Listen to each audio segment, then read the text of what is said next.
Daytona International Speedway is buzzing right now with anticipation for the Super Bowl of sports car racing, the Rolex 24 at Daytona. High speeds on the high banks and infield makes it one of the toughest tests in endurance racing, and it's a blast. So let's get ready to go twice around the clock. It's one of the most important motorsport races that can exist. This is for the win in the Rolex 24! It's not one of the races that you put on the calendar for a year, you put it for life. It is a very historic and prestigious race. It's a perfect way to start the 2024 season. It's amazing to see this race full of stars of different series. It just makes the race so special. It just is like a magnet for all the best drivers in the world. There's a lot of star power here, and the stars have been delivering. It requires great skill, great determination, great preparation. It's so competitive. So many top-level drivers. You've got to completely fight until the checkered flag is done. The biggest bucket list item for all of us here is winning at this race. It is a lifelong ambition. You can have all the money in the world, but this watch you've got to earn. NBC Sports, your home of motorsports, welcomes you to the World Centre of Racing, where the IMSA WeatherTech Sports Car Championship kicks off its season with the big one. Yes, the crown jewel, the Rolex 24 here at Daytona on a beautiful and unusually warm day for this event. For this time of the year, it makes it super comfortable for the fans, the drivers, and teams alike. We are ready to go. You know that our Jeff Burton started 20 Daytona 500s, but he is adding to his experience today by standing at the front of the field for the Rolex 24. He is super excited. You know the line, the stars and cars? Well, it's not a line. The stars really are here in Daytona. F1 World Champion Jenson Button, he headlines what is one of, if not the best fields ever assembled. Brazil's legend Felipe Massa is here for the first time. Indy 500 champion Joseph Newgarden. Then you got the Taylors, Ricky and Jordan. They're once again driving for their dad's team, and throw in IndyCar greats Scott Dixon and Alex Palou, and you've got all the ingredients for an amazing 24 hours of sports cars and superstars at the World Centre of Racing. We could not ask for any more, and yes, of course, that's what they're racing for, that beautiful Rolex timepiece. You remember how I told you Jeff was at the head of the grid? Let's go there now. Jeff, what an incredible experience for me. You know, you mentioned all the stars. Why are they here? It's Daytona. Racing started here on the beaches in the early 1900s. This is the birthplace of speed. There's hundreds of drivers here. Only a few will figure out how to conquer this racetrack and get done what they need to get done over 24 hours. This is an incredible test. If you win it, you're a legend. You go down in history, and you also get to keep one of these. It is beautiful, and that is a huge lure for drivers not only from North America, but all around the world. The picture is perfect here at Daytona International Speedway. We'll go racing in the Rolex 24 when we come back.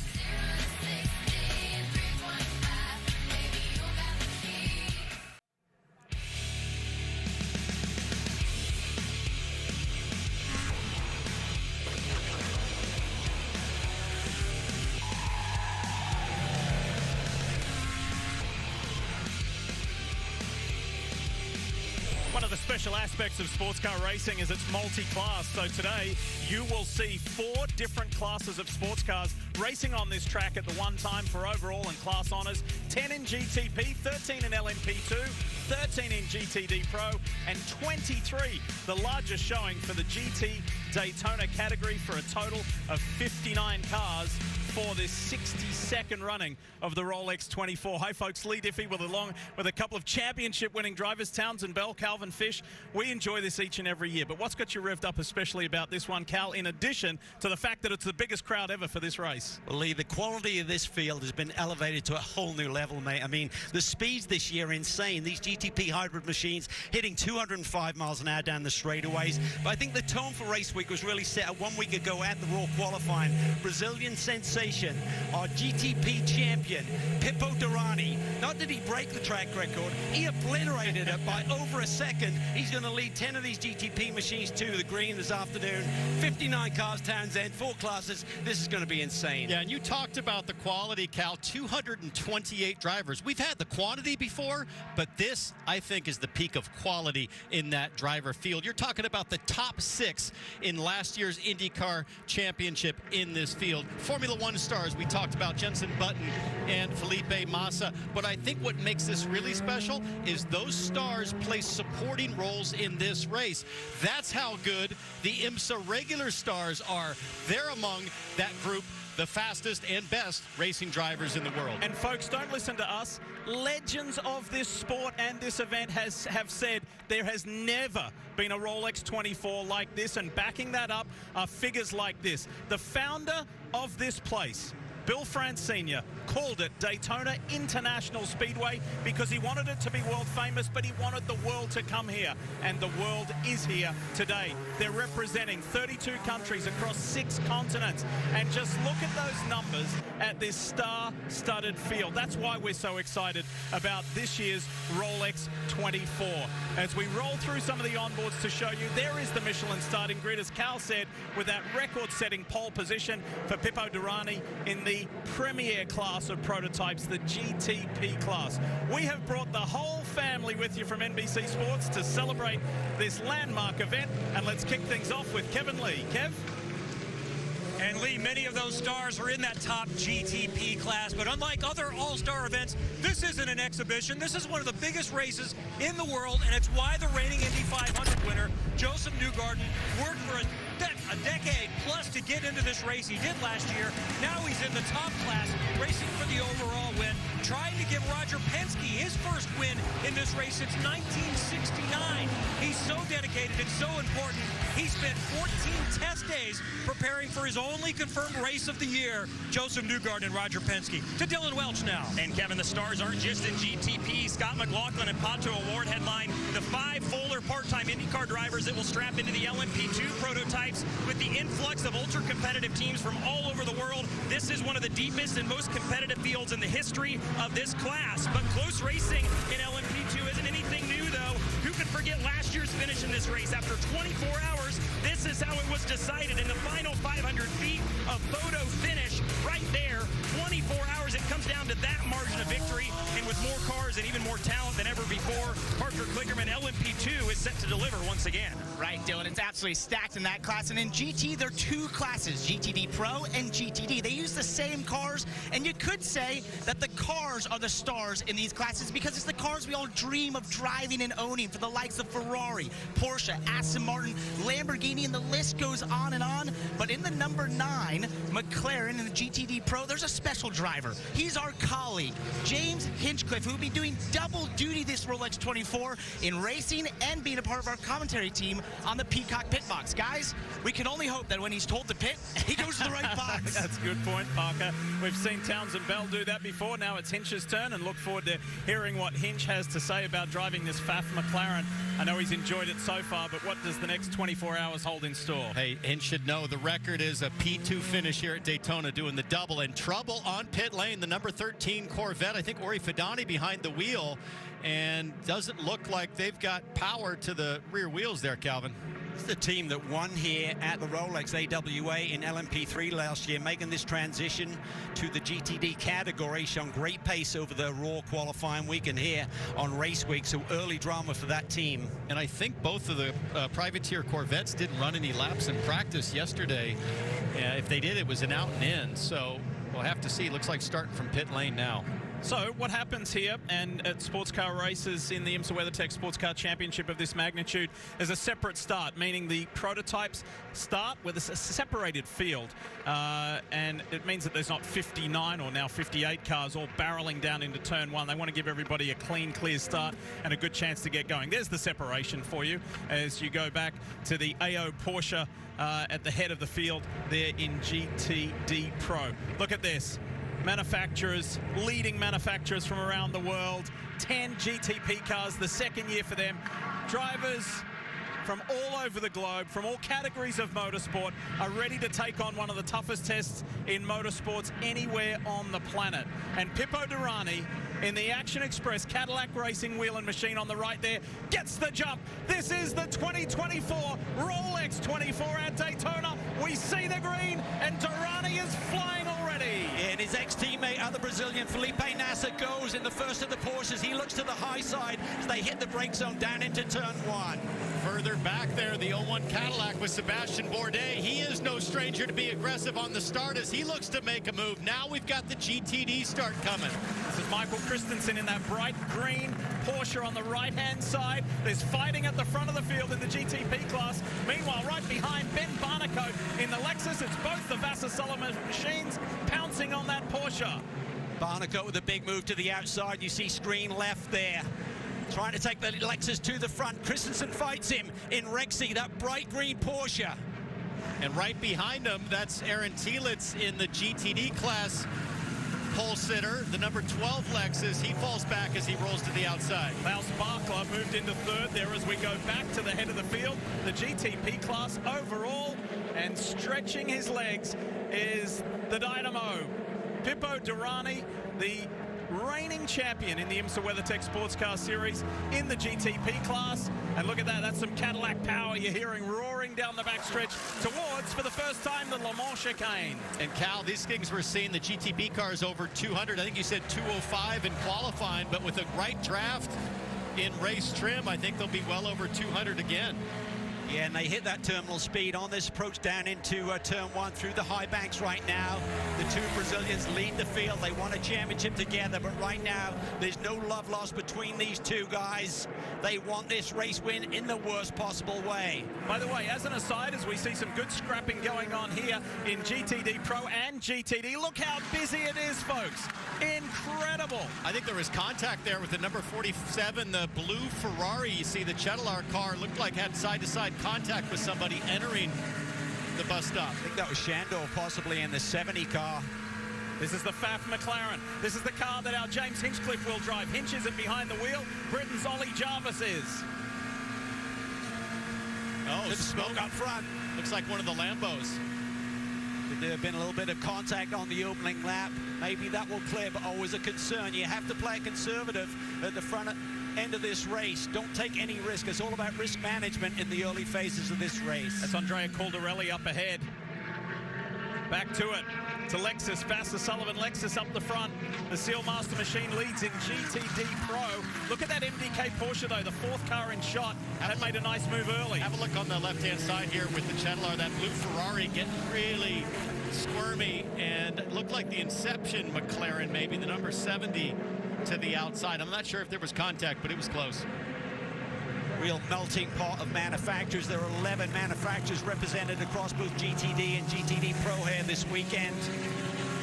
So evenly matched, just separated by mere tenths of a second on a complete lap at 3.56 miles here at Daytona. Listen to this.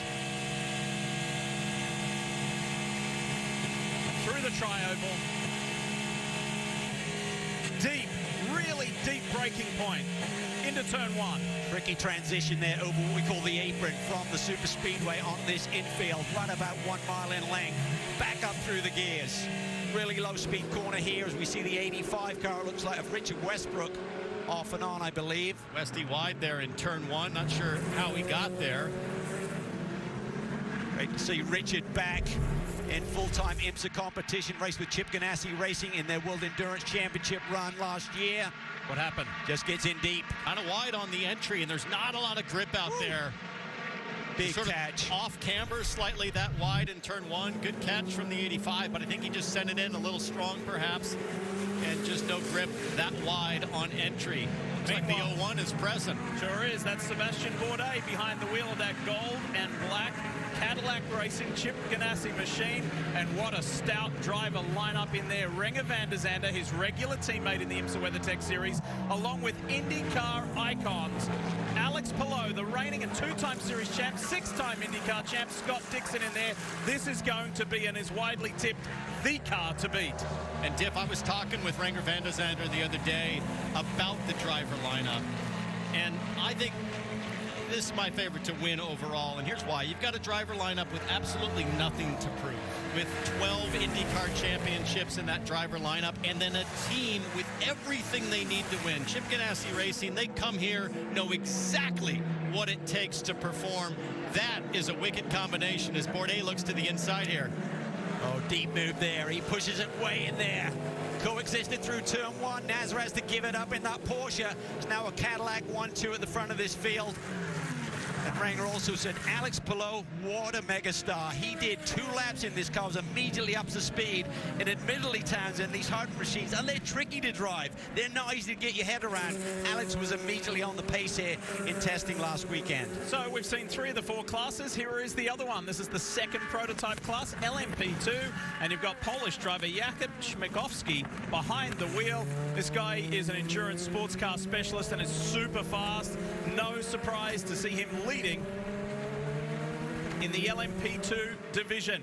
He is ahead of George Kurtz in the CrowdStrike entry and multi-time winner Ben Keating. This is going to be a hotly contested class. We're up and running in the Rolex 24. Great to have you with us. The Chevy Silverado. With available Super Cruise connected by OnStar. Only Super Cruise lets you drive hands-free and tow hands-free. It'll help you get to the adventure energized, and it'll help drive you home.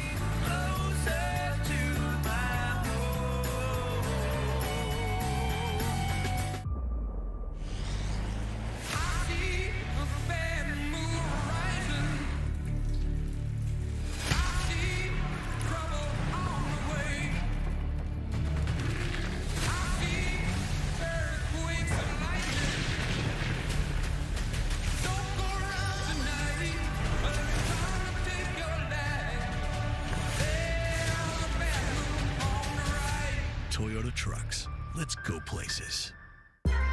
At Michelin, we don't just race for medals. We race to test, to learn, to find answers, to discover innovative ways. We race to take on challenges, to overcome technology limits, to improve the way we all move, to make possible what is not. No, at Michelin, we do not race just for glory. We race for change.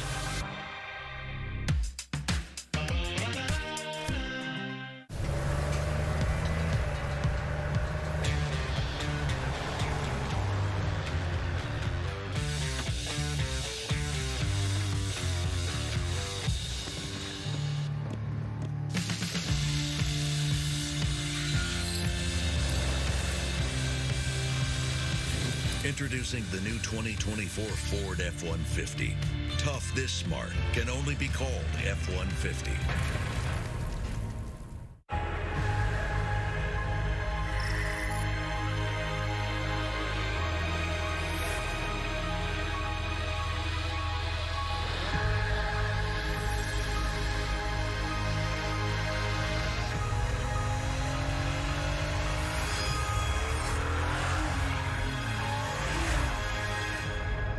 Visit your local Acura dealer for attractive offers on a new vehicle.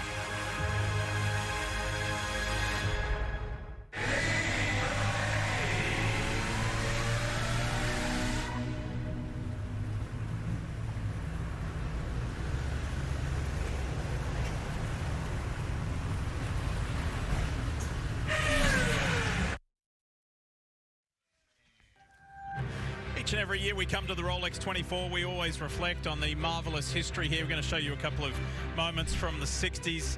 Of course, Dan Gurney and Frank Arciero winning in 62 when it was the Continental 3-hour race. Dan, thinking of the Gurney family, Evie and the boys and everybody out west in California, we say hello. We scoot ahead to 1966, and it was in early February. First 24-hour race won by Ken Miles and Lloyd Ruby in a Ford GT40. Amazing times. Of course, for those of you who watched the movie Ford versus Ferrari, you'll be familiar with the legend of Ken Miles. And that's what part of this journey, this annual journey to the Rolex 24 is all about, is embracing and celebrating the fabulous history of this iconic event. And we're back to live pictures. We're racing. We're up and racing, and it feels good. It's been such a big build-up. The Raw before the 24 qualifying last weekend, but now we're racing. We're racing for real with a 59-car field. Stars from all over the world. And we've also got our Peacock pit box here. Marty Snyder is there. Hey, Diff. Hey, Diff, welcome. Hey, Diff. Welcome into the Peacock pit box. Marty Snyder, Steve Letarte, our crew chief, and yes, driver commentator James Hinchcliffe joining you here for the 62nd running of the Rolex 24. We're honored to be a part of it. You know, Parker mentioned it a moment ago, Hinch. You're driving for the team that won their class 2 years ago. Did you fully realize what you signed up for when you said, oh yeah, I'll do TV and drive in 24 hours? Well, you know, when I signed up for it, I thought, I mean, T-Bell's done this before, so it can't be that hard. But I mean, I gotta be honest, it's a lot of work, and he set the bar. He just said, you know, second place was his best result when he was doing the double. So now I've got that little bit extra motivation to go for the win today. Steve Roger-Pinsky just texted, and he said 2 to 5 a.m. wide open on the Porsche pit box. You want to jump in on top of the box? Well, as exciting as that may seem, and I would definitely want to be a part of it. I've done the all-night shift. I'm going to get a little bit of sleep tonight, though, so I'm fresh and ready in the morning. Hinch, we are just over 10 minutes into a 24-hour marathon. So what's your goal behind the wheel early in this race? Well, honestly, this race is the race of 2 races. You got to get through to hour 20. The first 20 hours is all about survival. It's make good decisions. Don't have any mistakes in pit lane. Take care of the equipment. Don't get mixed up in someone else's mistake either. And then you get to 4 hours to go. You've got the full-time drivers in the car. Then that's when the speed really ramps up, the aggression really ramps up, and you really try to take this win home. Steve, on top of the pit box, what are you preaching to your driver early in this race? Well, Hinch took great notes. That's all the same stuff I want to hear, that you're going to be patient. But this is a long, long journey, 24 hours. Let's put it in perspective. These drivers started here in Daytona Beach. If this was a road trip, they're going to go all the way across the country. They average between 2,700 and 2,800 miles, well over 115 miles an hour for 24 hours. So in the first third of this race, you're only going to get to Texas. You're going to spend the whole second third of the race in Texas, all in the dark, by the way, which is a little like driving around Texas. And then you're going to end up on the West Coast. So what Hinch says about maintaining patience for the first 20 hours, it's easy to say. But for anyone who's driven across the country, that trip becomes long. It becomes tedious. And while these cars have to stop every 45 minutes, they only stop for about 40 seconds. So they're quick pit stops. So, Hinch, what is it about Denton, Texas, about 3 a.m. where you go, what am I doing? I'm driving in the middle of the night in a race car. It is funny because at that point, you've been asleep for at least a little bit of time. Someone's come and knocked on the bus door, woken you up. You're bleary-eyed. You got to then get back into the zone, get back into the mode. They put you in the race car, and somewhere around lap 10 of that stint, you're thinking, I was in my bed an hour ago. How did I get here? What is going on? And how about for the pit crew guys? I mean, they're doing this on 20-minute naps all night long, Steve. So I'm not going to challenge that the drivers definitely have the toughest job, the most physical attribute required to run here on the high banks of the infield at Daytona. But it's at least a group effort. When it comes to the pit crew, it's usually a single-thread effort. If you're the tire changer or the fueler or the engineer, it's you and you alone who has that responsibility for 24 hours. I never realized that until the first year when I walked down pit road around 7 a.m. when the sun is coming up to see those very weary faces and eyes. And that sun is like a beacon of hope. People believe that it's almost over. And by the way, you'll still have about 7 or 8 hours to go. So, Hinch, how does it work? Walk me through the process of deciding who starts the race, who gets that dreaded 3 a.m. shift, and who finishes the race.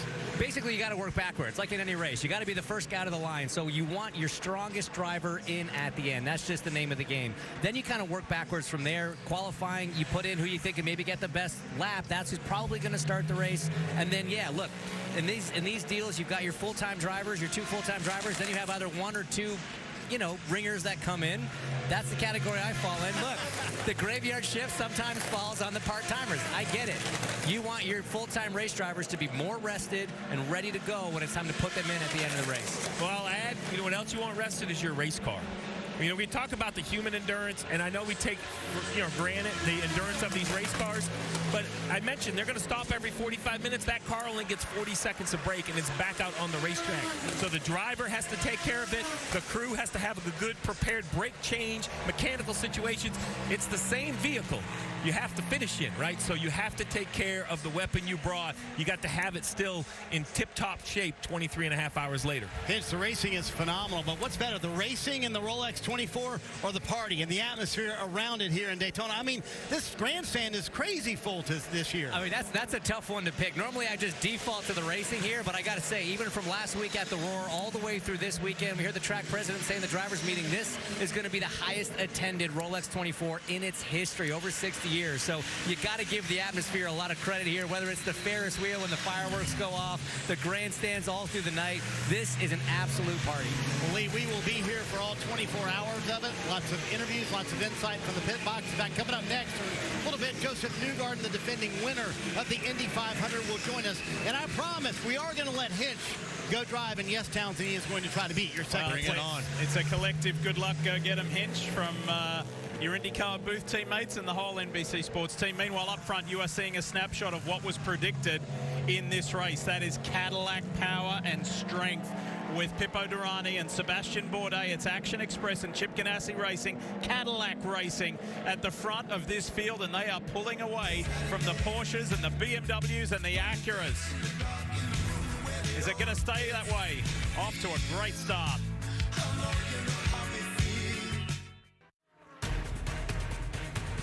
Experience the power of VP Racing's Octane and Cetane boosters. Maximize your engine's performance with a boost in every pour. Find VP additives at your nearest auto parts store today or visit vpracingfuels.com.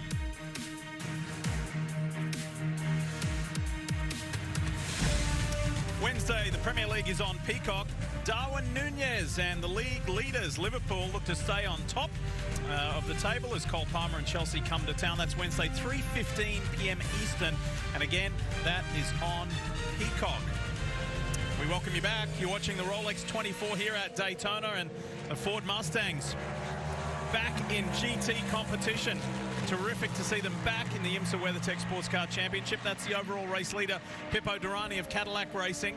Then Nick Bull. There was a little document error before. We had Jakub Schmickowski in the car. It's in fact Nick Bull, who is in the 52 into Europole with PR1 Matheson. And then Ben Barnicoat leads the way, and his Lexus teammate Aaron Tierlitz also. So, some important facts and figures and numbers here. If you look on the side of your screen, you'll hear us talk about GTD. That designates GT, Grand Touring Daytona, and there's the Pro class, and then the regular class, just GTD. Yeah, and they're highlighted with windshield banners and side view mirrors with the red highlights for the Pro class and green for GTD. And the cars are exactly the same. The only difference, Townsend, is the driver lineups. The GTD Pro are allowed all pros. In GTD, there's a Pro-Am split. But you're going to end up with all of the pros in the end, so it'll be a real shootout for who has that overall GT victory here. Yeah, and it doesn't matter if you're a pro driver, as it looks like a little look there from the Rizzi Competizione number 62 Ferrari to the inside of Ben Barnicoat. He decides to back off. I was just going to say, if you're a pro driver buried deep in this GTD field, there is no quarter given. There's no additional respect just because you're a pro driver. So this GTD class, it really just races all as one with two different designations at the checkered flag in terms of how the trophies go out. But the cars, like you said, Cal, exactly the same specification, and nothing makes an AM driver prouder than beating a pro on the racetrack. Really big deal for IndyCar champion Jimmy Vasser and James Sullivan, his business partner, that they were able to finally get a GTD Pro Championship for Lexus last year in this Seal Master entry. It's a really cohesive unit now. They've been chipping away at it for a number of years, but boy, are they the team to beat, being chased by the Ferraris. Rizzi Competizione at the moment. As we say hi to Matt Yoakum. Matt, what you got? Hey, Lee. Now, endurance racing, we always know it's all about a compromising and a flexible mindset, especially if you're part of a four-driver team, like right here on the 9 Pfaff McLaren. Now, for Indy 500 champion Alexander Rossi, he had a unique challenge this week. Now, when he was under full compression with the brake, his foot was catching a bracket on the steering column. So the team made a couple of changes. First, he tried a different Sparco shoe. That seemed to solve it as well. But they added a new different type of a brake pedal. They fabricated a much larger, wider, and taller brake pedal. That way they would not have any issues with the clearance. So sometimes it's the smallest details that can have the biggest ramifications. Kevin? Matt, Aaron Tierlitz, leading the GTD class, is getting some practice for what it's going to be like when he goes home on on Sunday night. He has a brand new baby boy. Tucker was delivered by his wife, Maggie, on Wednesday.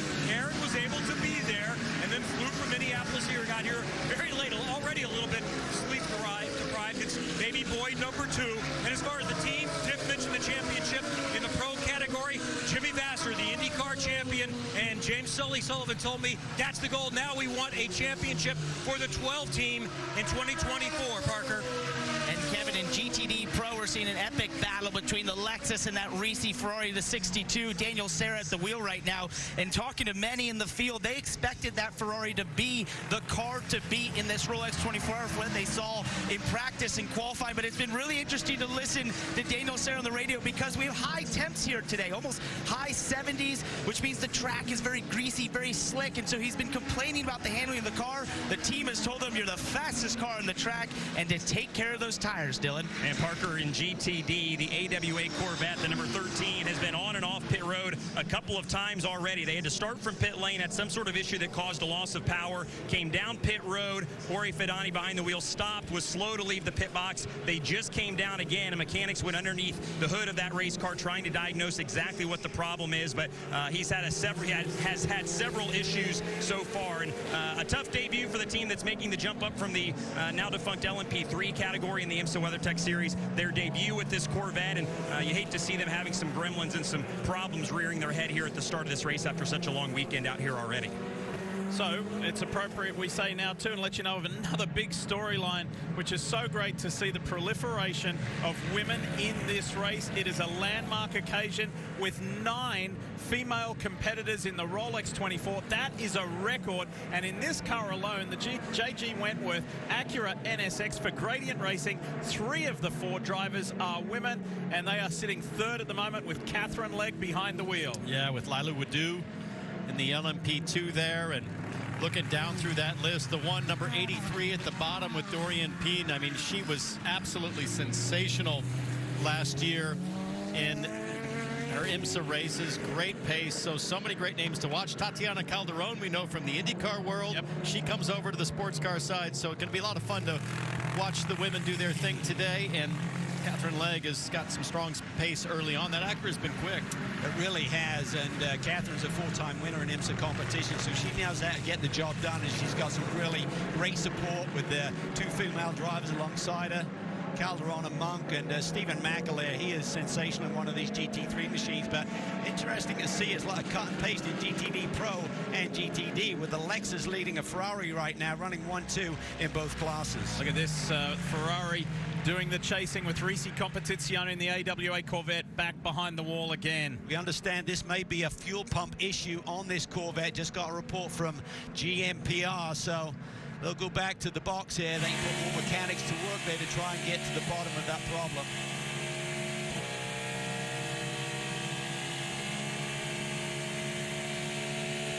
Listen to that Detroit muscle roar.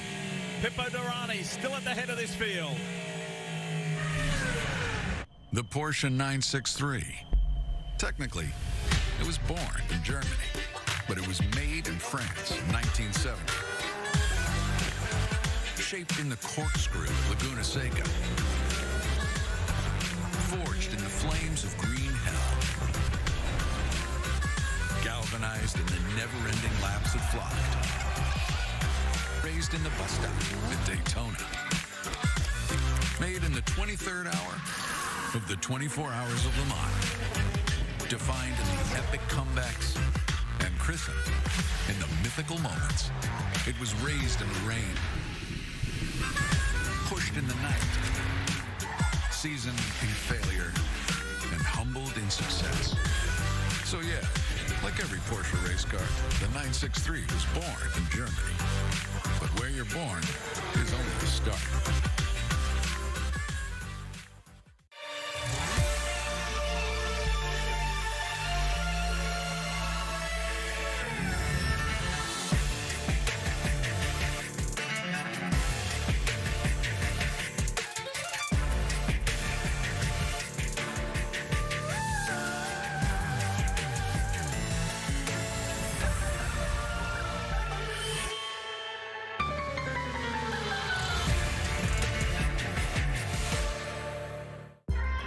At Michelin, we don't just race for medals. We race to test, to learn, to find answers, to discover innovative ways. We race to take on challenges, to overcome technology limits, to improve the way we all move, to make possible what is not. No, at Michelin, we do not race just for glory. We race for change.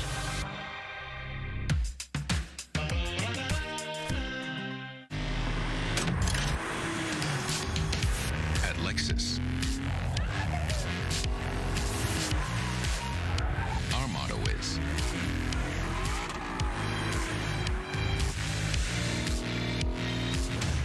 you have to feel it to believe it. Experience the exhilaration of the Lexus Performance line.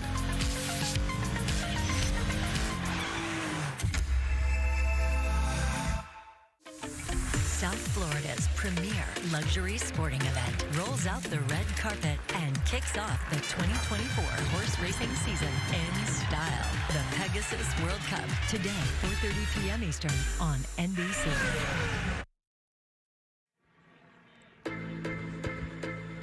It's that time again for the Pegasus World Cup. This is where the stars are seen, and you want to be seen as well. One of the richest horse races in the world. I can tell you that Warm Heart, who is the most accomplished horse in the field, is the morning line favourite. And that is today at 4:30 p.m. Eastern. Just as we went to break, Misha Goikhberg in the Forte Lamborghini had a very heavy contact with the tyre wall over on the backside near the Le Mans chicane. This is what went down, guys. Yeah, take a look back at the entrance here to the bus stop. There goes Goikhberg. Just got too much of that first apex and unfortunately gets the earliest part of that tire wall, Calvin, with a massive impact. You're going to see him pogo off there, and that is a rapid deceleration. They're really carrying a lot of speed. Let's go on board here and look up ahead. Takes in a lot of speed. Look how much of that curb he eats. Just loses the tail before he has to change direction. Big impact. He's probably still going 75, 80 to 0 as he gets out under his own power, which is great to see. But the car, as it's supposed to, took most of that energy. And I'm sure there's some serious damage. Misha Goikhberg is a championship-winning driver in IMSA WeatherTech competition. He's won endurance races. That is a tough start. Sorry for the team. Not sorry about this crowd. It's the biggest ever for the Rolex 24.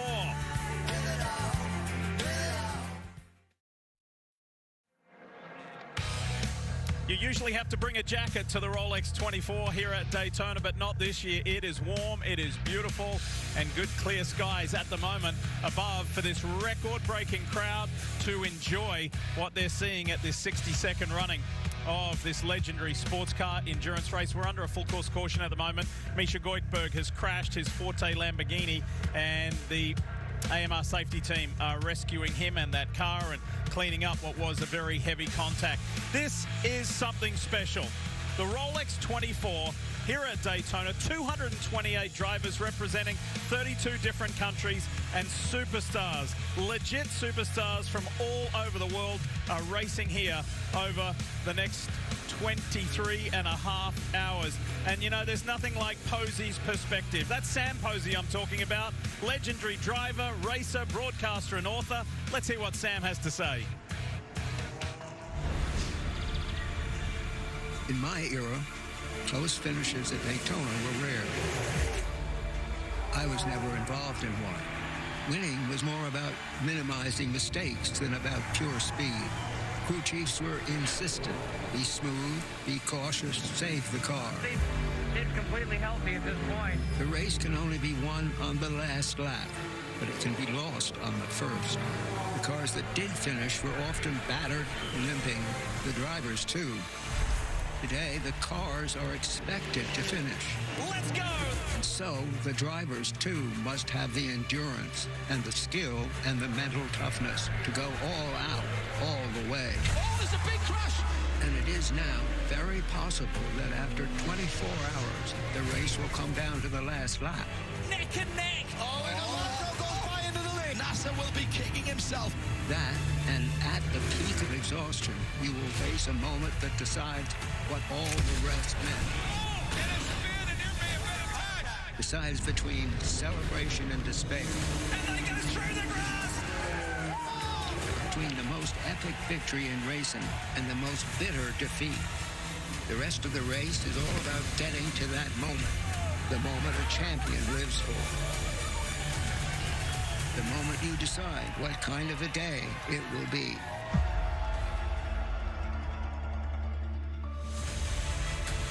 That is such a great question. What will happen over the 24 hours? It's what everybody thinks about for a whole year. It's what everybody gets anxious about for a whole year. And then here we are. We're in it. We're away. And the truth is, you just never know. We just saw single car contact, the car that won the last race of last season in GTD, the 78, with big impact there. Prototype pit lane now open.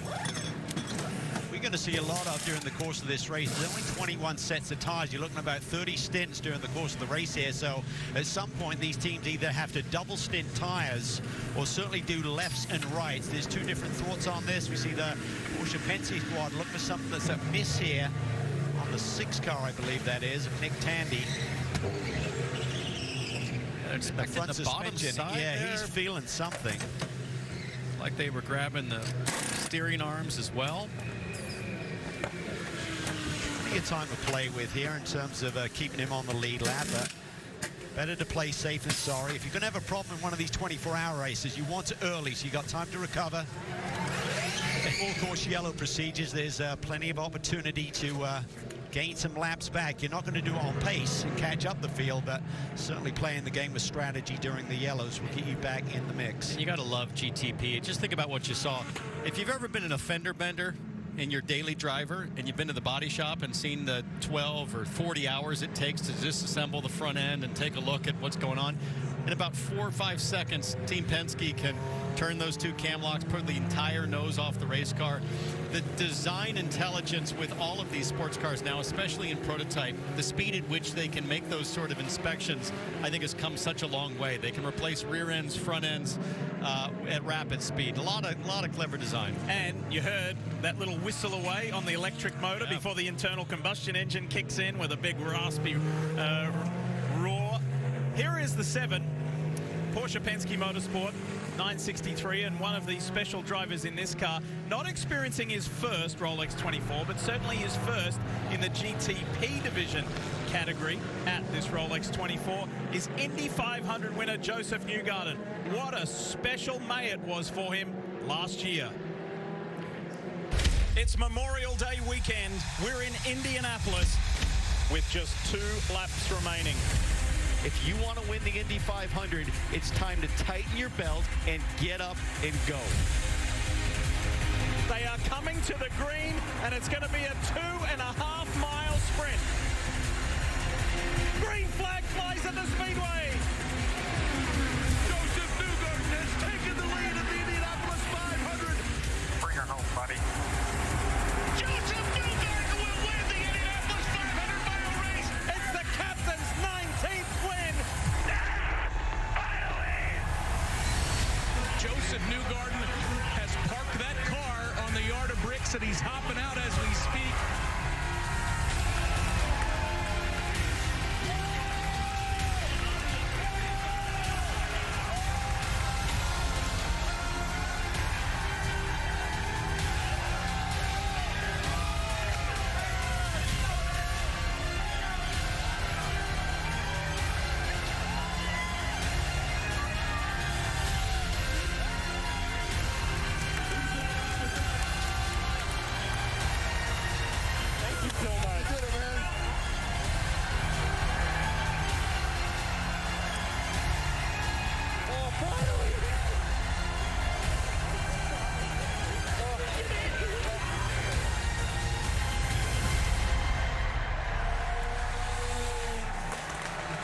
What a moment for Joseph Newgarden finally winning the Indianapolis 500. Honored to have the defending winner of the Indy 500 here with us on the Peacock Pit Box. It was fun watching you watch those highlights. Have you watched the race back to kind of take in the moment that happened last May? I have. I finally watched it back in full, which was emotional. You know, I've seen the clips back, and I've seen previous Indy 500 drivers watch their races back, and they're always crying. And I don't understand that emotion, and now I totally get it. You know, it is a life-changing race. It's a very difficult one to get right. You know, you just dream of potentially having an opportunity to win it, and we had that opportunity last year, and we capitalized on it. So, you know, for me, it was a dream come true. I never thought that day would come, so for it to actually happen was really big. Well, I haven't seen you since the day. Congratulations. I want to talk about the athleticism. You hopped under the fence, over the fence. It looked a little bit like a driver change here. I mean, that was an impressive move. What kind of instinctively drove you to the fans? It was a great celebration. Well, adrenaline is a beautiful thing. It was, you know, that was totally premeditated. I've been wanting to do that for 12 years. I knew exactly where that opening was, but there's actually a pin that you have to remove to open the gate, and I thought I had to do that, and for whatever reason in the moment, I was like, I'm just going through whatever gap is there, and you know, I wanted to get in the crowd as quickly as possible. That's what makes Indy so special. If you've ever been there and you've experienced that crowd, I can't describe it. You know, you have to go and experience it for yourself. I said, if we win the race, I'm going straight to the crowd.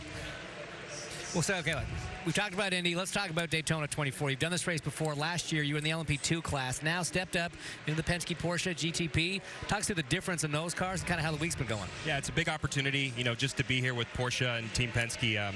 This is an iconic brand and an iconic matchup. You know, if you know anything about Team Penske and the legacy with Porsche, it's long-standing. And, you know, they're the best of the best. Team Penske has been my home, and Porsche, to me, has been an iconic brand to watch from afar. So, you know, the opportunity has been tremendous for me. It's different than the LMP2, as you said. Last year, I at least got a taste of what the 24-hour was all about, and I sort of have my bearings. But I like being the top hunter. You know, I want to be going for. I know you're not. I'm going to be looking for you. Okay, I'm going to be trying to come around you, but it's definitely different. You know, the other side is just as challenging, right? So I'm attacking it from a different angle, but I really enjoy it. And these cars are very tricky to drive in a good way. They challenge you as a driver, and I think they make you better at your day job. Do you know when you're getting in the car yet? Are you going to be in nighttime? Are you going to be daytime? What are you dealing with? I think Hank really just wants to see if you're going to be on the track with him. That's all he's asking for. I think I'm sweeping the floors tonight. That's my job on the team. You know, I'm cleanup. So, yeah, I'm probably fourth in. You know, this race changes all the time, right? So my plan is to be fourth in, and I'll see how much I do. So you joke about being fourth in, but I find that as one of the most interesting things about endurance racing, right? Your whole career is you, your team, your opportunity, the Indy 500. Here, you're part of a bigger team, a driver lineup. Does the mindset change in, like, your role, your expectation? What's that like to prepare yourself? It's very different. You know, it's all racing at the end of the day. It's high-level racing, but look, I've been thinking about what's the mentality you need to have coming into this, and I started last year with just that humble approach. I don't want to get in the way. I'm just here to help out. I almost think it's the opposite of that. Every individual on the team has to own the race, you know, because each stint matters. Like, if I only do 2 hours or if I do 6 hours, I have to have a perfect race too, just as much as the guy next to me. So I think you got to come in with an attitude. I tried to do this year, that I'm owning it, that this is my race too. You know, we all have to feel that way. We're all contributing to it. So I've got a little bit of different mentality, but at the same time, just as what you said, you also have to really be team oriented. Not that we're not in IndyCar, but it's in a very different way with other drivers around you. I enjoy it though. You know, typically you're trying to just beat the guy next to you. You want to help him, but you want to beat him. Here, you really want to elevate everybody as much as you can. Unfortunately, when you win the Indianapolis 500, you do not get the actual Borg Warner trophy. I mean, it's worth like $4.5 million. You get a baby Borg trophy, though, which you got yours Tuesday. I would assume it's the perfect cap to a week to get a baby Borg on Tuesday and a Rolex on Sunday, maybe. You might be unofficially the first person to ever do that, by the way. What a dream scenario. No, I think Elio, didn't he go back-to-back? Yeah. Well, I mean, in the same week. Yeah, the same week would be big, but I'm trying to follow in Elio's footsteps. Look, to be there this week with Roger Penske receiving the baby Borg, you know, there's no higher highlight for me in a career. I've been so lucky to have the opportunities that Roger has given me and to be there next to him. And he won number 19 and he's going for 20 already, and I'm only going for number 2. So we're in a little different categories, both him and I. By the way, St. Pete only 3 weeks away, which you'll see on NBC. You excited for the IndyCar season? Very. You know, I'm excited to be there. I know, you know, Hinch and me will be down there ready to work all year, and I think we've got a really look, IndyCar is so near and dear to me. I love motorsports. I grew up watching NASCAR, Formula One, IndyCar, whatever you want. But IndyCar has such an amazing package. It gets more competitive every year. It seems like a tagline, but it's the truth. It's just getting more difficult. And I'm excited for us to, try and come out and be a little bit better than last year. We need to be. So we've been talking about the atmosphere around the racetrack and how much fun it is around the racetrack. I know you drivers sneak out of the infield in the middle of the night. Jeff Burton hanging out at some location on pit road somewhere. Where are you, Jeff? Well, we're with a legend here, a guy that's going for an Acura fourth win. You've won 3 of these things. And Albuquerque, you are a great driver. This is a NASCAR wheel. NASCAR doesn't allow us drivers to have any technology. We got a button to press for the radio. That's it. You got your hands full, the car's full of technology. Show us what you're dealing with. Yeah, we have a little bit more. We have the radio as well. But then we have like 6 pedals on the back, clutch, up and down shift, and then we have plus these ones to press, to headlights, and then change pages. Then we have over here, obviously, a different new world. So this is mainly for the mechanics, for the engineers to tell us what to do. This is the multifunction page that we go on, and we have multiple functions to go on and then do it plus and minus. This is for the hybrid to adjust the engine and going on. And I think I could go on here for a good 10 minutes. Well, look, we appreciate you showing us all that. But don't ever let the engineers tell you what to do. That's my advice. Thank you.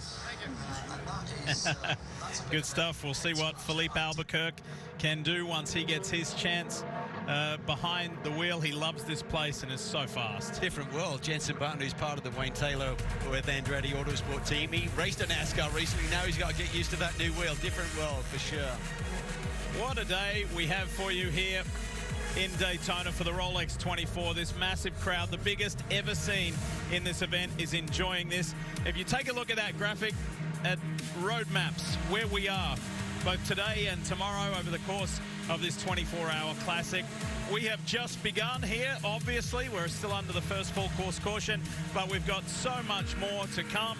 So I'd encourage you to head over to USA to continue watching the Rolex 24. Coming up next here on NBC, US Figure Skating Championships Free Dance, where the defending US champions and reigning world champs Madison Chock and Evan Bates go for their 5th US title. Thanks for watching on NBC. Make the switch to USA. We'll see you in a moment.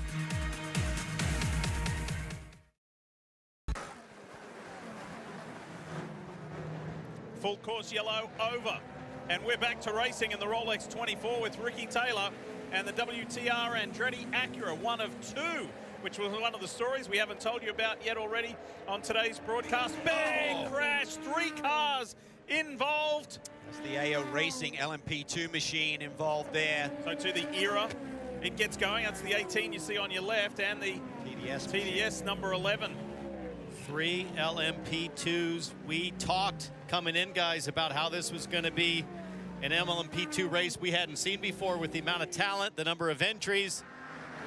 Up front, Acura leads for the first time here today. Leapfrog around those Cadillacs during that pit stop exchange. Ricky Taylor behind the wheel of the number 10 entry. Wayne Taylor racing with Andretti Autosport machine. This will be interesting, Townsend. In the early going, just see how these 2 brands match up. It's like, oh, the Lexus. My goodness. That's either Thielitz or Mike Conway. And that was into an LMP2 car. It's the 14 behind the wheel. Mike Conway, contact with number 20, the LMP2. There's going to be a full course caution. There has to be. There's been too much contact. 5 cars crashing within a lap on this restart. There it is. My goodness. And the front of the 14 is chewed up. That is the defending GT Daytona Pro Championship winning car. And we're not even an hour into this race. We lost the race winner from the last race of last season in the first 30 minutes with the 78, now the 14. Here is that 20 LMP2 prototype. This is the high-class racing entry. My goodness. This is Dennis Anderson. Kevin Lee. I just heard Mike Conway said, "I'm so sorry, they just spun in front of me. I had nowhere to go." He was told, though, you're not yet leaking fluid. You've lost fluid, so maybe there's a chance they can repair Kevin, this it's leaking car. Now they Yeah. are. Now it is. That radiator is done. So there are 2 incidents, 2 separate incidents in 2 separate parts of the track. Let's show you the backstretch. This involves PJ Hyatt Merriman and Thomas. Yeah, Thomas just made a bold move down the inside there at PJ Hyatt, and then there was a spin in sympathy there behind from Merriman. And take a look at this. Oh, Rennie Car just drops a wheel on the exit of turn 1 and spares it right in front of Mike Conway, as he said, nowhere to go. Nowhere at all. Came right across his bow. Here's another look at it. Well, he gets squeezed. That was the Sean Creech Motorsport LMP2, and Dennis Anderson goes across in front of Mike Conway, and that's how it ended. This is what it looked like for Mike Conway. Listen.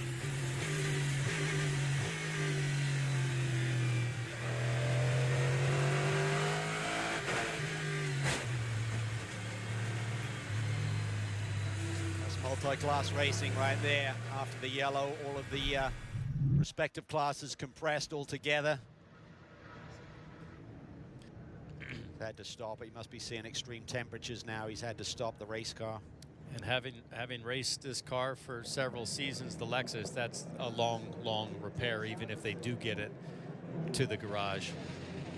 Everybody is trying to miss the debris field of carbon fiber and whatever else is down there from that big collision. And look, just because of the fact that the Vassar Sullivan Lexus is the defending GT Daytona Pro car, but then you add to that 2 stars in Kyle Kirkwood and Mike Conway, and Mike just had nowhere to go, and that's how it ended. Yeah, Lance Willsey's aboard the 33, the only Ligier in that LMP2 field, and he just kind of forced Dennis out wide there a little bit, and as he tried to accelerate off the corner, dropped the 2 wheels, hooked it back across, and Mike was just too close to avoid him. Get another walk on board with Conway again. Watch Willsey here. He kind of washes him out a little bit.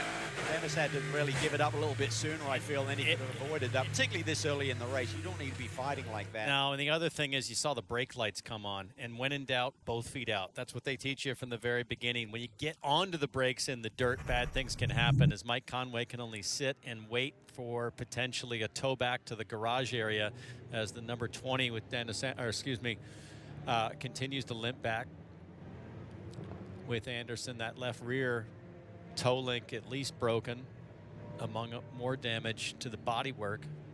And it is so characteristic in sports car racing where you see the pure elation at the end of an endurance classic because it's taken so much to stand on the podium or at the top and win, and then you see the exasperation of this guy. Look at Mike Conway, multi-time world endurance champion, IndyCar race winner, just endurance sports car standout, and he can't believe what's happened. No, because everything was going exactly to plan. You start up front, you settle in, you just ride around, you save fuel, you give the most minute feedback to the engineers on the stand about how to maybe just improve the car a tiny bit, and then you get struck by lightning. It's a painful reminder that danger looms anytime over 24 hours. You just don't know when it's going to hit.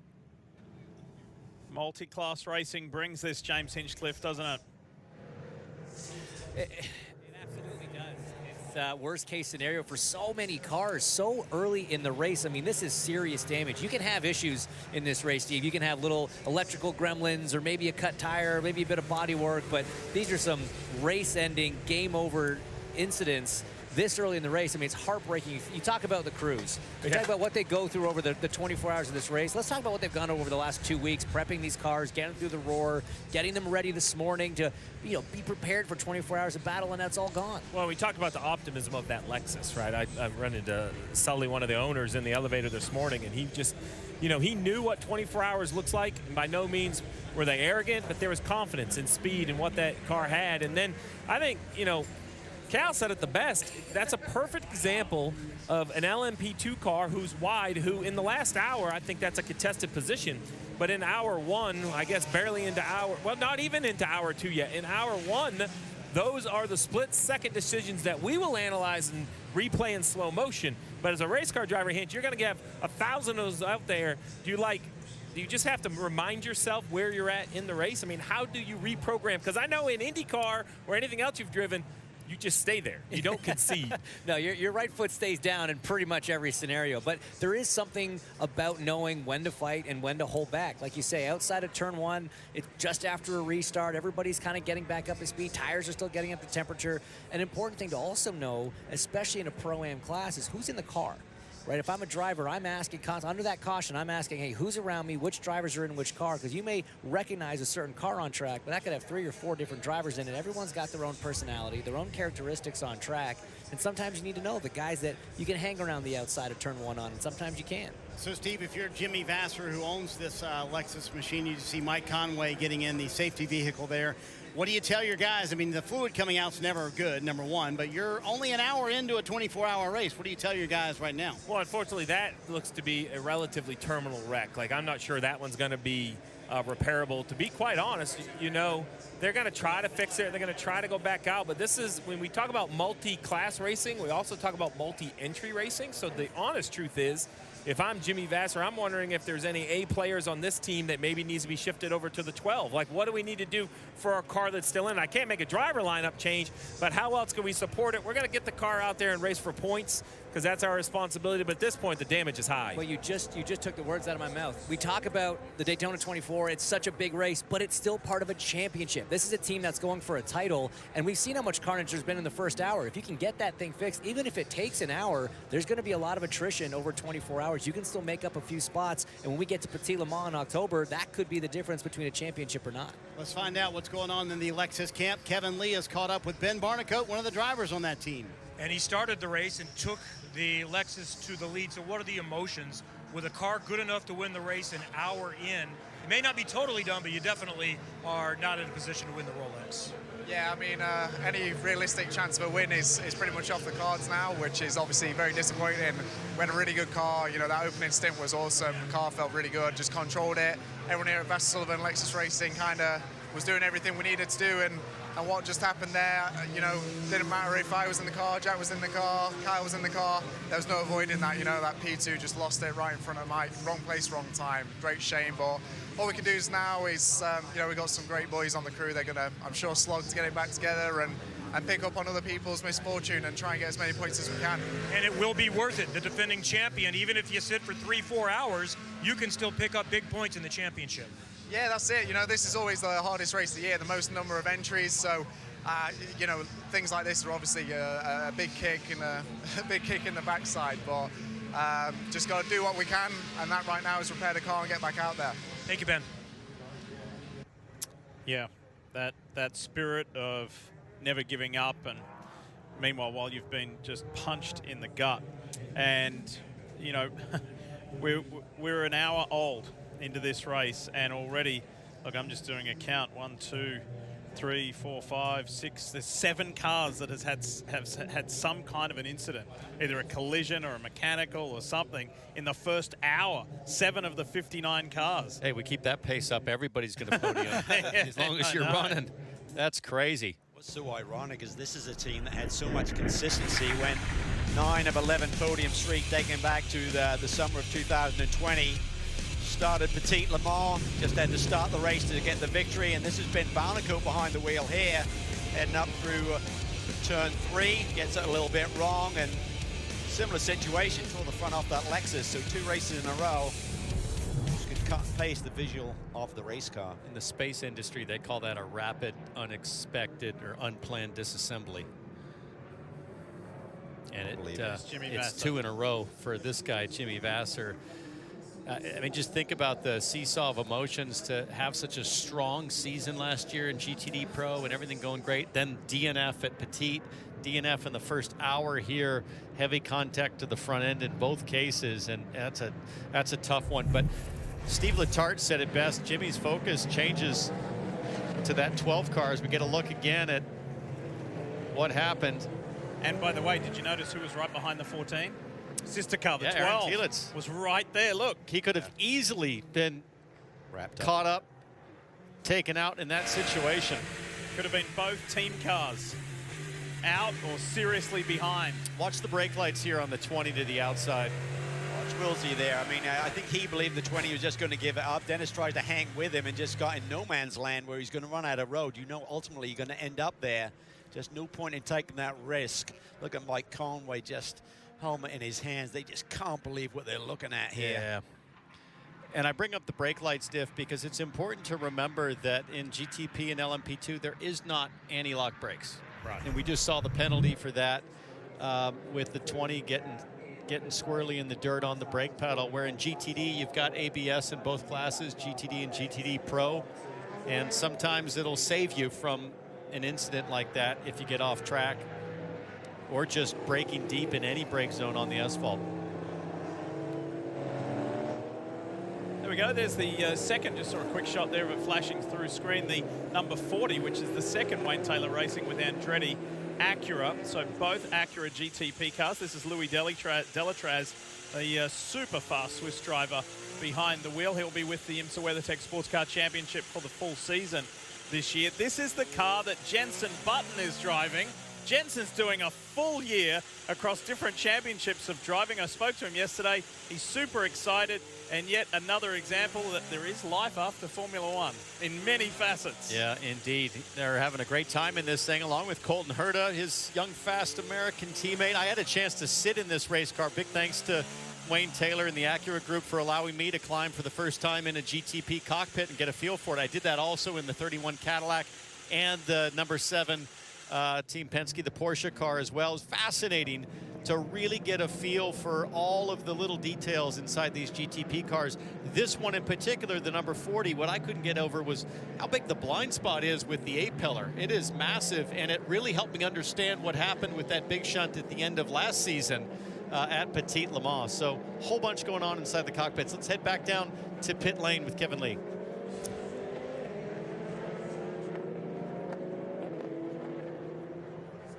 And Marcus Ericsson, another one of the superstars here, an Indy 500 winner, second last year, but relatively new to this. Car's looking good. You're in front. What do you expect when you get in? Yeah, it's really great to be here, you know, with Wayne Taylor Racing and Acura.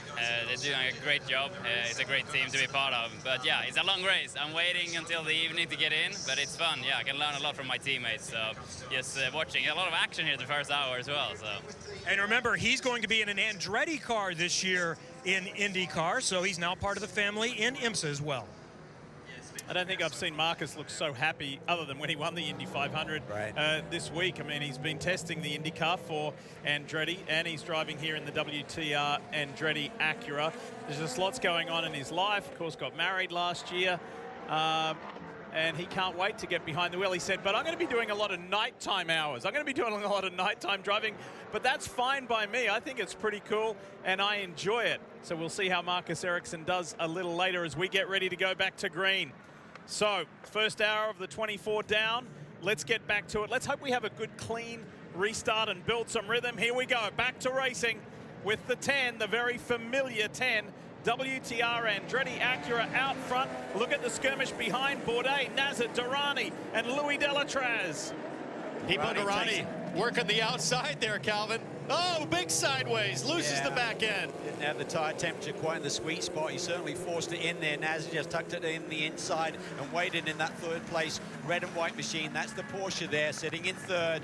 Bourdais still runs in second. A little twitch there by Ricky Taylor. Nazar makes a move to the outside. Dust flies, that's typical there though. Look at this, Porsche and Cadillac, Nazar and Bourdais. Felipe Nazar for Porsche Penske Motorsport grabs that second spot with force. It is an absolute sword fight on a tightrope when you're doing a restart in GTP. All these drivers will tell you it's so tricky to manage rear grip on the brakes. Really good management there by Sebastian Bourdais, not forcing it. Delatraz also doing a nice job. He recognizes that Nick Tandy is up on the wheel. He lets him have that position. No point in damaging your race car this early in the race. Now he gets that draft. Look at this. Acura versus Porsche in GTP. Everybody ducking out, looking for that alternative, that inside line into the Le Mans chicane. They're also working the tires a little bit, Lee. They may have a little bit of pickup on them, just trying to get them cleaned off before they get into that brake zone for the chicane. Let's go for a ride. Have a listen.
Always amazing to ride on board with these machines. A 60-second running of the Rolex 24. The Peacock Pit Box has the defending IndyCar champion, Alex Palou from Chip Ganassi Racing. Marty Snyder, Steve Letarte, James Hinchcliffe joining you here. I love you watching that restart because you're like, oh no, oh no. Isn't it a little too early for that side-by-side racing like that, Alex? Yeah, I mean, thank you for having me here. Yeah. It's an amazing place, but it was too close to the track, and Bourdais was just getting overtaken. Now I was like, oh no, please, it's too early.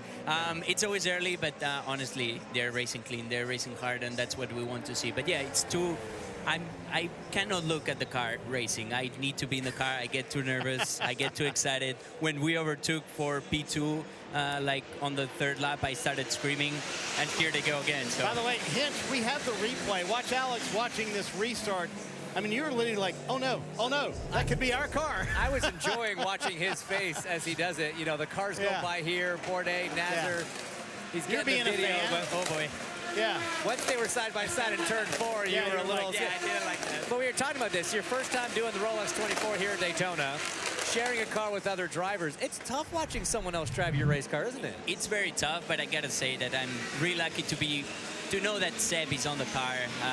Otherwise, it's Dixon or Renger. So we're in good hands. The car is in good hands. The car is in great shape, and yeah, I couldn't be in a better place.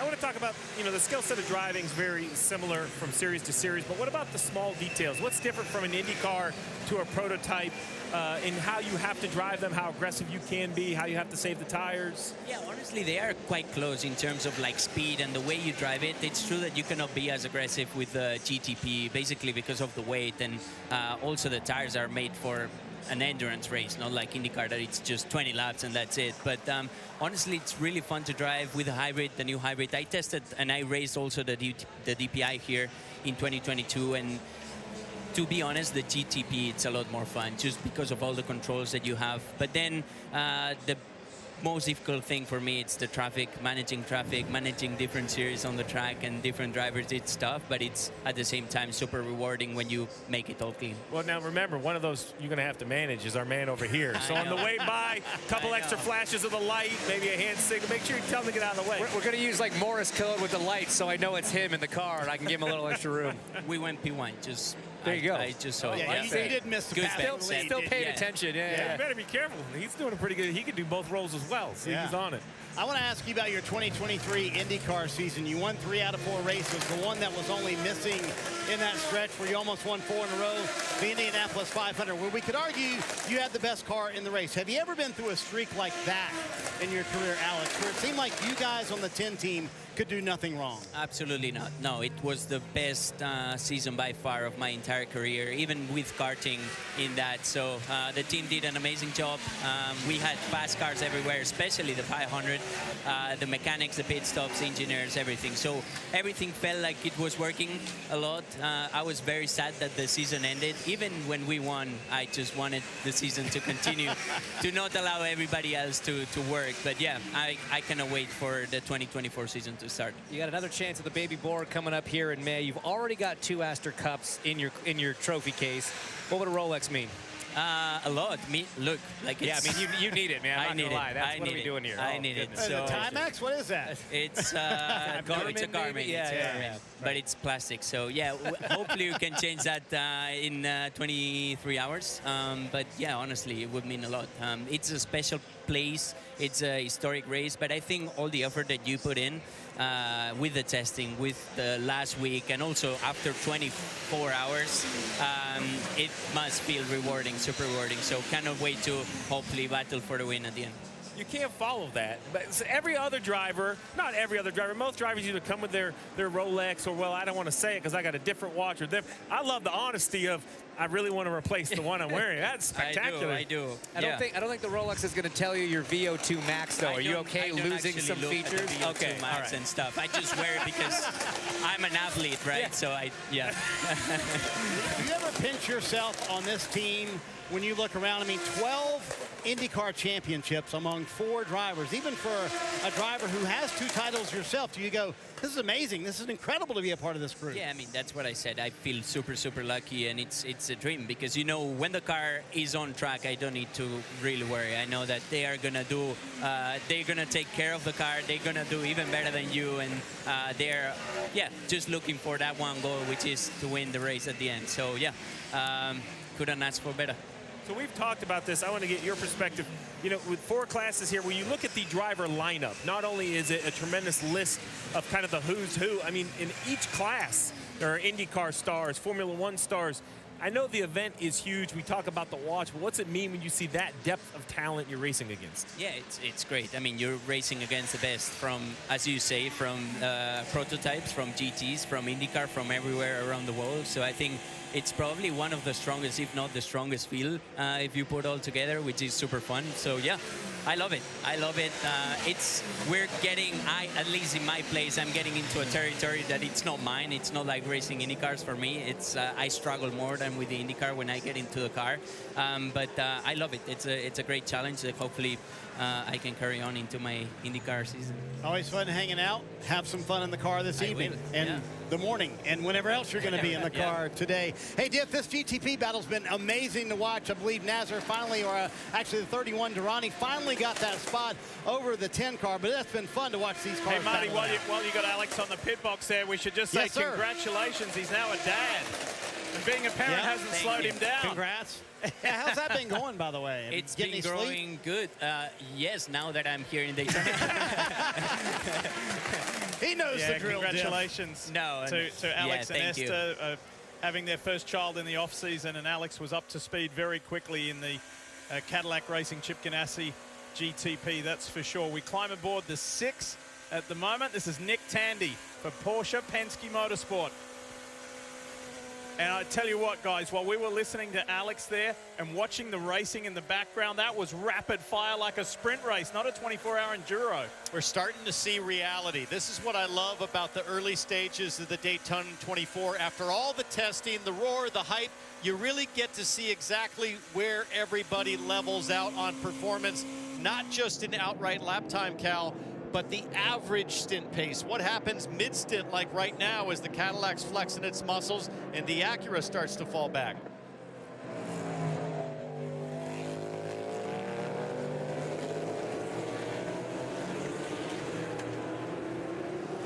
By the way, we will be switching our coverage to USA in just a few moments' time when the A10 basketball game is complete between Duquesne and Fordham. That's coming to a close here shortly, and we will also be on USA momentarily, just giving you a heads up.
Daytona International Speedway, the world center of racing, has welcomed a record crowd. Yes, the largest in the 62 runnings of this iconic event, which is something to celebrate already. 228 drivers representing 32 countries and some of the finest drivers in the world. And we are up and running. What an exciting weekend we have for you here from Florida. It's one of the most important motorsport races that can exist. This is for the win in the Rolex 24! It's not one of the races that you put on the calendar for a year. You put it for life. it. It's a very historic and prestigious race. It's a perfect way to start the 2024 season. It's amazing to see this race full of stars of different series. It just makes the race so special. It just is like a magnet for all the best drivers in the world. There's a lot of star power here, and the stars have been delivering. Requires great skill, great determination, great preparation. It's so competitive. So many top-level drivers. You've got to completely fight until the checkered flag is done. The biggest bucket list item for all of us here is winning at this race. It is a lifelong ambition. You can have all the money in the world, but this watch you've got to earn.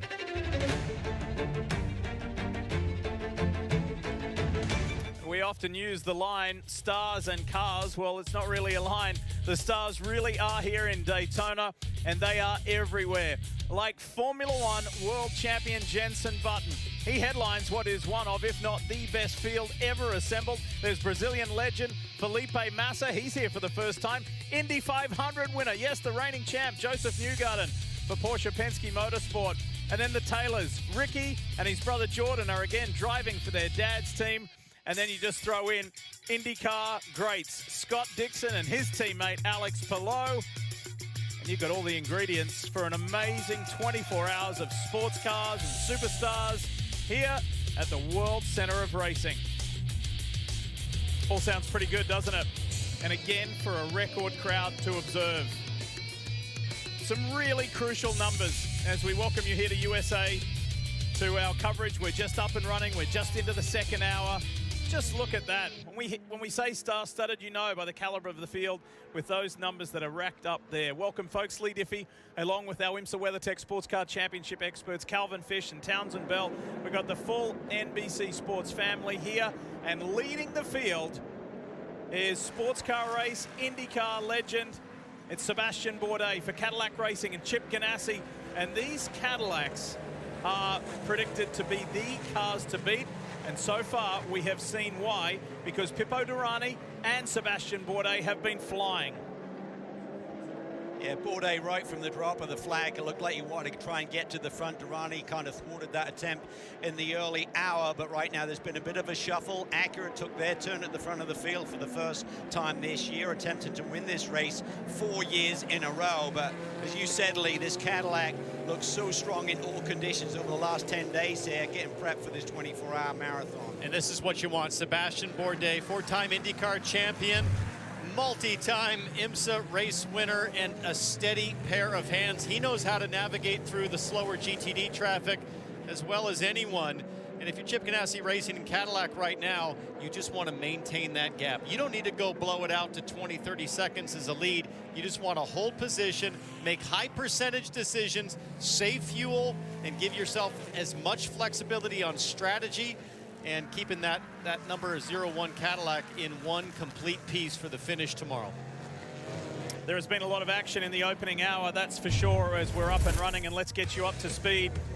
Good start, split start. The prototypes and the GT cars start separately, just so we can get off to a nice, clean start for the 24-hour classic, and that's what Pipo Derani did with a lap record speed and pace starting from the pole. But this was Misha Goikberg out early. These guys won the last race of last season. 30 minutes into the 24 hours, the 78 is out. And after a yellow, big compression in the field, exiting turn one. 20 car Dennis Anderson's gets squeezed. And our leader in GTD Pro, Mike Conway, behind the wheel of the number 14 Lexus machine, literally had nowhere to go as we look on board with Mike.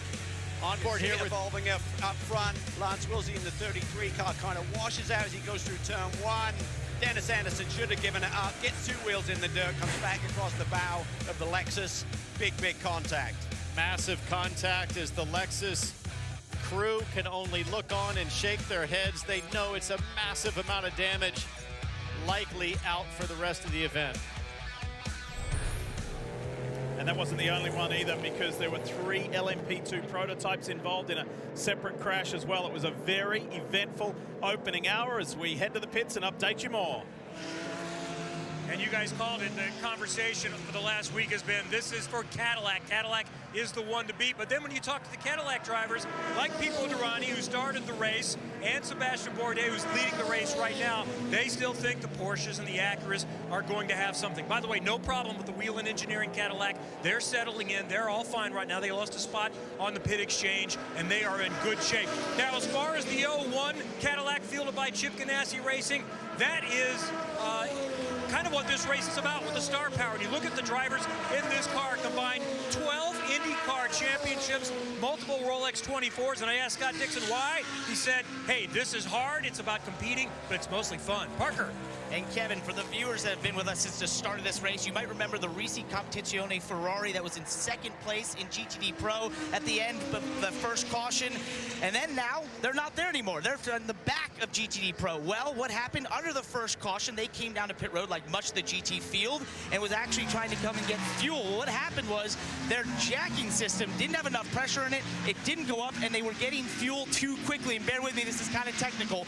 You have rules around how fast that fuel can flow into the car. It's dependent on where the car sits. The jack didn't go up, the car filled too fast. They got a penalty for that. And one thing to keep note, this shouldn't be a problem going forward, even though that Ferrari 296 does have problems with its jacking system from hitting the curbs in the bus stop chicane. The team told me they feel confident there'll be no more issues, Dylan. And Parker in LMP2, Pietro Fittipaldi behind the wheel of the Inter-Europol number 52 right now, making his first laps of the weekend. He flew in last night to replace the team's anchor driver, Clement Novalak, who was injured in pit stop practice yesterday afternoon. So he's using the same seat insert as Clement was using, a few small modifications just to get him as comfortable as possible.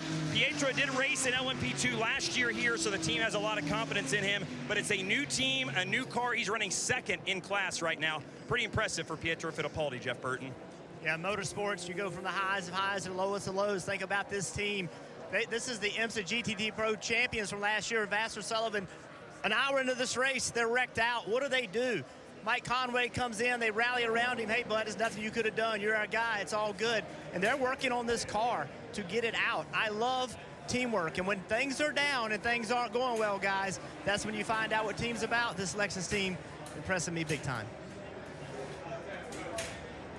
Yeah, it's all about damage limitation, Lee, in terms of the points, because we've seen the championships really clinched by just a handful of points over the last few seasons in many of the classes, Lee. And what they do right now in trying to get that car back out, yes, they're going to be many laps down, but they're just hoping that many of their competitors suffer bigger problems. They can suddenly leapfrog up the order a little bit. The ebb and flow of an endurance sports car race is incredible. So good on them for digging in. That's what a championship winning team does.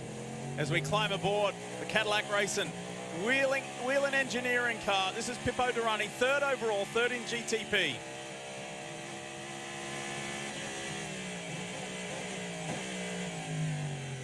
By the way, Nico Pino for United Autosports leads in LMP2. Andrea Caldarelli leads in GTD Pro. And Aaron Thielitz in GTD. Quick update there for you. This is where the Cadillac really shines. That naturally aspirated V8 motor just launches off the corner, gets a big run on his old teammate who won a championship with him. Durrani goes to the high banks here. Looks like he's going to get that car up to P2. He got real high up there, Calvin. That's where a lot of the marbles live, even at this stage in the race. That was right up next to the wall, above the white line as he backs off. Lets the Porsche through, but he'll definitely have some more to say about that battle as things continue here. It looks like the Cadillac's got great straight line. 4 manufacturers in the GTP division, the same as last year. So you're seeing Porsche and Cadillac on screen, BMW, as well as Acura. And they are back with a whole lot more confidence. All 4 manufacturers. Last year was kind of like a discovery mission. Will we make it? What's the endurance? What's the reliability going to be like? This year, after a full season of racing, Cal, there's a lot higher, a lot of elevated confidence with these GTP programs. Absolutely. You think about how nervous all of these teams were, all the 4 manufacturers. Would there be a common part that they're all sharing to try and get through 24 hours last year? Those questions have been answered. And right now, it's more about performance, tuning these cars. We saw it in the track record that was smashed here about a week ago by Pippo Durrani. They're now hitting speeds up over 205 miles an hour on the super speedway, Townsend. Yeah, and I think the reliability story to me is amazing. Just 1 year, as you said. If you remember last year at Daytona, the teams were so anxious. They were so skeptical, frankly, that any of these cars could go 24 hours with the advanced hybrid system. now, as I walked the garages yesterday, those very same teams just shrugging your shoulders saying, yeah, no big deal. I think we should be fine. They've made huge improvements in reliability with this state-of-the-art system. These guys are like the Hollywood stars of sports cars. And speaking of Hollywood stars, we've got several here at the World Center of Racing. And when we come back, our special guest, the Grand Marshal, Hollywood icon, Jerry Brockheimer, with us when we return.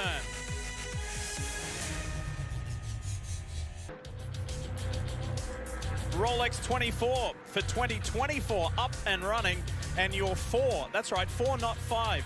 One class less this year because of the increased numbers in GTD and especially LMP2, and your 4 respective class leaders right there on screen. And this is the 22 of Dan Goldberg in the United Autosports LMP2 car just moments ago, right before we came back from the break.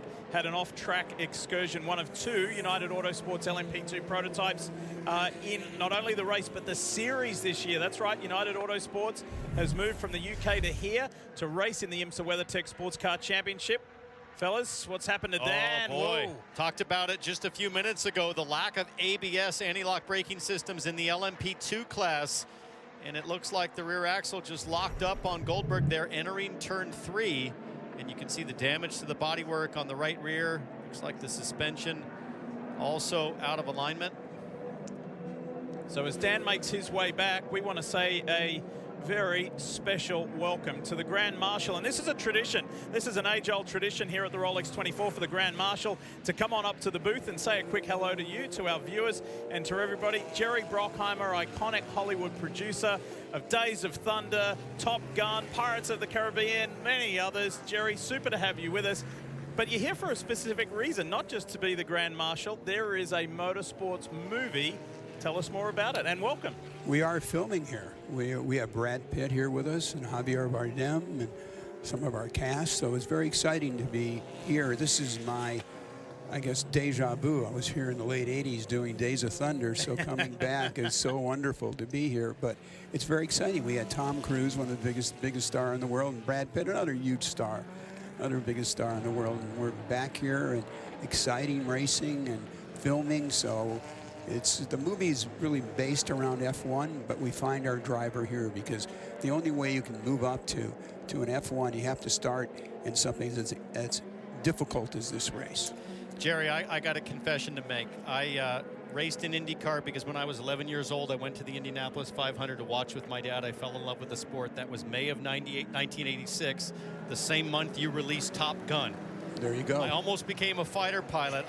I want to thank you from guys like me all across the world, guys and gals that love adrenaline and risk-taking, for inspiring us all with all of your films. I'm curious, when you were a young boy, did you like watching racing? Did you like airplanes? How did you get on this path? I grew up in Detroit, and that is the motor, I guess, capital of the world with all the great manufacturers there. So I was very fortunate to be a part of the Cadillacs and the Chevys and the Corvettes, and just being grown up in that environment was so exciting back in the 60s. So glad you did. Jerry, I'm sure you immersed yourself in the NASCAR world back when you made the other movie.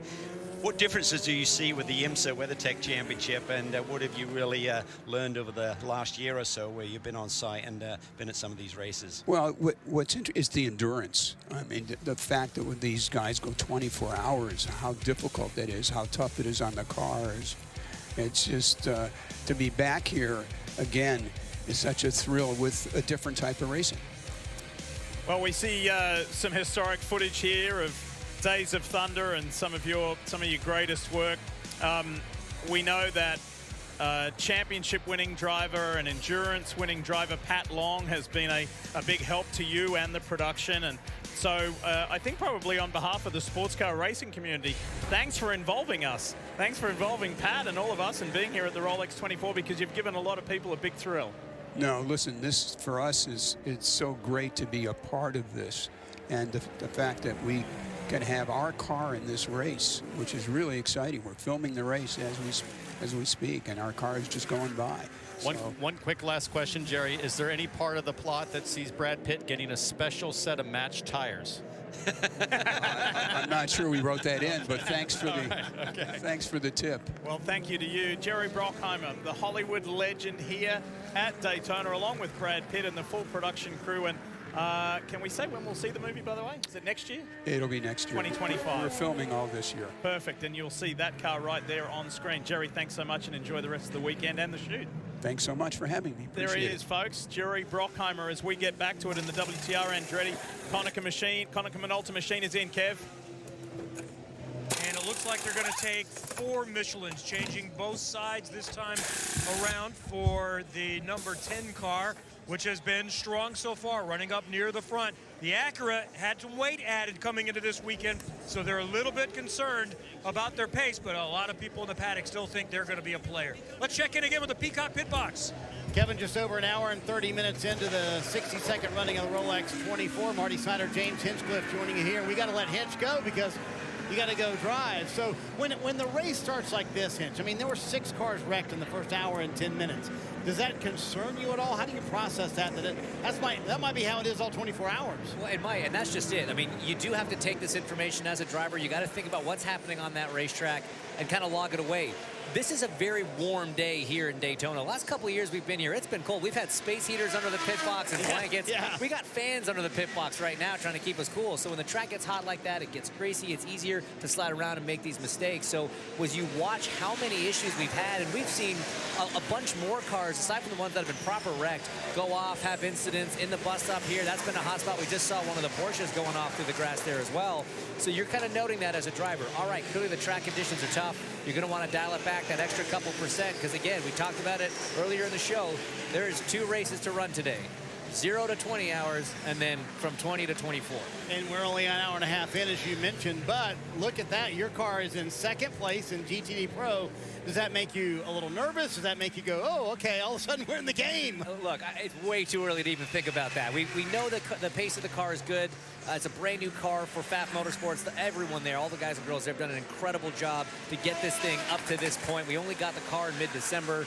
Normally these teams are working on these things back in October to start getting ready. So all things considered, it's run flawlessly, it's run quickly, but we still have a long way to go. We're not looking at where we're running or the lap times just yet. So you need to get to the pit box now, but you're not getting in for an hour and a half or maybe 2 hours or so. Why do you have to get there now? What do you do once you get to the pit box? Yeah, great question. So essentially, we're getting really close for Ollie to come in now, and he'll be putting Marvin into the car, and then I'm next in the rotation. Once you're on deck, they really need you in the pit box in case there is any emergencies. If all of a sudden the driver gets sick, isn't feeling well, he might have to get out of the car earlier than planned. So even though it might be an hour and a half before I'm in the car, you've got to be ready and prepared for anything in a race like this. Is there an entire communication about here's what the car is doing, here's what strategy we're on, here's where we are versus the leader right now? How does all that go behind the scenes? So when I get back to the pit box, you immediately are on headset. I'll get a quick debrief from everything that Ollie's been saying in the car so far, and then I'm listening in real time to Marvin when he's in the sit in front of me. Again, logging all that information, keeping track of what we're thinking, all the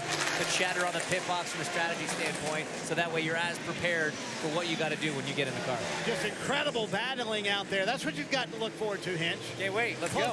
The close battles like that going to be a lot of fun here, and we're very early into this race as well. And we mentioned the wrecks, Hinch, but the racing right here is just insane, and it's only an hour and a half in. Yeah, it's been gnarly from the get-go. You see, look at this, the prototype class. Oh.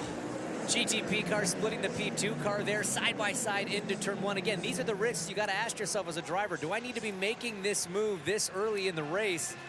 Nearly a 3-car wreck there. Everybody got away with it. Let's go on board now with the 31. You see, he's trying to get a little bit of side draft off the JDC car. The LMP2 car doesn't see him coming, swerves right. That could have been so much worse for the 31. Isn't that Pippo Durrani style? Like, he is going to be a great, he doesn't care it's an hour and a half into the race. That's how he drives no matter when it is. I just don't think some drivers know how to rein him in, and I don't say that in a negative way. I say that if he tries to drive differently, that's when he'll end up making a mistake. So a driver like that, he has to go flat out, but he still knows he's got to take care of the car to a certain extent. Most important question, when do we see you back on TV, roughly? Oh, man, if I'm in the car around 6:30. Let's call it 6:30. We'll count it. In time for dinner. It as a date. All right, we want to see your heart rate when you're in the car, too. We can do that. All that data. So James Hinchcliffe joining us here on the Peacock Pit Box right now, but he'll be in the car in the number 9 FAF car here coming up in just a little bit. The 62nd running of the Rolex 24. We're just underway. spin.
Experience the power of VP Racing's Octane and Cetane boosters. Maximize your engine's performance with a boost in every pour. Find VP additives at your nearest auto parts store today or visit vpracingfuels.com. Mid-70-degree day here at the World Center of Racing. Could not ask for it to be more comfortable. There's usually some pretty inclement weather with this event. There might be a little bit of rain over the duration of the Twice Around the Clock Classic, but the temperature, just the ambient temperature, is just beautiful. Here, let's talk about BMW, Rahal Letterman, Lanigan Racing, and the 24 of Jesse Krohn. Off track, on the grass, kind of no harm, no foul. Lost a little bit of ground, but nothing major. Pit stops are happening. Kevin Lee's there.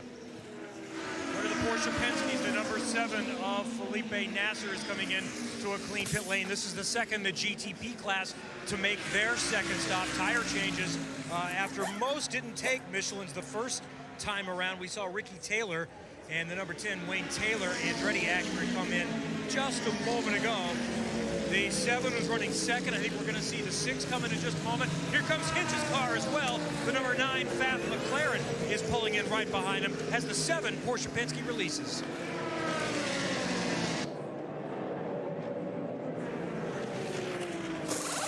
And we're going to see the first driver change in this car as well. And Hinch and I had fun with his new teammate. He's the guy leading the charge. He has most experience in this McLaren car, Marvin Kirchhofer, and we made him make us try it several times. But we still did not get it exactly the way he does. Much better than us. But Marvin is really talented in the race car. Oliver Jarvis had a strong first stint.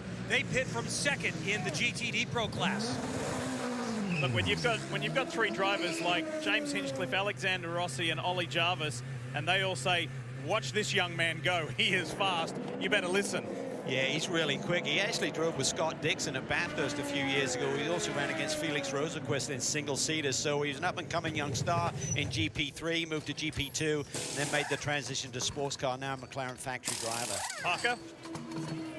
And speaking of Scott Dixon, Sebastian Bourdais in the leading 01 Cadillac just handed it over to Scott Dixon. They're doing 4 Michelin tires on this Cadillac. We saw the driver change there. In roughly about 15 seconds, these GTB drivers can change positions there and get in and out of the race cars. They wait on the energy replenishment right now. Really happy with this race car, Sebastian, on the radio, talking about all the things it was doing really well, even in the heat of the day, as the favorites as we came into this race. The 01 Cadillac team continue to execute at the front of the field and just waiting on that energy right now. They're away. You see the LED number climbing on the side of the race car. 40 seconds is a full load. It's not always that they're waiting on fuel on these hybrid machines. That's just they have to be stationary for 40 seconds if they want to get a full stint on their next run. I'll tell you something that is in the mind of Cadillac Racing Wheel and Engineering. Because they're champions in the series, they go to the first in pit box. That's where they start. What's of a little bit of concern to them is their opposition if it comes down to a final stop, or in the stops leading up to the last stop, the opposition can watch what they're doing, and if they pull the fuel out and they drop down first, their opposition can respond ahead of them and beat them out of pit lane. So that's very much in the forefront of their minds. Yeah, it could be as much as 15 or 20 seconds to get all the way down pit lane in terms of advanced peek into what your competition is doing. You know, watching the GTP pit stops here and the Ganassi team as the 85 and the 31 come out together, I'm reminded that Chip Ganassi Racing brings multiple crews. They have the ability to let their crew members get some sleep in the night and bring another round of crew in. That's a big advantage when you get to 3 or 4 o'clock in the mornings. It looks like the 31 getting up to speed pretty effectively there. Ben Keating now on board, on his 8th double duty, but this one is going to be more difficult than any other that he's tried to encounter. Just sensational. He's had so much success over the years here at the Rolex and globally. Won 2 championships last year, one with Corvette Racing in the World Endurance Championships as well, and an LMP2 title. But he said these hybrid machines are so complex. Oh, yeah. And it's just a different kettle of fish. And if it looks like Ben is being smart to go out with his fingertips and tiptoe around on the outlap, it's because he knows his job is hand that thing over in one piece. It's a lot more complicated than the LMP2 car he's also racing today. So Ben Keating settling his way in as he goes past the car that wins LMP2 car that he drives in the other class in this same race. So that's got to be a strange feeling. Parker, tell us more. Well, Townsend, just to back up your story there on the 01 Cadillac team, they'll change those crew members about 10 p.m. tonight, and that second crew is a lot of their IndyCar pit crew members. Also talking about Ben Keating there, I had a great conversation with him before this race, and you guys were mentioning how he's talked about how hard those cars are to drive. He said the biggest thing was the braking. He said, I was locking the rears in the bus stop chicane. I couldn't figure it out. I backed it up, and the team turned to me and said, no, the electronics do it for you. You've actually got to drive it harder. He said it was the hardest car he's ever had to drive in transition from the LMP2 car. So obviously you see coming out of the pits, just taking it easy, getting up to speed, and wants to complete his minimum drive time. So that's 85. Up front in GTP. Let's talk about GTD Pro, the premier class in the GTD division. Antonio Garcia in the Corvette for Pratt Miller Racing. Now, this is the first year where there's been a big change. There's actually customer Corvettes now racing. We started talking about that right at the top of the broadcast with the AWA Corvette that had some electrical issues. As we climb aboard now, the multi-time champion and sports car superstar Antonio Garcia, the Spaniard, had some knee surgery in the off-season. He's recovered well from that, and he's ready to go in this revised program and get more success straight out of the box. 5-time championship winner, a couple of wins here at the Rolex. We talk about all of the hype around the hybrid cars last year, but the real focus this year has been on GTD Pro, how it's exploded with Ford coming back with the 2-car entry. This customer racing program with Corvette, they've still got 2 cars in the Pro class as well. Ford versus GM, Ferrari in the mix as well. It's going to be an exciting year in GTD Pro. Right now, it's Chevrolet up front. Joey Hand has moved the Ford Mustang into P2 right now. So that's the highest we've seen the Ford Mustang on his debut run to so far today. On board here with the number 65, Joey Hand. Really the key development driver in this whole project, trusted by Ford Motor Company and Multimatic to get the job done, and being rewarded finally with a chance to race in the category in the car that he developed. And wouldn't it be awesome, guys, if this came down in the final hour as a Ford versus Chevy battle, Corvette versus Mustang, that would be pretty cool. But there's a whole bunch of other guys to contend with, namely that 62 Risi Ferrari, as the P2 traffic works its way through GTD Pro. Look at engineering powerhouse Multimatic is behind this Mustang, and it was kind of telegraphed for quite a while that it was coming along last year when we first got a sneak peek of it and the test and development program. There's going to be really exciting times, and there's already about 14, I think 15 of these cars in existence that have been produced. They're going to keep pumping them out by the dozen. There's probably going to be 40 to 50 built within a 2-year period. There is huge customer demand for these cars. There really is. It's a very exciting program. Proton are running one in GTD here this weekend. The number 55 entry. Joey did the rollout with his car. He has done a ton of racing in the last 3 years since the Ford GT program went away, but he's been associated with Ford. He's been working with their NASCAR drivers on sim program and things like that, but he's excited to be back here full time. Here we go, Cadillac versus Porsche. This is Cadillac Racing Chip Ganassi versus Porsche Penske Motorsport, and it is on between Scott Dixon and Dane Cameron. Dixon's got to contend with some LMP2 traffic here. Dixon get by going into turn 3. I was surprised how, I tell you, the top end speed between Porsche and Cadillac seems pretty even around here. There's not much to pick between the two. It really does. Great to see Dan Cameron back full-time on the IMSA Championship. Ran in the World Endurance Championship last year. Didn't have a great year. Had a good chat with him here at the Raw last weekend. He said, I'm excited to be back. He's a 3-time IMSA champion, including a win with Penske. Alongside Elio Castro, alongside Juan Pablo Montoya, excuse me. Elio was in the other car with Ricky Taylor. He decided to get his teeth back into racetracks that he knows very, very well. Looking at how Dixon just sort of opened up a gap there, my guess is that Cameron got an opportunity, maybe because of traffic. Something got checked up perhaps in the Le Mans chicane for Dixon, because he's opened up, wow, almost two and a half seconds just in half a lap there. The Cadillac, boy, they've got some muscle that they seem to be able to flex on demand, on command from the drivers. But 22 hours to go here at Daytona. Sebastian Bourdais started, and look, this is the 19, the Iron Lynx Lamborghini that has been running at the front with Andrea Caldarelli behind the wheel. This is Jordan Pepper driving now. There's that Proton Ford Mustang, Cal, that you were talking about, that light blue car behind. And Jordan Pepper is serving a penalty for the team. Failing to meet the minimum refueling time, so they'll work out how many laps you did and how much refuel had to go on, and they basically have a fuel flow monitoring system now, does IMSA, so they can calculate what's going on there, and you've basically got to spend 40 seconds to do a full fuel fill.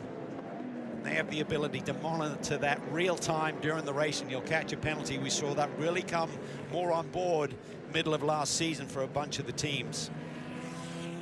And again, that was costly.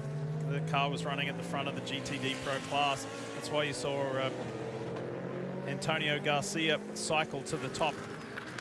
The Pratt Miller Corvette was running in the top 3, but now leading the way in that class. In fact, changed that to Paul Miller BMW with Madison Snow atop GTD Pro. Atop the overall standings, though, is this team: Cadillac Racing, Chip Ganassi Racing, Renger van der Zande, Sebastian Bourdais, Scott Dixon, who's behind the wheel.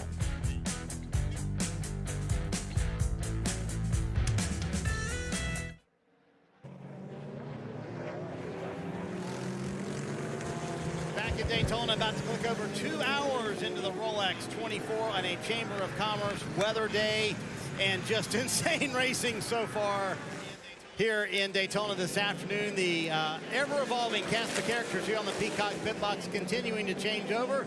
Marty Seider, Jeff Burton now joining us on the Pit Box, and Jordan Taylor here hanging out with us, driving for the family team, back with the family team this year. Jordan, when the race starts this wild, why has it started this crazy? Like, why has it been this way only 2 hours in? I don't know. I think it just feels like everyone forgets that it's a 24-hour race. I mean, we went through the whole Roar test, which was 3 days last week. We went through 2 days of testing this week.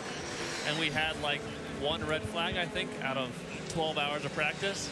And now we've already seen a bunch of accidents already. So I think everyone just amped up to go racing. It's a big year for it. It's a 62nd anniversary, so everyone, wants that watch, even if they're starting off a little hot. You're a three-time IMSA champion, so you know how to get it done. But I'm always curious, because I never had to experience it. You're sitting here having to wait to get in the race car. So what do you do? Like, how do you keep yourself prepared? What is your team involvement, etc.? It's weird. I mean, like, I woke up this morning, I knew I'd probably only be in the car like 7 o'clock tonight, and I had to wake up at 7:30 in the morning. So that part's a little bit weird. You just have to kind of trust that, last time you were in the car, it's going to be a little bit different conditions from when the next time you're in the car. But yeah, I mean, we woke up this morning, had all sorts of meetings. We get to come talk to you guys.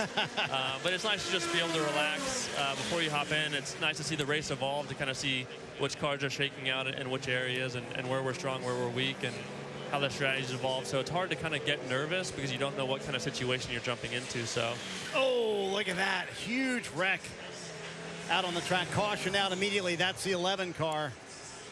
Holy smokes, that's a big hit in the bus stop. And that just adds to it, Jordan, right? Yeah, is that out of the bus stop? It is out of the bus that stop, must correct, have been a yes. big one. Yeah. I think he was caught up in an incident earlier today as well. Stephen Thomas out there. Hey, Jeff, I mean, behind the wheel, man, I mean, Jordan mentioned it. It's a 24-hour race, but this is 2 hours in. This is the 7th car, and another one that this was like it's absolutely destroyed. I mean, how do you process this? Here's the replay of what happened. Yeah, let's see what does happen.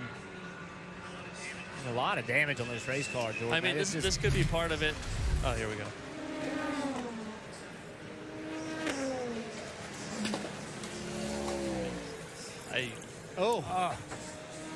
What in the world could that have been, Jordan?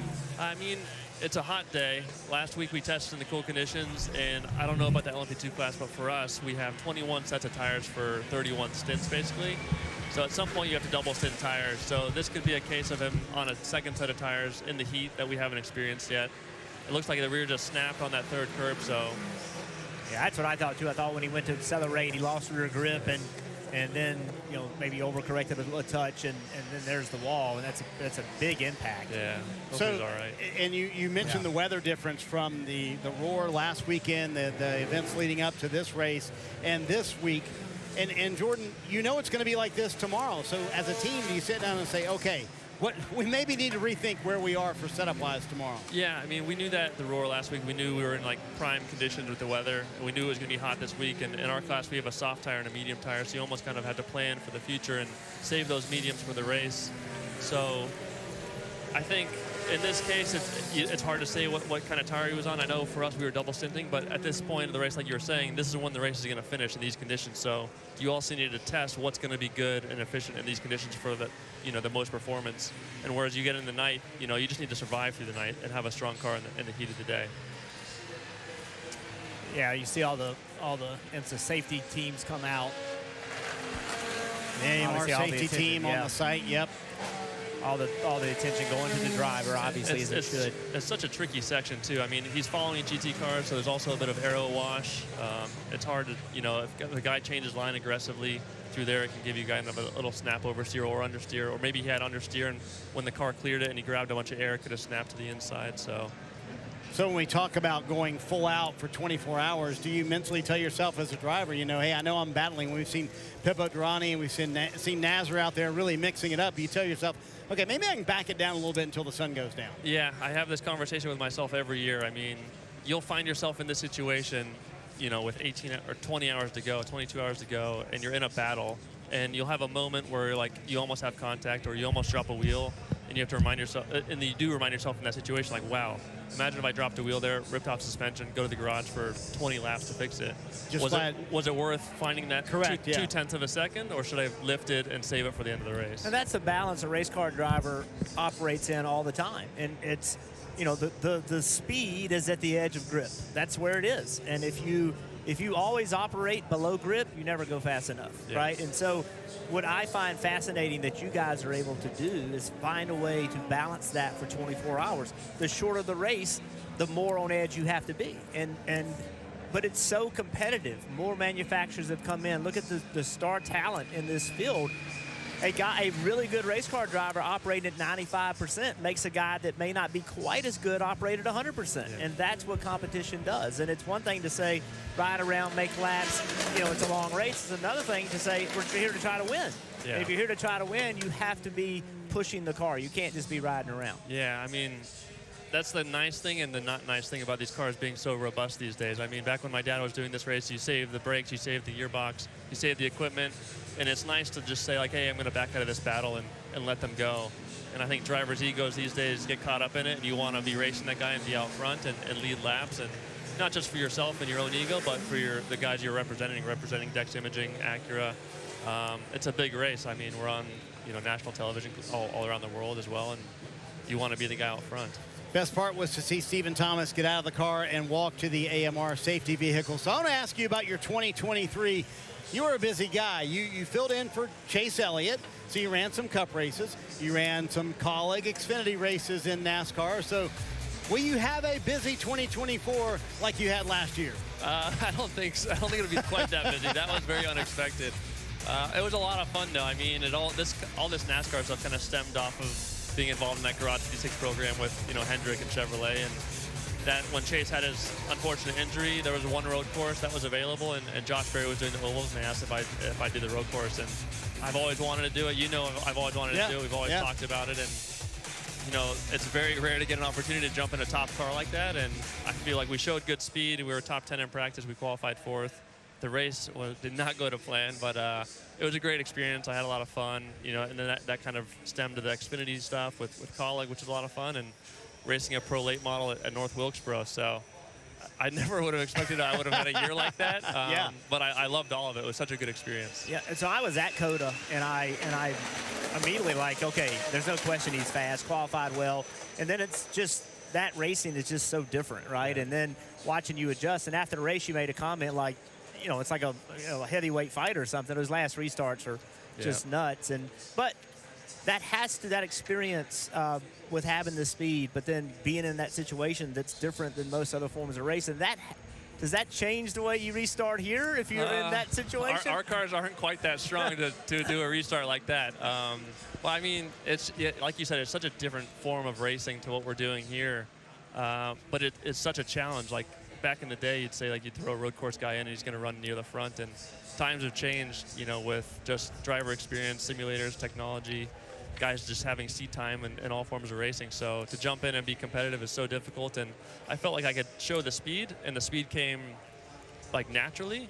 But then, after the one restart, I got shuffled back to 10th, and I was like, all right, I'll just work my ability back to the front, and then next restart I'm 15th, and I'm like, all right, I guess I'll start again, make my way to the front. All right, now I'm 20th. Let's start now, and then I was just 25th, and then you just get shuffled around when you're in the middle of the pack there, and they race aggressively, they race hard, but you have to. I was also in North Wilkesboro when you ran the pro late model. I walked up before the race, and I'm like, what are you doing here? And that's what he wants to fight for this year. He said, if I can do one thing, I want to be in that pro late model at North Wilkesboro. I loved that. Yeah. I thought that was the most fun I've had in a race car in a long time. That's all right. Awesome. Always fun hanging out with you. Diff, he's back with a family team, but I don't know if it feels like a family team anymore. His dad told me they have over 100 people here in Daytona, so I'm not sure it has that family feel, but he's happy to be back inside the Wayne Taylor Racing It is camp. a crazy big operation there at WT Andretti now. It's keeping them all busy. They've got 8 trucks, 17 motorhomes, 66 monitors on the timing stands, 32 workstations, and over 100 people here. It is a massive operation, stepping up from a one-car operation, right? Here we go. Pit stops happening for the GTP cars. Lee Diffie, Calvin Fish, Townsend Bell back with you, enjoying these early hours of the Rolex 24. Again, we're under full course caution number 3 for the race so far. And this is why. Again, a pretty savage crash suffered by Stephen Thomas. Yeah, he really sent it in there, used a lot of the curb on the entry turns, and then he's just wide, a little bit offline all the way through, and I think see the impact there. That is the difference between a pro and a pro-am. There may have been mitigating circumstances until we talked to the team and to Stephen himself, but the key with the pro, they recognize when they're a little bit offline, carrying too much speed with that radius, you just control that moment earlier in the situation and don't let it get out of hand like he did. You have to free your hands up and lift your eyes and take some lateral out of the car because you're offline, and it looked like more was put in that situation. He was also in traffic. These GT3 cars, GTD I should say, that you're following with those big wings and bodywork, sometimes hard to see exactly where you are, can be a little disoriented. So here's the number 2 LMP2 class car finishing their pit stop. United Autosports crew led by Richard Dean, the team manager, co-owned with Zach Brown from McLaren F1. This class is going to be sensational this year. We talk about LMP3 going away, teams migrating to LMP2 this year. Also over in the World Endurance Championship, Lee, as you know, there is no P2 class other than at Le Mans. That's why teams like United Autosport have transitioned over here. They've wanted to do it for a long time. Now they're here to stay. They found a happy home here, and they're super excited about it. And there you see some of the LMP2 cars rolling off. There's the AO car that was involved in one of the earlier incidents in the opening hour of this race. We'll be back and go racing.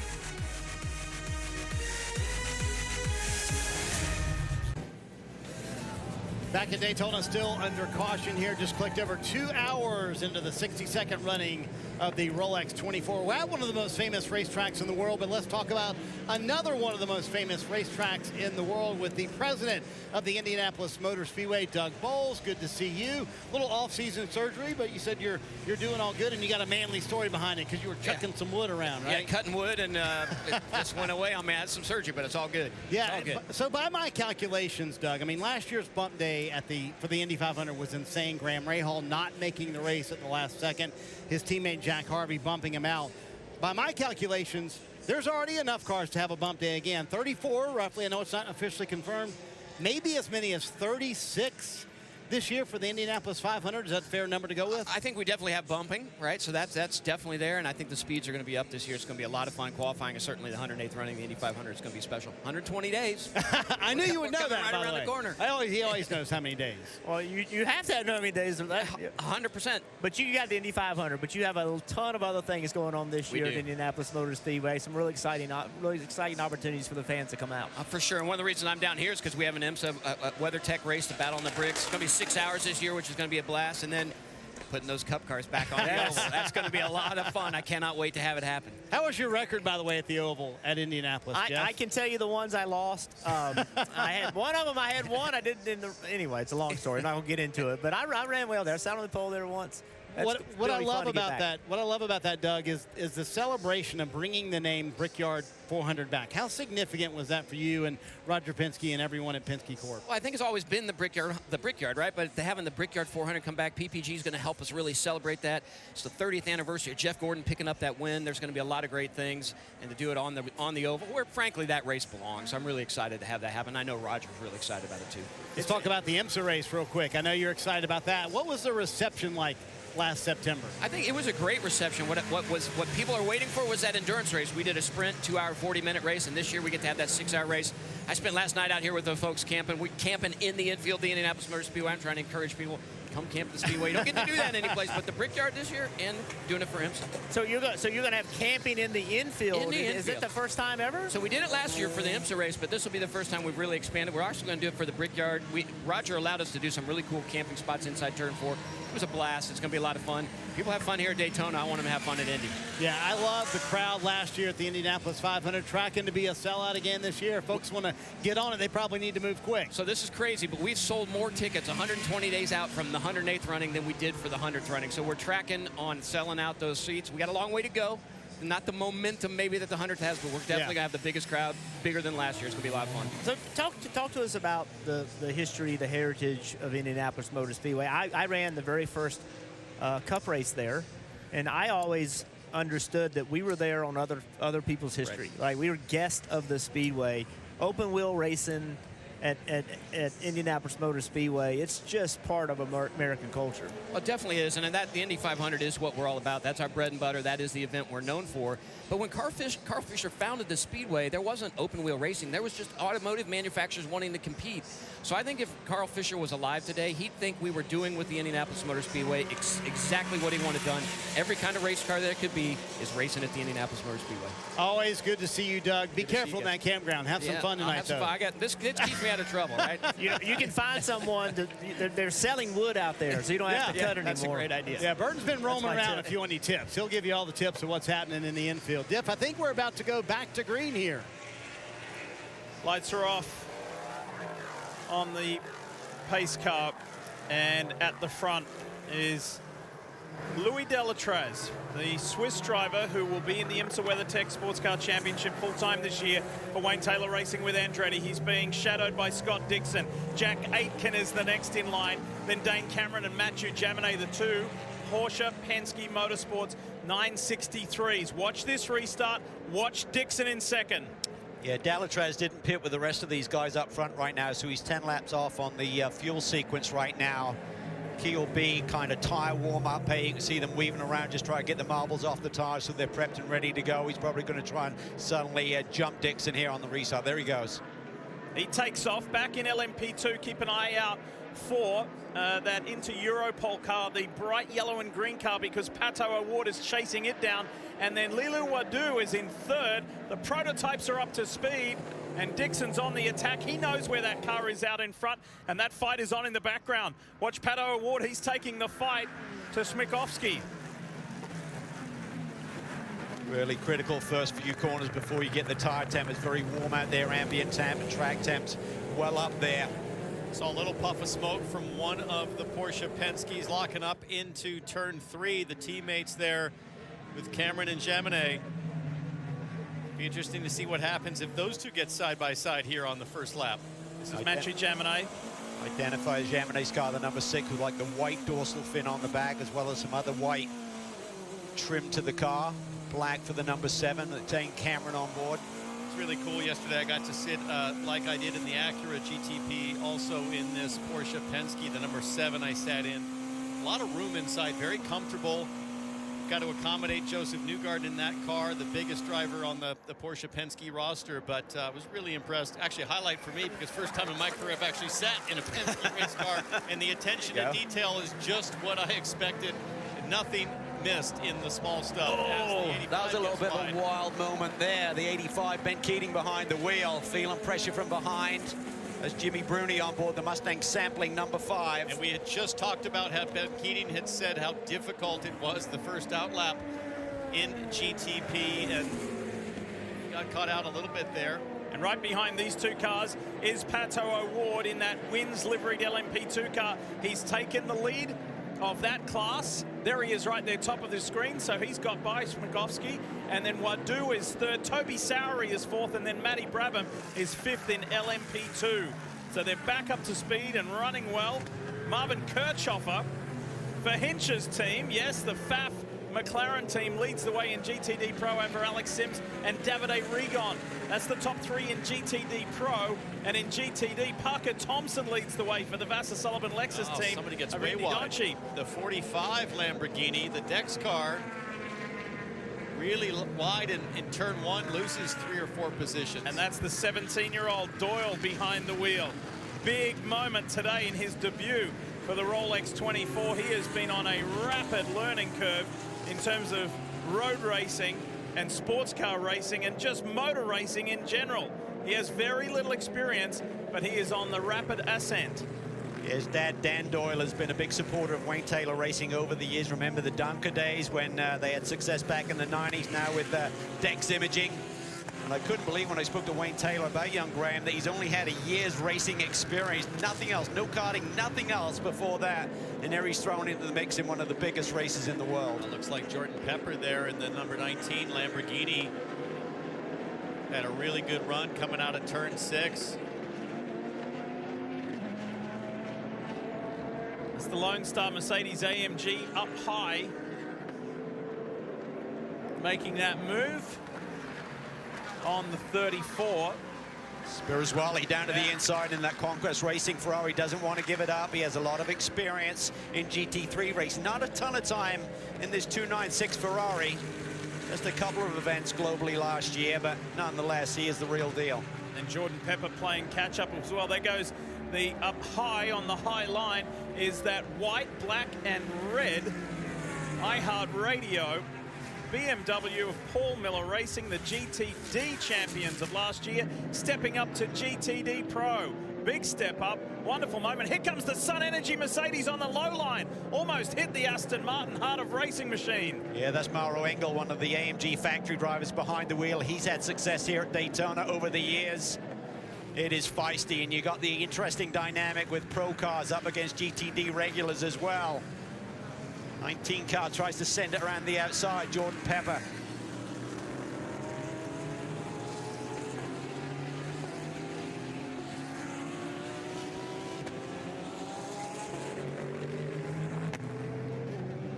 Look how intense it is in GTD, both in pro and in regular. And when we come back, Dave Burns and the gang. We'll see you soon.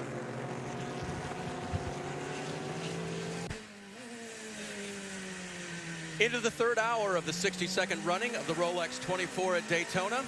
And as you can see, it is intense. Joined by Steve Letarte and Brian Till, I'm Dave Burns watching the action in LMP2 as right now Toby Sowery tries to run down Schmickowski in that leading 52. Actually, Pato O'Ward's leading. This is for second.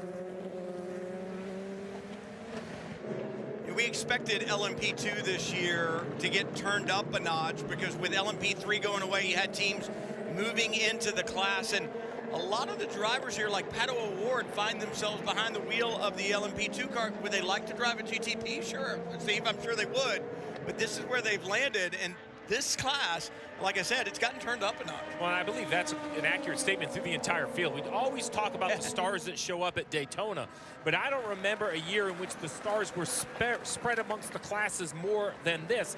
Of course, the driver restriction, right, in the GTD class, but there's a pro version of that where we see a lot of high-end drivers, and then both the prototype classes filled with stars, and it's obvious, right? I mean, the pace is up all weekend long. The stars in themselves in the 52 car there in second place. Remember, they were the Le Mans 2023 winners with Schmickowski, part of that group from Poland who were so proud to carry the flag there to victory at France, and now they want to do the same, paired with PR1 Mathiasen Motorsports here in the States. Watch them down into turn one, and every car in the LMP2 category is an Orica chassis, with the exception of the 33, which is a Ligier. It's the only Ligier running anywhere in the world in the LMP2 category, and they're running here with Sean Creech Motorsports. But these cars so equally matched that last time around, whether it was on the straightaway or through the infield, it seemed like no gain anywhere. And Steve, even between the two different parts of this course, you've got the infield part, you've got the high banks. They stay evenly matched no matter where they are on course, 3.5 miles worth. Yeah, this racetrack is iconic for a lot of reasons, but the challenge is real, and that is, I believe it's one of the most diverse road courses as far as speed mix. A very technical inside version of the track, and then this high banked long straightaway. They might be a turn, but it's basically a straightaway for these cars.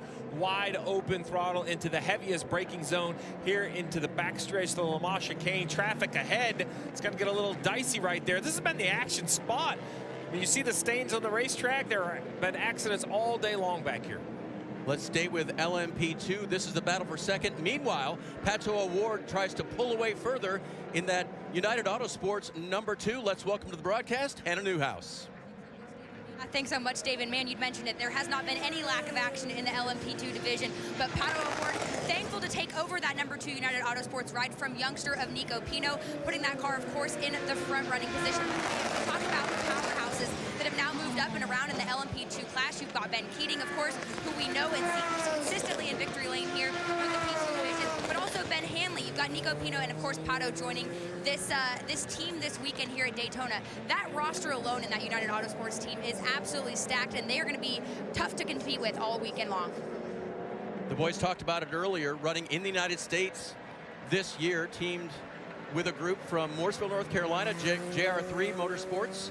Took some of their engineering, but are using their facilities there and operating out of the U.S., seeing if they can win a championship in LMP2. You look through that lineup in the #2, and 3 of the 4 have Rolex 24 victories in class here. So a lot of experience, not only in the pit lane, in the garage, but in the cockpit as well, and that's what it takes to win. Well, it's really more on display this race. It has been so jumbled up. I mean, I know only 2.5 hours into a 24-hour race, but already 3 full course yellows, a few other incidents that didn't create a full course yellow. We've seen cars off track, mechanical issues. You know, everybody talked about how long the race is. Hinch down in the pit box said, hey, settle in, get through 20 hours. Well, I think the field needed that pep talk because there hasn't been a lot of settling in. And Brian, the changes to the weather have been huge. We'll talk about those in a moment. Let's first welcome Matt Yoakum to the broadcast. Back to the broadcast, Matty. Thanks, David. 2.5 hours in. It feels like 5.5 when you look at all the crazy, chaotic things that we've seen at this juncture of the race. Back in the garage area, when you look at Vassar Sullivan Lexus, what a massive hole they've now dug themselves. And not of their own doing, innocent victims, but they paid the price. The team, from the time they put their hands on the car until Mike Conway drove out of the garage stall, 58 minutes. Incredible job. Fast race car, beautiful race car, but a lot of unique things underneath that nose and the hood of the car that they have to work on and replace. Just so intricate under there. They finally got to replace back out, but now they are certainly 13th out of 13 cars, 37 laps down. But here's the thing, a long way to go, Dave. It's the Rolex 24. Anything can happen.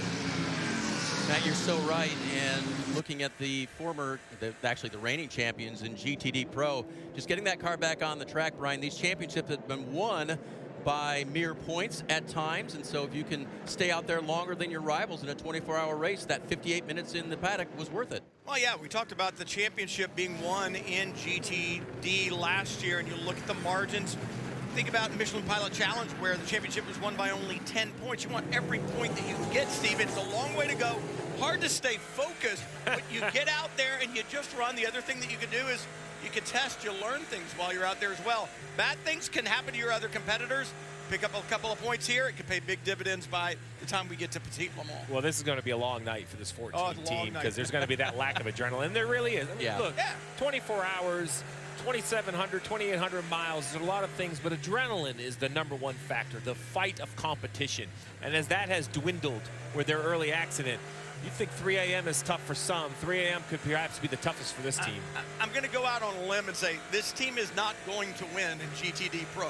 Yeah. I mean, stranger things have happened, I guess, but I mean, I don't know how they would ever get all of that back without the rest of the field being gone. And that's what, like you said, Steve, the adrenaline then goes away, but you've got to focus on the job at that point in time. And it then, I think, becomes a job. When you're a race car driver and the adrenaline's up, you're out there pushing, pushing, pushing.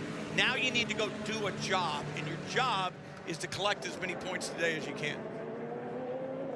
Into the third hour at the Rolex 24 at Daytona. You're on board with leader Louis Delatraz for Wayne Taylor Racing with Andretti.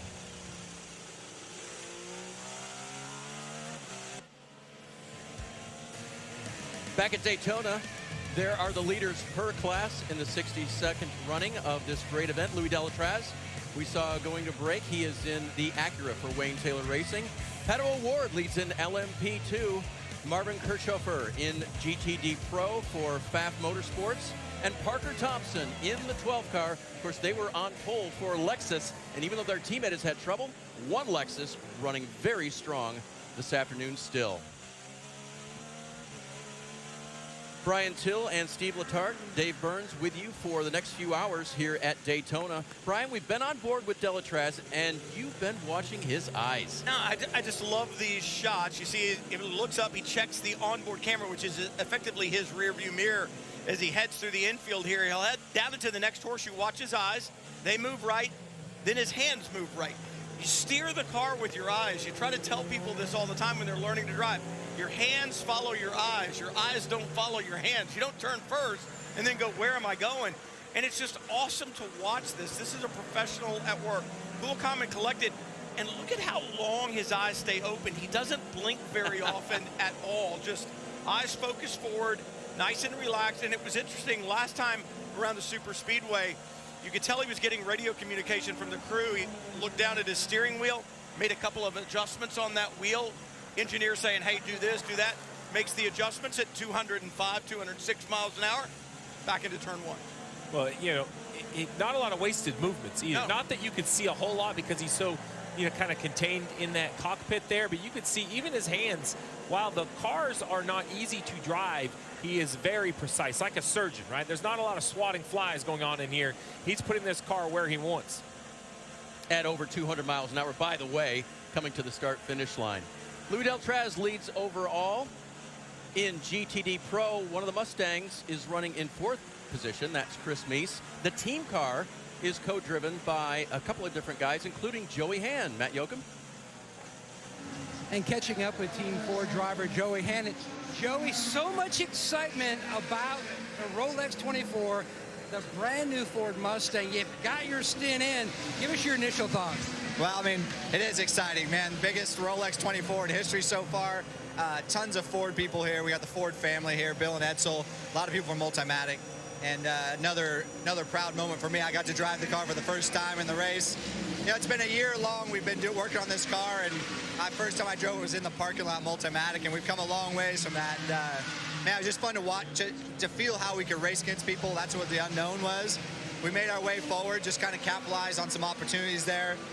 Had a really good restart on one, and man, you're right. It's exciting time. Sports car racing is at the tip top right now. It's really fun to be involved. And also on the creativity and development side, because you've been a part of this right from the get-go, you've had so much input going into this car. Did that make it even that much more fun as you went along the different stages of development?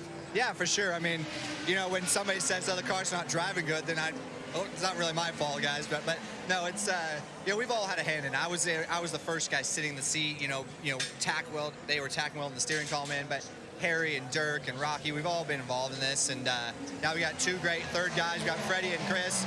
But yeah, I mean, it's a group effort. These guys have worked so hard, especially since the New Year and Christmas, to get these cars ready to go. And everybody, I think there's a good bit of relief from everybody to get these things going around the racetrack, you know, because you just never know, right? And again, for me, it's just super exciting to be back full time, back here at what I will call the peak of sports car racing that I've ever seen. And to have Ford so involved and so into it. And man, I'm telling you what, these Mustang fans are going to love this thing. We got tons of Mustang folks out here. Now, this is the top level. You've also got a customer car in here, but also Ford is looking at more of the grassroots racer as well. This year, the Mustang Challenge coming out, it's going to be excitement everywhere, no matter your level of driving. Yeah, it's everywhere. I mean, we're going to be racing all over the world with this Mustang GT3 and the GT4. We got Mustang Challenge coming out. I think that's going to be great for young guys and guys that just want to do it for fun. I got a kid that races. Maybe he ends up in Mustang Challenge. I'm sure he's watching and hoping that's the case. But yeah, I mean, there's just a lot of great stuff. When you look at what Ford's doing across the board in just a lot of different categories, from drift and rally and this, Ford is racing all over the world every weekend.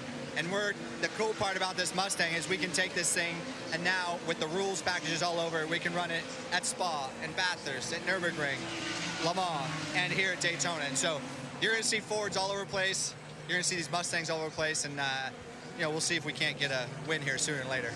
Dave, what is that phrase? Something old, something new, something blue. I mean, we've got the Ford Blue and then the new Mustang, but if you look up here, running those 80s iconic Ford Mustang numbers that Jack Roush utilized, 64 and 65. So many wins with those numbers. Just a lot of coolness down here with this Mustang program. Yeah, Matt, after a long wait, the Mustang followers have had such a nice debut watching this race car, and they hope it'll be successful not only just here in the Rolex 24, but all around the world all year long. Yeah, excited to see Joey back in the paddock.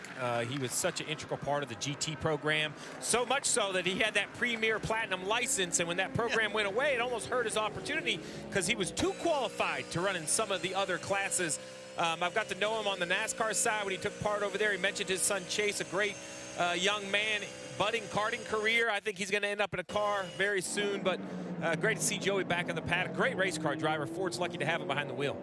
Oh, absolutely, and he's good in anything he's ever driven. He won in prototypes, won in GT cars. I can remember when his career first started in the open wheel ranks, and he was pretty special then.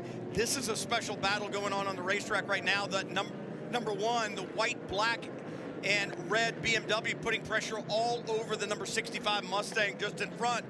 Balance of performance, we talk about it a lot.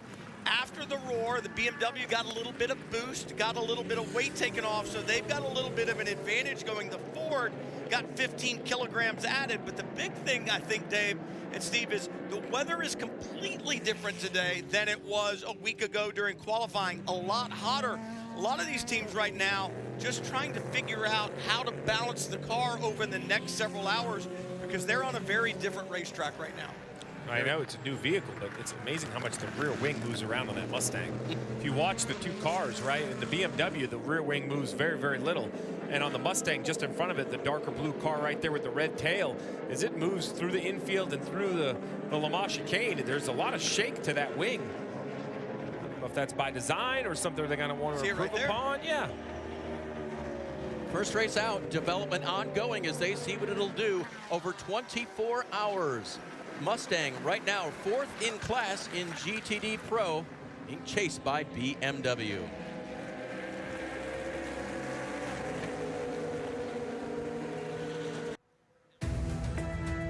It's huge to win this race. It's one of the marquee events in the world.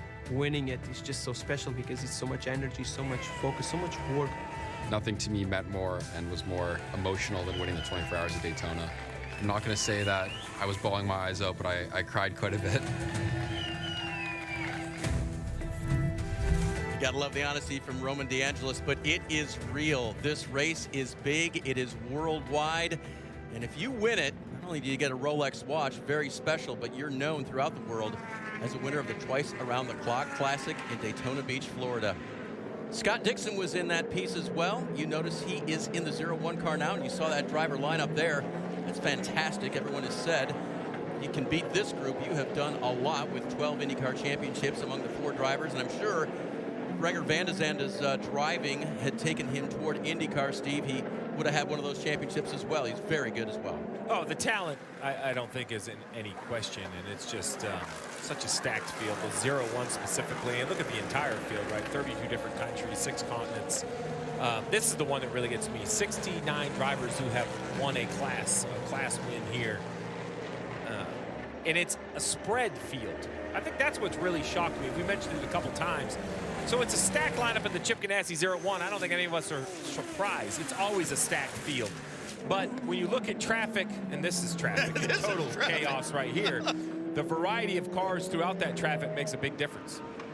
All 4 classes are in that shot right there, headed into turn 1, literally. You've got GTP cars, LMP2, GTD, and GTD Pro. And remember, in the GTD classes, the only thing that separates GTD Pro from GTD is the all-pro lineup in the GTD Pro cars, and you'll recognize those by the red end plates on the rear wing and the red number panel. And this traffic will become more difficult as we see the sun being a little bit of a glare. Oh, in the kink, that is not where you want to be on the outside right there. But this traffic will become more difficult as we run under green. Offline will become dirtier and dirtier and dirtier. So when you get here in the 2nd or even the 3rd lane, you get that rubber on your tires.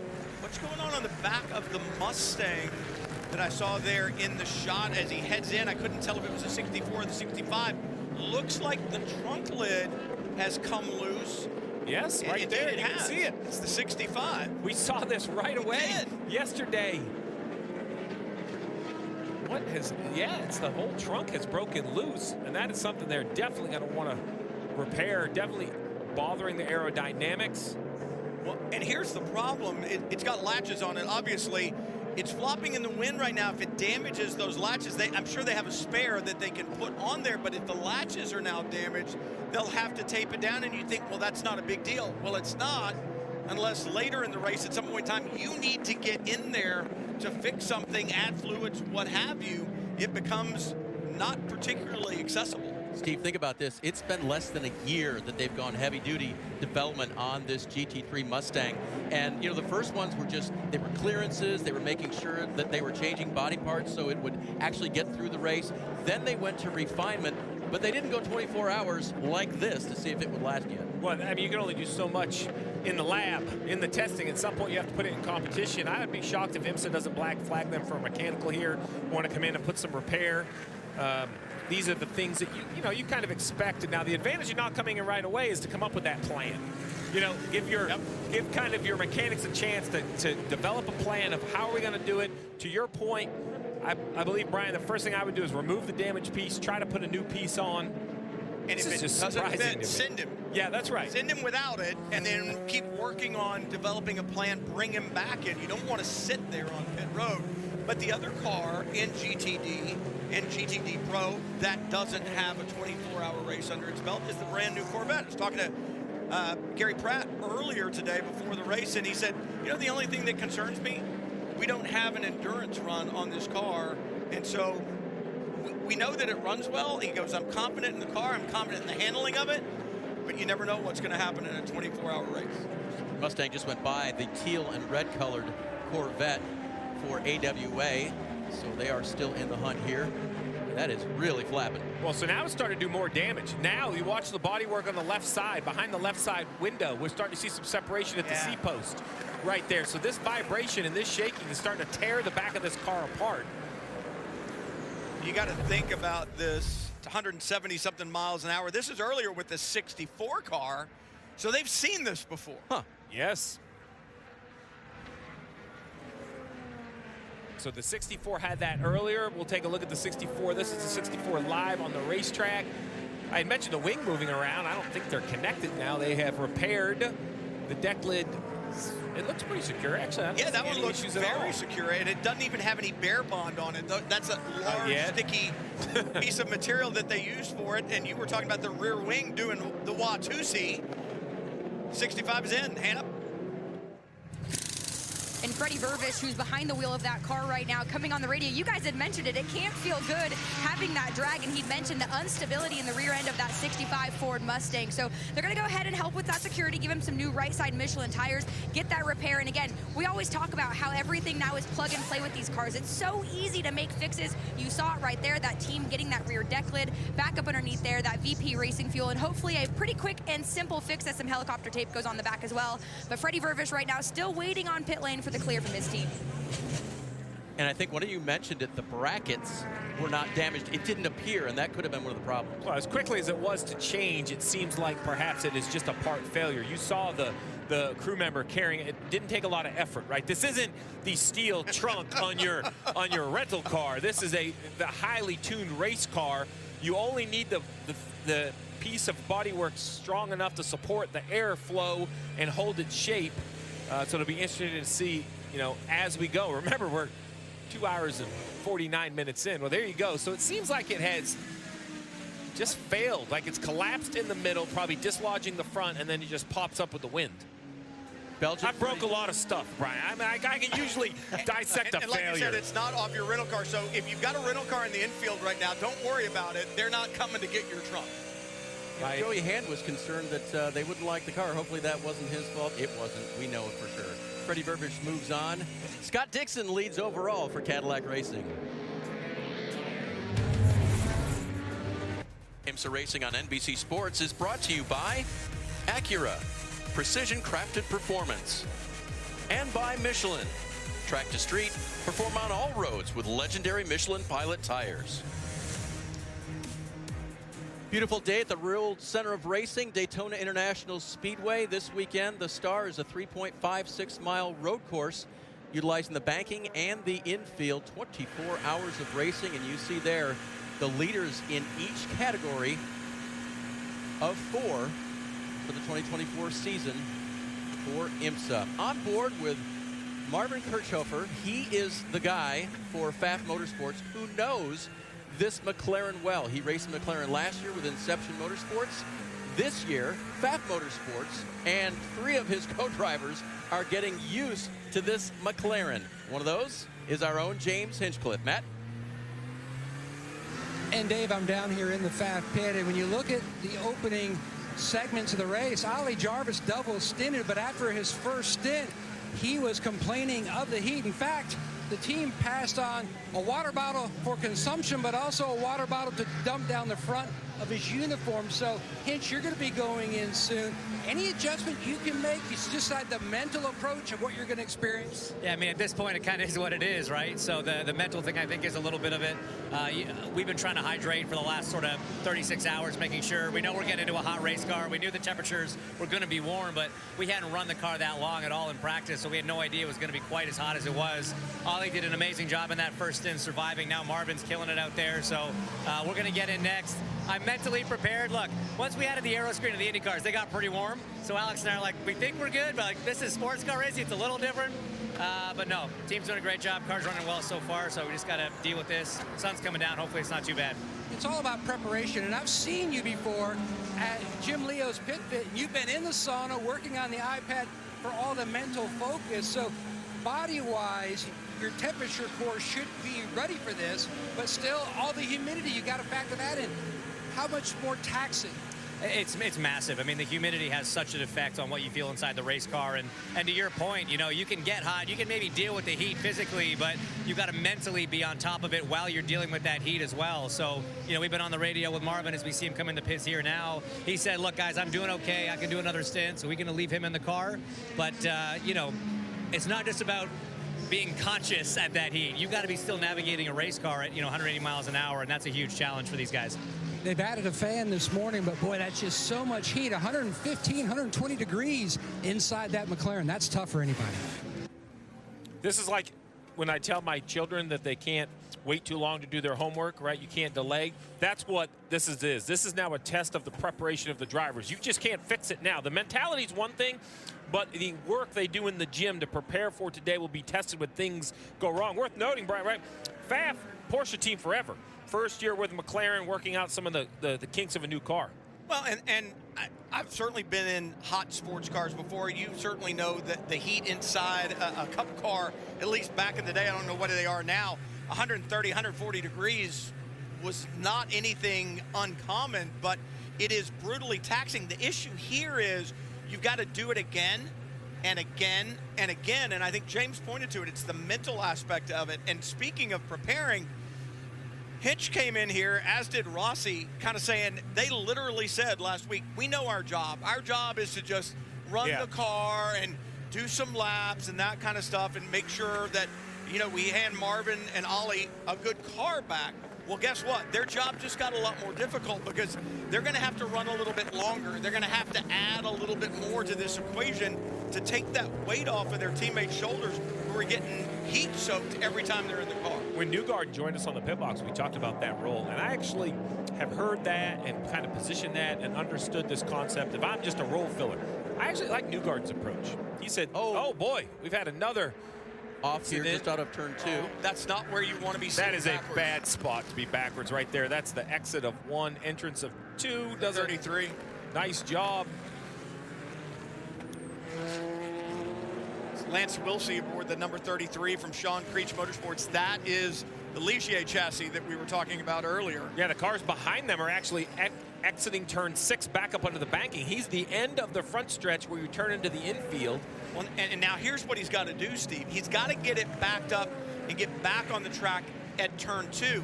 He can't shortcut over to turn 6. If he does, the lap is gone now. He's going to sit there for a long time, and the officials could theoretically say, well, he sat there for 3 minutes, so we're not going to take the lap away. But what he really needs to do is get going in race direction. But he's got to find reverse, and this is a new car for Lance. He was in an LMP3 car last year. This is a little bit different. The mechanics of it are a little bit different. The procedures are a little bit different. A little bit of business on pit road.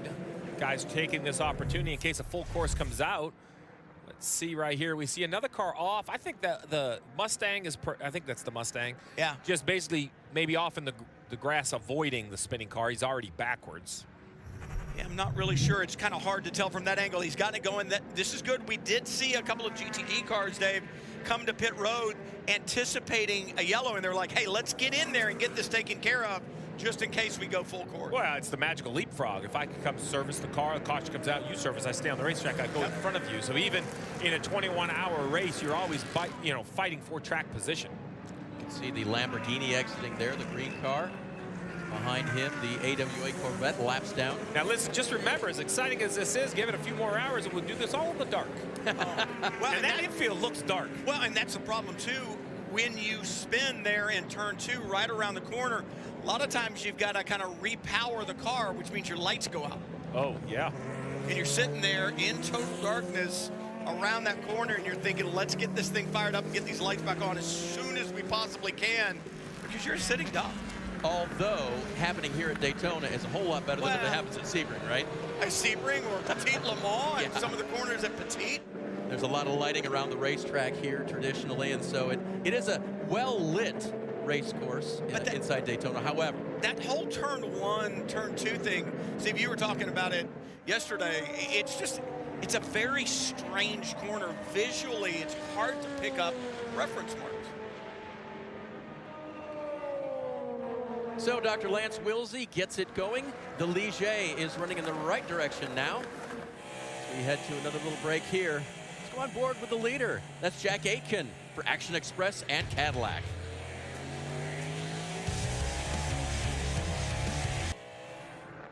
So glad you could join us for the Rolex 24, whether it's on USA or Peacock. We wish you were here because it is Florida like you like to have it in January. It is warm out there. It is humid, but it has been a fantastic day so far for racing at Daytona. This is the WeatherTech weather report. Happy for our friends to give that to us, and we'll watch that overnight. It's not supposed to get much below the mid-60s. That'll be interesting, Brian, to watch how these teams deal with the different effects of that. And weather is a huge factor, not just whether it's raining or sunny. It's the temperature. It's in the low 40s and drizzling in Columbus, Ohio, where I live. So I'm happy to be down here right now, Steve, but that temperature affects not only the performance of the engine, but it affects the aerodynamics and everything. Not just how comfortable it is in the car, but everything about the car. And it affects the tires, obviously, as well. Well, I mean, everything is definitely affected. I keep looking at that potential rain shower around 6 a.m. to see if we really get that. That will get everyone's attention. That'll definitely wake everyone up. By the way, that's when we'll be back on the air on the USA Network, 6 a.m. after leaving at midnight. So keep it right here on Peacock or on USA up until the midnight hour, and then rejoin us on USA 6 a.m. Sunday morning. All right, so Brian, is the sun really that bad for the driver, or is our camera in a position that makes it look worse than it is? I mean, you've driven so many laps around here. From a driving standpoint, you see the drivers with their helmets on, and you're like, well, they're wearing a full-face helmet in an enclosed car. Well, by rules, you have to, but they've got a visor, and it's up or down, and you're like, why isn't it down? Well, a lot of times they'll come into areas like this, lower the visor, or they'll have it positioned where they can tilt their head just a little bit and use it as a pair of sunglasses that they can basically put on and take off. So that dark visor that most of them have on their helmet right now is on there so that as the weather changes and as the sun drops, they can begin to adjust that. Now, interestingly enough, you're on board the 6 right now. I believe who is in the 6? It's Mathieu Jaminet. This car, we saw it a little bit earlier, a warning come up on the bottom of the timing screen for powertrain parameters, and the series monitors the power that these hybrid systems put out across the board, and if you exceed the power that is mandated to you in the BOP tables, they'll get on you, and you have to adjust it real time and fix it, because if you don't, they will, and you don't want them to fix it, because they're going to fix it by bringing you in and making you pay a heavy price for it. So they got that warning now. They won't get another warning, I don't believe. I think the next time that pops back up, it could potentially be a penalty. So much technology in IMSA, and we're talking specifically about the WeatherTech in this 24-hour event. Yesterday, the Michelin Pilot, we saw some technology on display there. Robert Wickham's in that series with his hand controls. I got to spend some time in the garage yard looking at how those controls worked. Truly fascinating. And now you have this car, which is really a hybrid technology. When you go to the GT categories, whether it's GTD, Daytona, or Pro, basically same car, different driver lineups. It is like every young car lover's dream. Every car you dreamt of owning is somewhere in the paddock. So it's great to see all the manufacturers put the technology on display. And it's not just here in the IMSA WeatherTech Sports Car Championship. In the IMSA paddock in general, you think about Bubba Wallace, Corey Heim, John Hunter Nemechek running in the Michelin Pilot Challenge Series yesterday. And one of the things that we talked about there was the technology that they don't have in NASCAR, Dave, anti-lock brakes and traction control. And so that was a new kind of idea that those three drivers had to learn in their sports car racing debut on how to use these tools that they typically don't have. You joined us last year for the GTP cars. They are hybrid race cars, as we've been talking about. They generate, regenerate, charge that battery under deceleration and at different points, so that's happening. Plus, they have the internal combustion engine on there. Several components are standard among them, but they do get to have their bespoke engine package on each one of them. For instance, this is the 40, which is in second place now driven by Colton Herta. That is the Acura, and that power plant, the choice by Acura for their car is a 2.4-liter twin-turbo V6. Now, we've all heard the throaty V8s of the naturally aspirated Cadillacs, but Steve, you put the two of them together and they put on quite a show. Well, they do, and this driver puts on quite a show, whether it's behind the wheel of this Acura or behind the wheel of his IndyCar. 7 IndyCar wins. Hard to believe. 9 starts. 23 years old. So you do the math. This young man got a very, very early start and success right away at the Rolex. He is, I don't know how to say it other than just electrifying.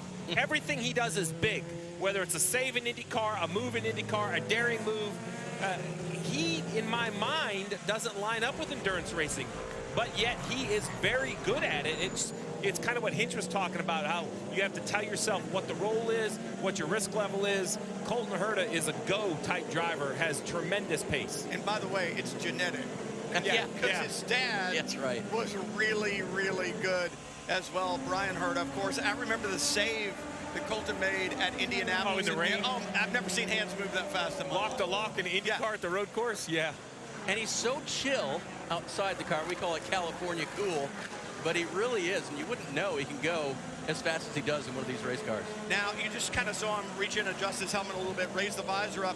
The other thing that you noticed when we were riding on board the Cadillac a little bit earlier, a completely different ride than this Acura has. The chassis find their speed in different ways, and I would say that the Acura a little more abrupt, probably a little stiffer sprung. The suspension setting's a little bit stiffer, and it's a little bit more harsh. It might be faster over a lap or two, but I would think tire degradation on this chassis would be a little bit more substantial than the Cadillac. Interesting, when he turned that all the way to the left, I want to say the bottom of his wheel said spare. You wonder if they've had a steering wheel issue. Little things you pick up, right? Yeah. But to your point, it's definitely more rigid, in my opinion, just looking at how much his head moves within the headrest. Look at the bottom. Look at that. If he turns far enough, well, he will out of turn 6 here in a minute. He'll turn far enough to the left where we can see the bottom. Look, I got my brand new glasses. They're about a month old. I don't think I would have saw that a month ago. That's the Western Horseshoe. Here he comes, Steve. Here's your left-hander. I swear it says spare at the bottom. You're talking about a long time down in. Yeah, this It does say spare. It does. Now I got to get the story. Like, what, did they break it? And how many are there? I mean, if they had a problem with one and this is the spare, is there spare two? Well, yeah, Jeff Burton showed us the difference between kind of a basic NASCAR-style wheel and all the adjustability. This technology on these GTP hybrids, it's unbelievable. What does that wheel cost? Oh, more than I don't want to have to buy another one. So it's made of unobtainium, I can tell you that. So that's Colton Herta, the overall leader. Is Scott Dixon. 3 Rolex 24s to his credit. He's looking for a 4th.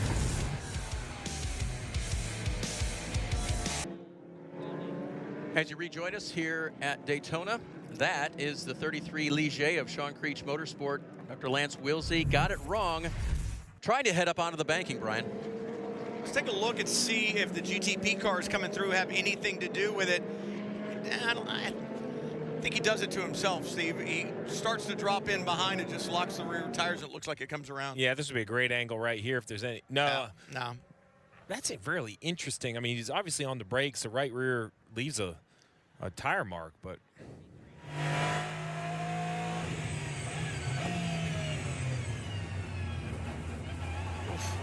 It was mentioned earlier, Brian, these LMP2 cars don't have anti-lock brakes. Right, they don't have anti-lock brakes, so there's a field there that they've got to get. But he's used to driving cars without anti-lock brakes. He came from an LMP3, which is just a smaller prototype than this, a little bit slower, the same kind of systems. One more time, does he drop the right rear, perhaps? Is that what gets the car to come around, or is it just a mismatched downshift? Too much rear bias? No, he's there on the. I think it's what you said. It's such a fast spin. I think it's just a mismatched downshift.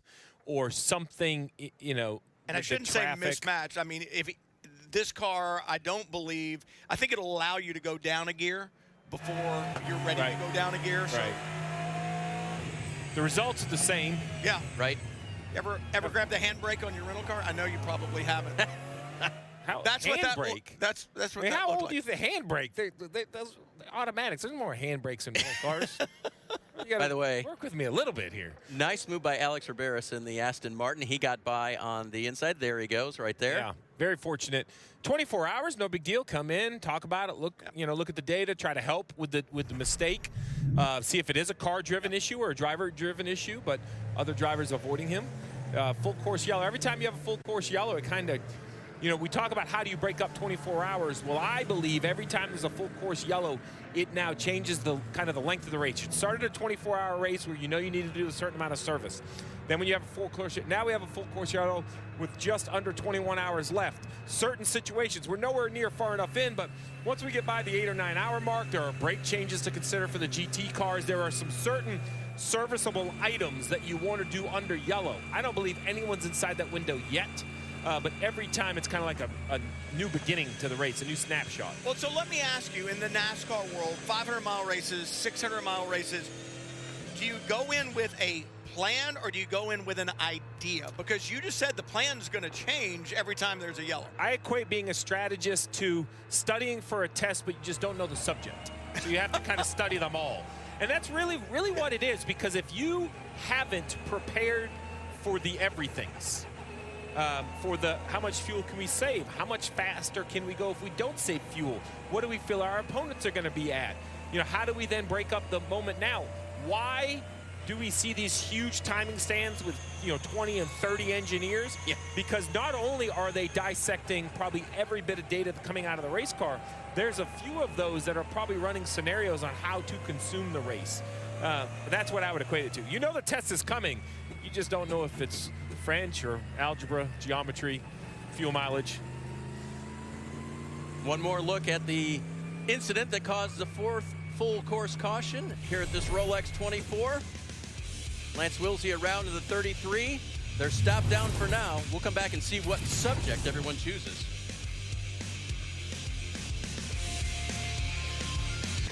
The 62nd Rolex 24 at Daytona has been a good one so far. Cadillac leads the field to green. Pipo Derani and Action Express go by the start-finish line with the start of the race lead.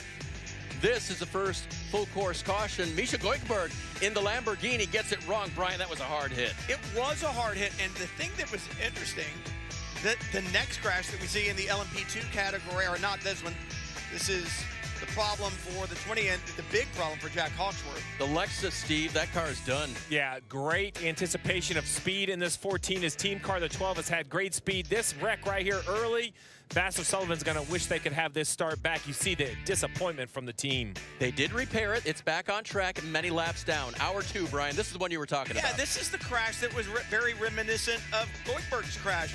Just in a different corner, but it's the same kind of deal. Steve, it looks like a long, lazy slide the driver just didn't get on top of. Well, this is a mix, right, between professional and gentleman drivers. This is another situation of car control. Looks to me like heavy braking between two GT cars, maybe either a little panic and a downshift, or a little car trouble in the brakes, locks up the right rear, around he goes. Yeah, you wonder if he doesn't see that Acura in front of him, just get in the brakes a little bit harder. Joe Robillard, watching at home, sent me that text and said, hey, maybe he just panicked a little bit on the brakes, added a little bit too much, got those rears locked up. It's so much easier to say how it should be done. Oh, God. Every time. I say this, and I say True, this. though. True, because I've worked and seen the best race car drivers in the world. And if I go drive a go-kart, I can't get my hands and feet to do. I know what needs to be done. I've looked at so much data. I just cannot connect the dots to my hands and feet. Like, it is, these guys, when we say they have a lot of talent, what does that mean? Some of it is learned. I think a huge percent of it is just something you are just gifted. You have this ability.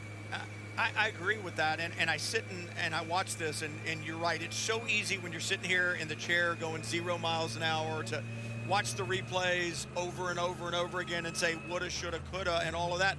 I wasn't that fast when I drove. I'm a lot faster sitting in the seat than I was then, but so easy to second guess. And think about this. It's tenths of a second. It's less than a tenth of a second, and you got to make that decision, and you got to make it right. Jeff Burton has a great rule of not breaking down accidents in slow-mo. I think because it makes it look like you could have done so many other things. He's playing that thing in real time, and you I'll had show so you much how time. quick Why it didn't you happened. save it? Yeah, right. So the pits are open now for GTD cars. Many of them will take advantage. By the way, 228 drivers in the event this weekend, many of them world-renowned professionals to the point we were making here. So we talk about driver changes, car changes, length of the race. Help me go through it, Brian. So you have, I will say, majority are 4-driver teams. There are a few 3-driver lineups out there in this race. Next year they'll be mandated, all of them to be 4. So with a 4-driver team, minimum, maximum drive time, how do you try to consume it? We've heard a bunch of different, some teams kind of stick with the same lineup, some move people around. What are the different ways you would look at this if you were in control of a team? Well, I think it depends on whether I'm doing like a GTD or a GTD Pro. Because the Pro would be all, say, A, professional drivers, D has to have some AM drivers in it. And I can use the Pro guys anywhere I want them, right? They'll drive at night, they'll drive, they're good at a start when the pressure's intense. I can use them anywhere. If I look at a GTD lineup, well, now I've got a little bit different thing going on. Speaking of a different thing going on, a traffic jam coming out of pit lane, IMSA rules are pretty simple. The pit was closed there because of the pace car, the safety car on the racetrack, but things got stacked up a little bit. Timing and scoring will look at that, and they'll get everybody in the right order. So if you're watching that at home, don't panic. When they stop at the end of pit lane, they told them in the driver's briefing, hey, if you're on your way out of the pits and things are stacked up, pull out into the transition lane and stop. We will get you in the right order. So expect to see some of these GTD cars moving around when they get back out there. But back to what we were saying, Steve, I've got more options if I'm in a all-pro lineup than I do if I'm in what we would call a Pro-Am lineup, because I'm going to be more limited with a couple of the drivers with what I can do with them. So you saw the GTD cars on pit lane. The GTP cars preceded them. What about the 01, Matt? I believe they pitted the last time they had an opportunity. Absolutely, Dave. When you look at Chip Ganassi Racing, they ended the year 2023 on such a positive note, very much an up and down roller coaster type year. Yes, they won at Laguna Seca, but they started to put it all together, and then at Road Atlanta, they just narrowly missed scoring the victory, finishing second. Now, when you look at Dixon behind the wheel, he's chasing his 4th Rolex 24 watch. But right now, everything just going according to plan, giving him updates behind Hartley, Eng, just who did not pit. So then that way he's got all that information, Hannah, how he knows how to attack, but also defend.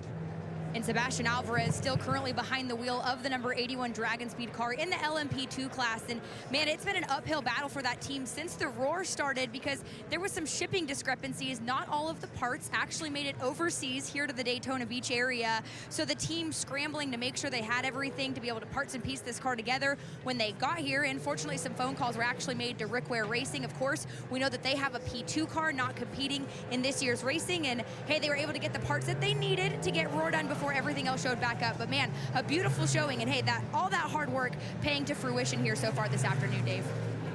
More Rolex 24 when we come back.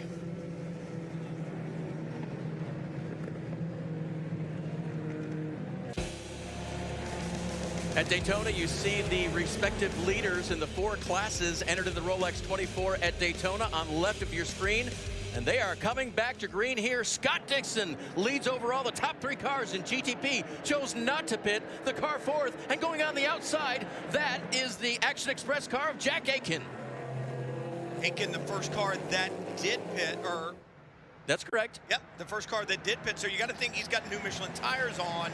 I'm wondering, though, did he just come for fuel? But and the 33 with another problem.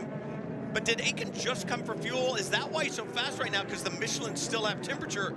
I would think if they were brand new, you know, there's that tiptoe the first couple of laps when you've got new tires on. So right now he's got excellent pace. And speaking of excellent pace, the 01 of Dixon, that entire Cadillac Chip Ganassi crew, they've been spectacular from the Roar all the way through, what, 2.5 hours in?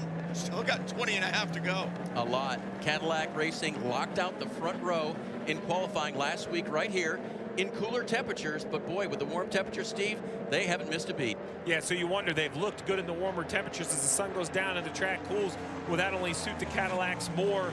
But there's a long ways to go. Dixon continues to lead. A great restart right there, kind of nice and clean acceleration, a little bit of protective moves heading into the chicane on the back stretch. I think that was the 40. Trying to look around and find a way past one of the Porsches. I couldn't, such a quick shot, I couldn't see which one it was. But Dixon, you talked about pros earlier and just reacting and so on and so forth and not thinking about it. He is truly one of those drivers that's special. They're fast race car drivers, and there are a lot of fast race car drivers, but then there are the special ones, and Scott Dixon's one of the special ones. He can drive anything and drive it well. They don't call him the Iceman for nothing. Well, and just so much experience even in this race. Below, one of those guys too, when he stepped behind the wheel of the 0-1, it only took him a couple of laps, and he was right on pace. Jimmy Bruni there in the black, number 5. That is a Porsche 963. Porsche, the only one so far of the GTP manufacturers to make customer cars, and there are 2 of them in this race. Oh man, Colton Herta aboard that burgundy and black number 40, the Acura. Did you see the twitch at the exit of the Kink? Did you see that car move? That's just normal car control for Colton. But yes, a big moment in what, you and I just realized how dangerous really the Kink is. That is a high speed, very subtle corner in a really tough situation. Well, here's the thing. If you can see it, that's huge. Yeah. That's a big moment. I mean, from inside the car, that felt a lot bigger than it looked. I mean, it's one of those deals, the car moves around and you feel it, and you make these small corrections every time you drive it, but that was a pretty big moment. Let's ride.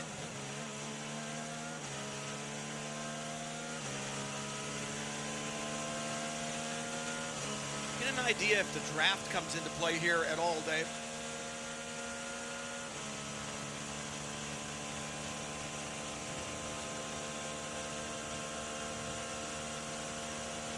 This would be a great view of that turn 1. You were talking about how it's awkward, right? So you're braking and look to your left. Really until the end of that pit wall, that's the first real mark you have to find your apex. International horseshoe. Love that.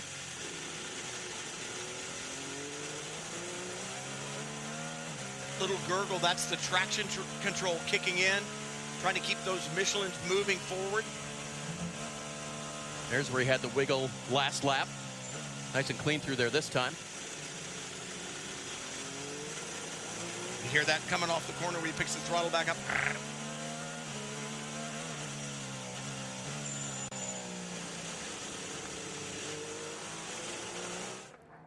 Battle is heating up between the 10 and the 31 for second overall. Yeah, we saw Aiken make that big move from 4th to 3rd in the red Cadillac. Now he's got his sights set on Brendan Hartley in the blue Acura. And that was interesting for Aiken that time. He knew he wasn't going to have a run in. To me, he's setting up for the run off. Did you hear him kind of a long lift, lighter on the brakes that time on the way into the Le Mans chicane, like he was trying to get the focus on the exit of the corner, Steve, not the entry. Well, he knows there was no more time to be gained on entry, right? He wanted to be close enough and have the momentum for this. You talked about the draft. These cars are pretty equally matched, not a lot of closure on the straightaway.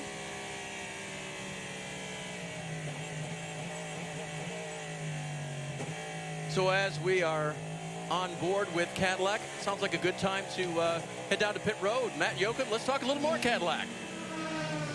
Well, Dave, his business card may say president of General Motors, but I think in bold type, it says passionate top car guy, and that's Mark Royce, the president of General Motors.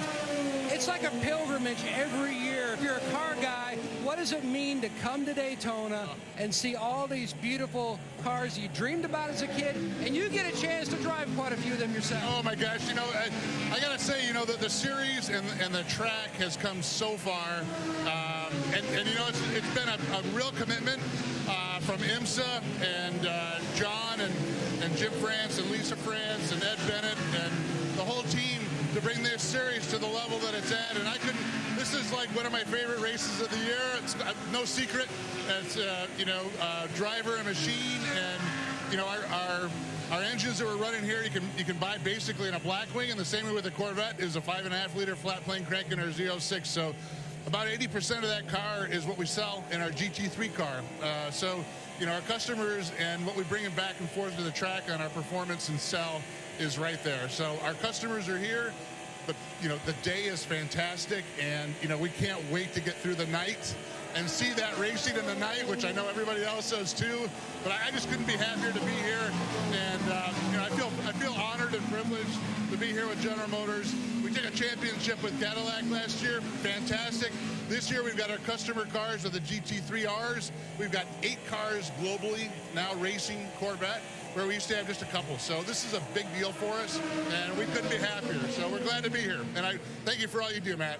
Well, thank you. When you look at the passion in the infield, up in the stands, the OEM cars you see in the Cadillac Corral, and then on the racetrack, they're just so beautiful. What's new for both the road car and the race car this year? Well, this year, we used Daytona here at the Rolex to introduce our new versions of both our CTV, both of our Blackwings, our CT4 and our CT5V Blackwings. Very, very fast sedans and great road cars. So we use that opportunity to do it. You see it pacing it. Got a little Lion sticker on the back bumper, which is, go Lions. But that's the fun, right? And this year, for Corvette, I'm driving an E-Ray right now, so the next gen and the C8 chapter after Z06, which you kind of see here, is the E-Ray. And so more to come, and it's a great car. So I couldn't be happier for all of our customers and all of our racers. You can see the passion on his face. I think we all live vicariously through Mr. Royce. What a job he gets to do, driving all these cool different cars and being here in Daytona for this fantastic event. Matt, there's no question about it. We share his passion for motorsports and certainly like to see what his Cadillacs are doing out there today, and the Corvettes. The McLaren not having as good a run right now. Marvin Kirchhofer is on pit lane. Oh, and he's going to go back to the paddock. That is bad news for Pfaff Motorsports. We will check into that. We'll have more when we come back from break. Meanwhile, let's talk a little more Cadillac as we send you to break. Hey, Jack, what car is this? I think it's the new 2025 CT5. Should we have a look? Yeah, let's have a look. I got the keys.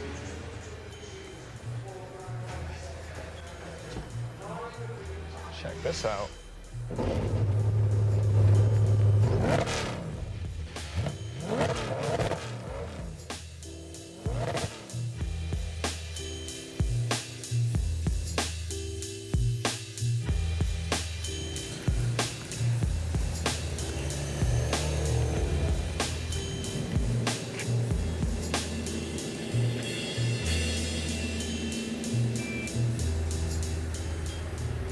That's beautiful.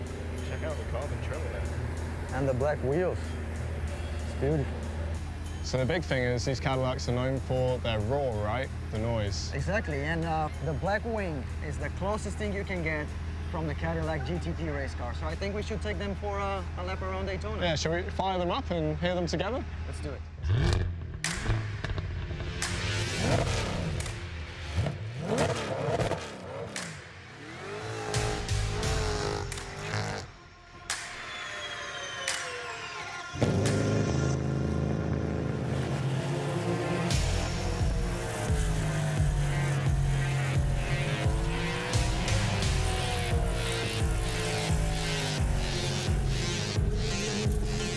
There's a lot of power, that's for sure.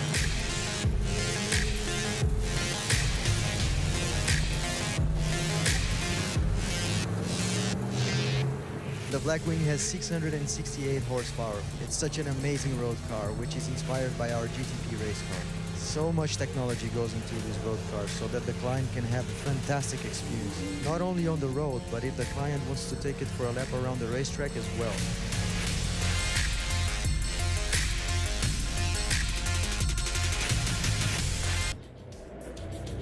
Finishing up the 4th hour of action at the Rolex 24. This is for the overall lead in traffic.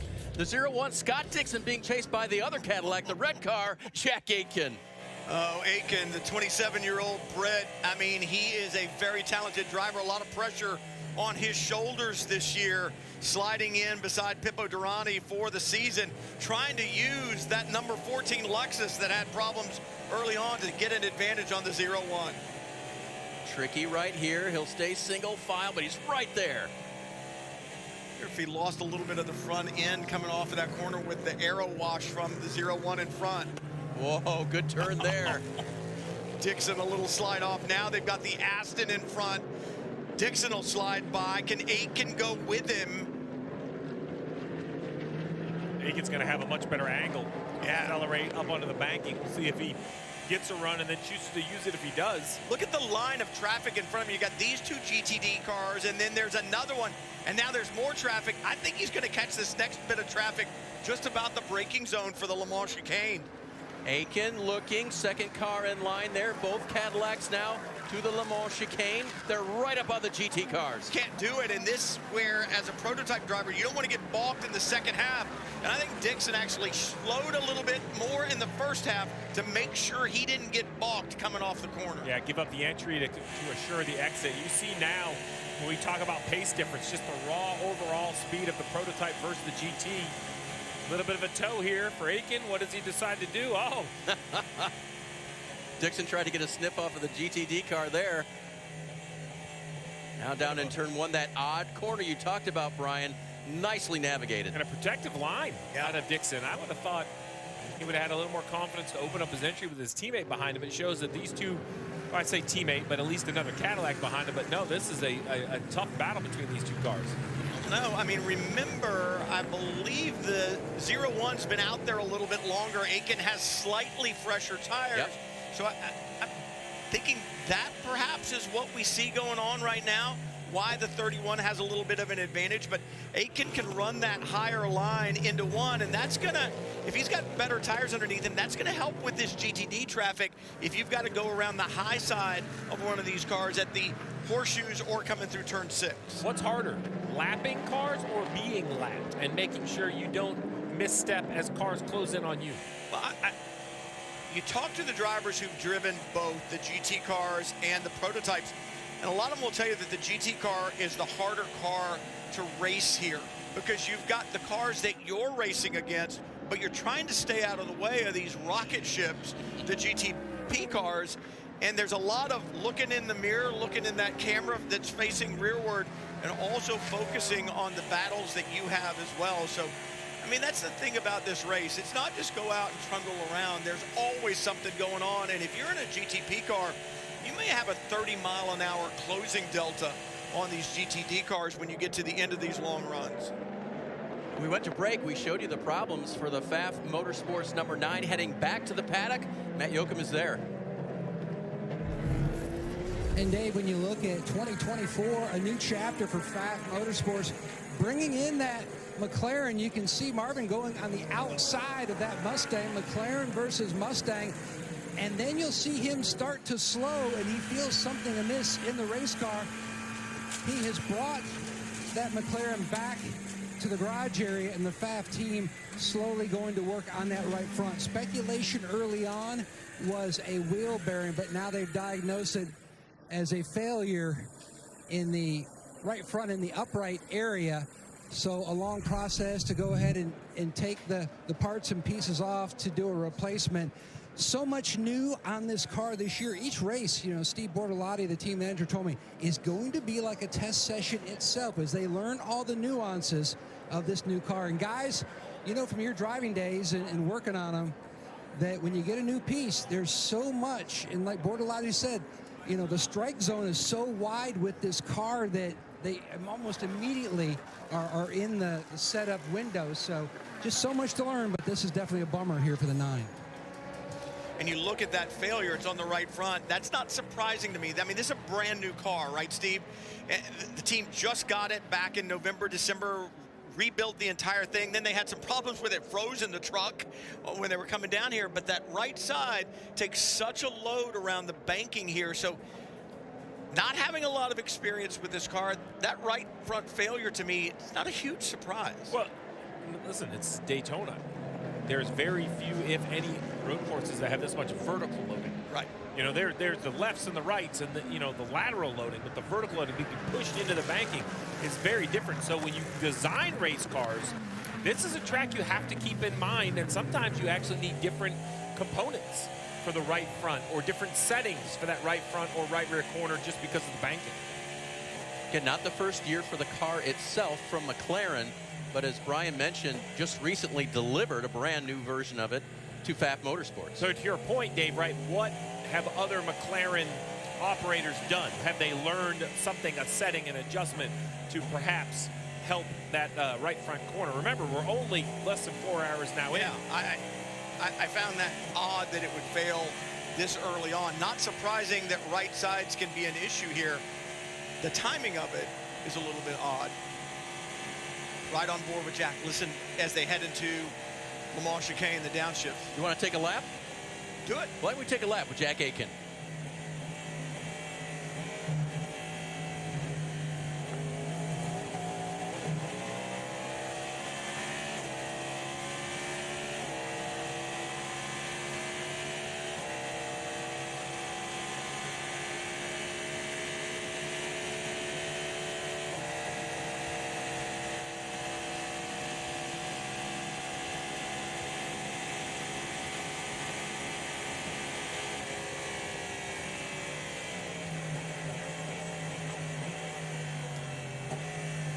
I think the advantage that Aitken had tire-wise may be kind of equalizing now that they've had this long run, because his ability to kind of close in and put pressure on Dixon seems to have gone away.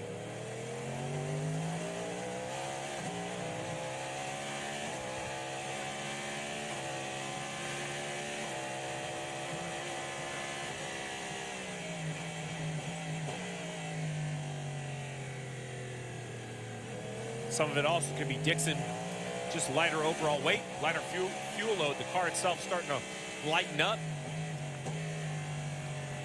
Give those Michelins a little break. And so there you go. Back up onto Speedway 1 and 2 for overall leader Scott Dixon, 43 years young, still getting it done for Cadillac Racing. I bet there's some Scott Dixon fans in there. I wonder if he'll own up to him.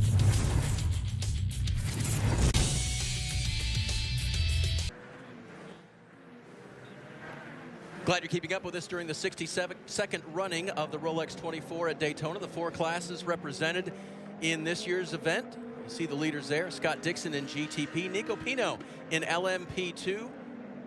For United Autosports USA, Alexander Sims driving for Corvette, and Robbie Foley has BMW out front in GTD. Steve, earlier today we talked a little bit about how far this race would go. If it was, say, stretched across the United States. We're just finishing up the 4th hour. Yeah, 4 hours in. A little bit over 400 miles. We're somewhere down in Alabama on this road trip. But remember, we're expecting around 2,700, 2,800 miles overall, which is basically Daytona International Speedway all the way to the West Coast. You're going to spend most of the evening in Texas. We're going to stop by Houston on this road trip, 12 hours in, head a little north up to Denton. We still have to go west. So think about this, a 24-hour event. They're basically going to race from coast to coast, averaging well over 115 miles an hour, 2,800 miles, depending on the yellows, how many times we slow. Talk about the durability of the teams, the durability of the drivers, the durability of the race cars. They get a break about every 45 minutes when they have to come down pit road, but these pit stops only last 40 seconds. It's a testament to the equipment that all of these drivers bring. Is it time for me to say, are we there yet? Yeah, go ahead, Brian. Well, we're not even close. The sun's setting, not rising. We still have a long ways to go. Don't make me pull this car over. This looks like the interstate, though. Holy cow, lots of traffic right now on Speedway 2 at Daytona. Oh, it's everywhere. Look at the backstretch. Very cool. Close call there. Looked like the J.G. Wentworth Acura really putting pressure on the Mustang, running right there as they go out of the shot at the bottom. But this is what multi-class racing is all about, the large contingent of GT cars. And now this traffic, Steve, has brought the 31 back up to the rear wing of the 01. Jack Aitken starting to get ideas again in that red Cadillac as Scott Dixon continues to lead overall and keeps trying to pull away. and you would expect this parity through the super speedway, a little bit of a draft there, but I would be interested to know. I know some of the LMP2 cars did, and I know some of the GTD cars did, and that is they added a little more downforce for the start of this race. Since it was so much warmer, they expected the track to get greasy.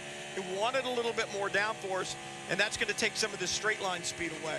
Well, and at this point, whether they're both Cadillacs or not, they are gapping themselves now 5.5 seconds over the third place BMW. So it would make sense with so much of the race remaining. Now, if you could overtake, you would.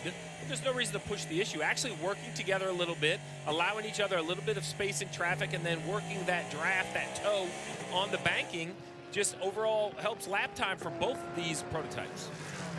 And if there were minimal time in the race, I would say don't press too hard, don't take too many chances, It doesn't matter how much you win by, whether it's a lap or 30 seconds at the end of it, a win's a win. But right now, you know there are going to be other full course cautions, but by gapping the rest of the field, it gives you options. Kind of helps you put you in that position to dive into pit lane if a full course caution is going to go out. So it's one of those things that gap now, go ahead and build it. Give yourself options. Yeah, when you look back at the history of this event and you look at the winners and the margin of victory, for a long time it was by laps. 1 lap, 3 laps, 5 laps. And then all of a sudden, about 2014, 2015, it started closing to seconds and then down to tenths of a second. I mean, this race we have seen finished, photo LMP2 finishes. last year? Yeah, LMP2 a year ago, it was basically a photo finish. Dixon, just, like I said, he's a special talent. But for Jack Aitken, like I said, a lot of pressure on this young man's shoulders, and he's matching Dixon right now and that pace. We don't know. Obviously, you were just saying it about how hard you run the cars now. There's no saving the car anymore. You go out there and push, and you got to believe Dixon's doing just that. And again, this is why Jack Aitken's in this car. It's why he was chosen to be there and go head-to-head with Scott Dixon. It's a tough spot to catch a GT car. And now you hope that GT car realizes you're out there. We already saw a big accident earlier today with an LMP2 getting pushed off and spinning in front of a GTD Pro. And if you're Dixon, you have to take that move. You got to go around the outside. You can't pause and wait, or Aitken's going to be there to pounce. So you make the commitment, you put the car there, and like you said, you hope that between the mirrors on that GTD car and the spotters that all of these teams have up top here, that driver knows the prototype's there. So I spent some time with a few of the spotters, and it was interesting to hear that certain drivers want different vernacular. And what I mean by that is some drivers want car right or car left. Other drivers want car inside or car outside.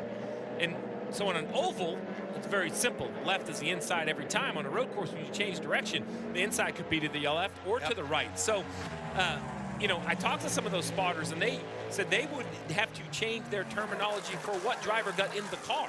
So the same team, same spotter, different spotting technique relative to who was in the car, whether it's car inside or car driver's left. And you got to make it last through all 24 hours. Keep your car in one piece. This is the 64 Mustang. Harry Tinknell behind the wheel. Hannah, Chris Meese had a good run. That he did, and it's been development with this car for not only the past couple weeks, but the past couple months for you guys. To be out here at the Rolex, lead laps, and currently be leading in class overall here. How satisfactory is that for you, not only as a driver, but this team? First of all, it's cool to be part of Ford Performance Multimatic. I got to know all the Ford family today, so it was quite special. And obviously to lead the race in your first appearance in a long race is, it was quite special as well. So car's running well. We just had a little issue earlier on, but we could fix it straight away in another pit stop. So yeah, it's still a long way to go. It's 20 hours. Competition is crazy high. And for us, it's just another big test, but obviously we want to fight and win that race. We saw those rear deck lid issues that you guys had. Were you able to feel that, and did that feel fixed out there as well? Oh yeah, definitely. I saw it even because it covered the rear view camera. So I thought actually that the Merc hit me before, so all the bumper came off, but apparently it was just this rear deck. So not a big deal, but we had to come in and fix that. Luckily, it's a quick fix on this car, so we didn't lose any time. But still, I think the guys found the problem and could fix it for the remainder of the race.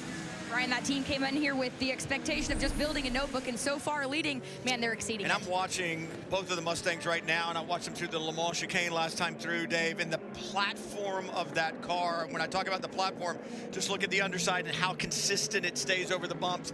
Doesn't pitch and yaw back and forth. Not a lot of load side to side. It doesn't look like it is a stable platform. That is a good race car. It will treat those Michelin tires well. They led for a bit. They've been to pit road. So many pit stops during this race. It ebbs and flows. Right now, there you see the class leaders.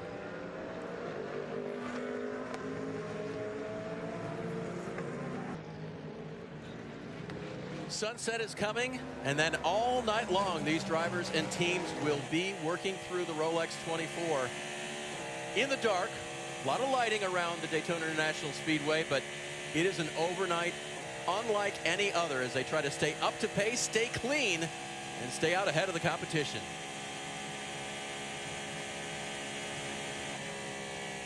By the way, the 0-1 pitted. That left the lead to Jack Aitken overall.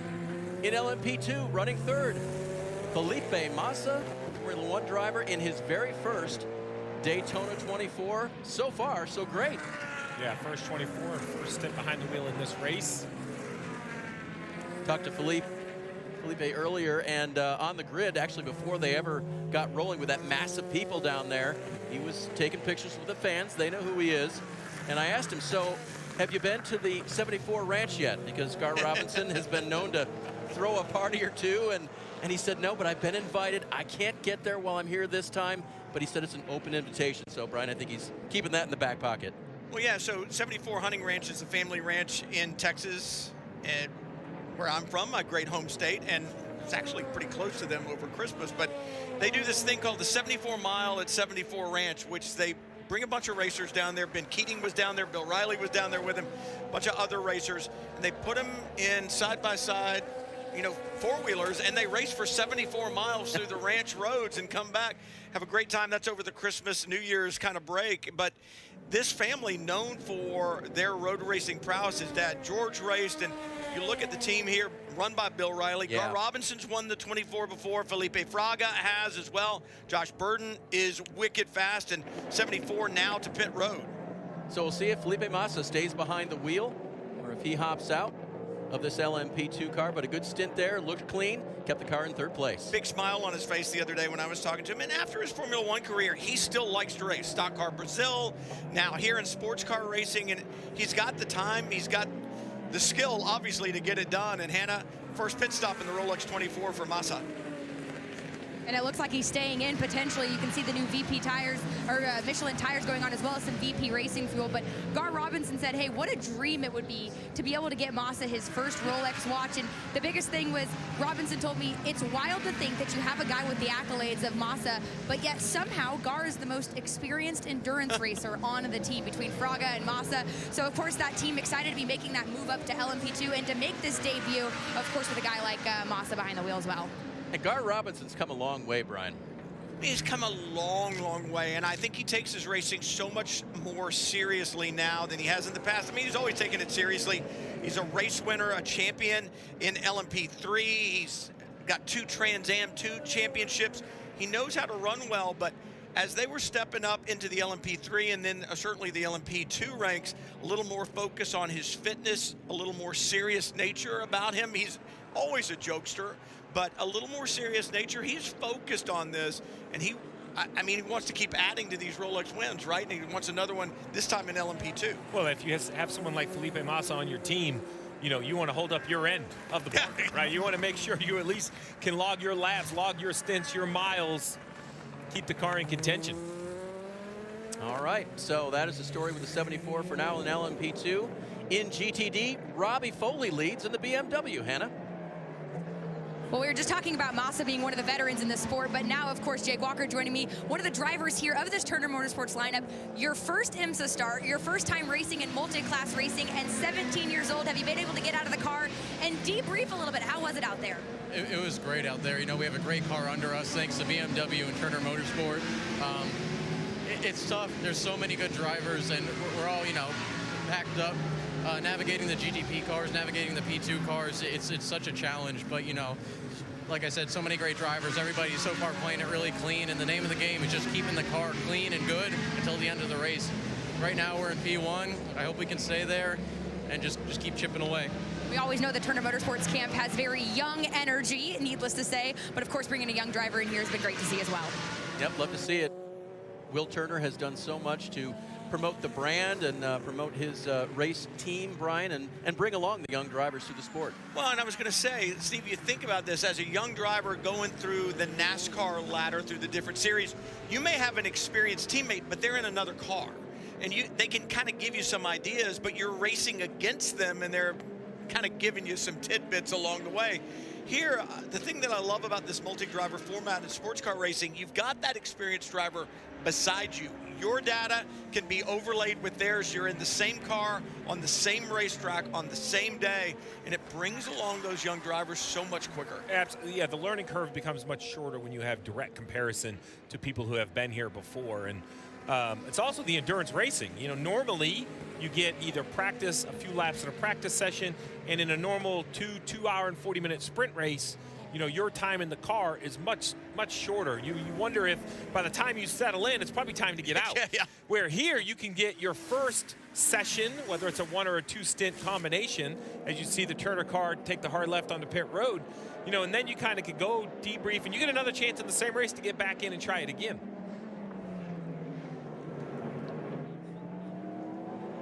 So to pit road comes Robbie Foley. Hannah, you probably didn't move far there from the Turner Motorsport area. No, fortunately, this is a great pit to be hanging out in all evening long. But hey, Foley, it looks like, is actually climbing out of the car, so that driver change taking place. Patrick Gallagher should be the driver now going behind the wheel of that Turner Motorsports BMW. You can see it, the Michelin tires going in, as well as the VP Racing Fuel. And Foley and Gallagher are now en route on their second year together after being behind the wheel of that GTD lineup last year, and they have carried a ton of momentum. They said they're buddies to begin with and co-drivers second. So great to see them, of course, having that lineup and be able to compete another year here in the GTD IMSA lineup. Awkward placement of that car. The prototype on pit lane kind of limited his ability to get into his box. But here's the problem, Steve. If you're not in your box when you do the work on the car, that's a penalty. They want you to roll through your box and be pulled back in. I'm looking at the line of demarcation between those two pit boxes there. The 96 was over the line, and I wonder if the officials are going to say anything about that or not with the prototype that was there just in front. A lot of conversation on pit lane about car count and space, 59 entries. You know, a lot of cars during the cautions, they pit the classes at different prototype and GT, but under green, it's anyone's game. You try to work with the car next to you, but when you look at a road course well over 3 miles, you know, sometimes you don't have the extra lap to go run. You have to come at the lap in which works best for your strategy. Last year's champion, Action Express with Whelen Engineering, the Cadillac. They lead the race today at Daytona.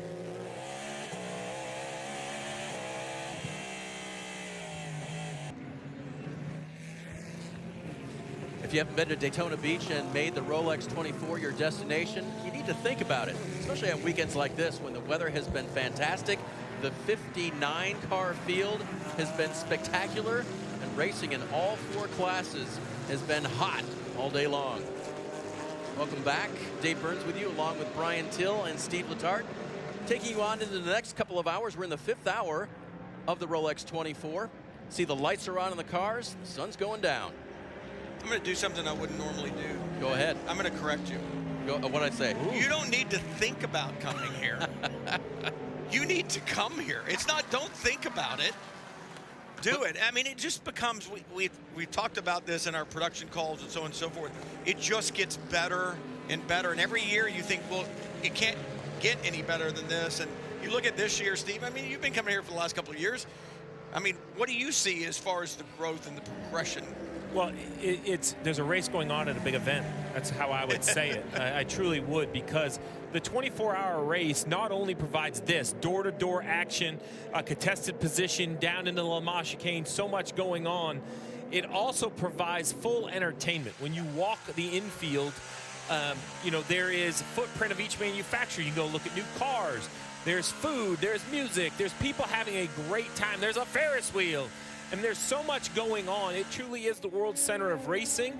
And I have to applaud Daytona, right, to adapt with the times. This hosts the Daytona 500, the biggest stock car race in the world. It has Bike Week.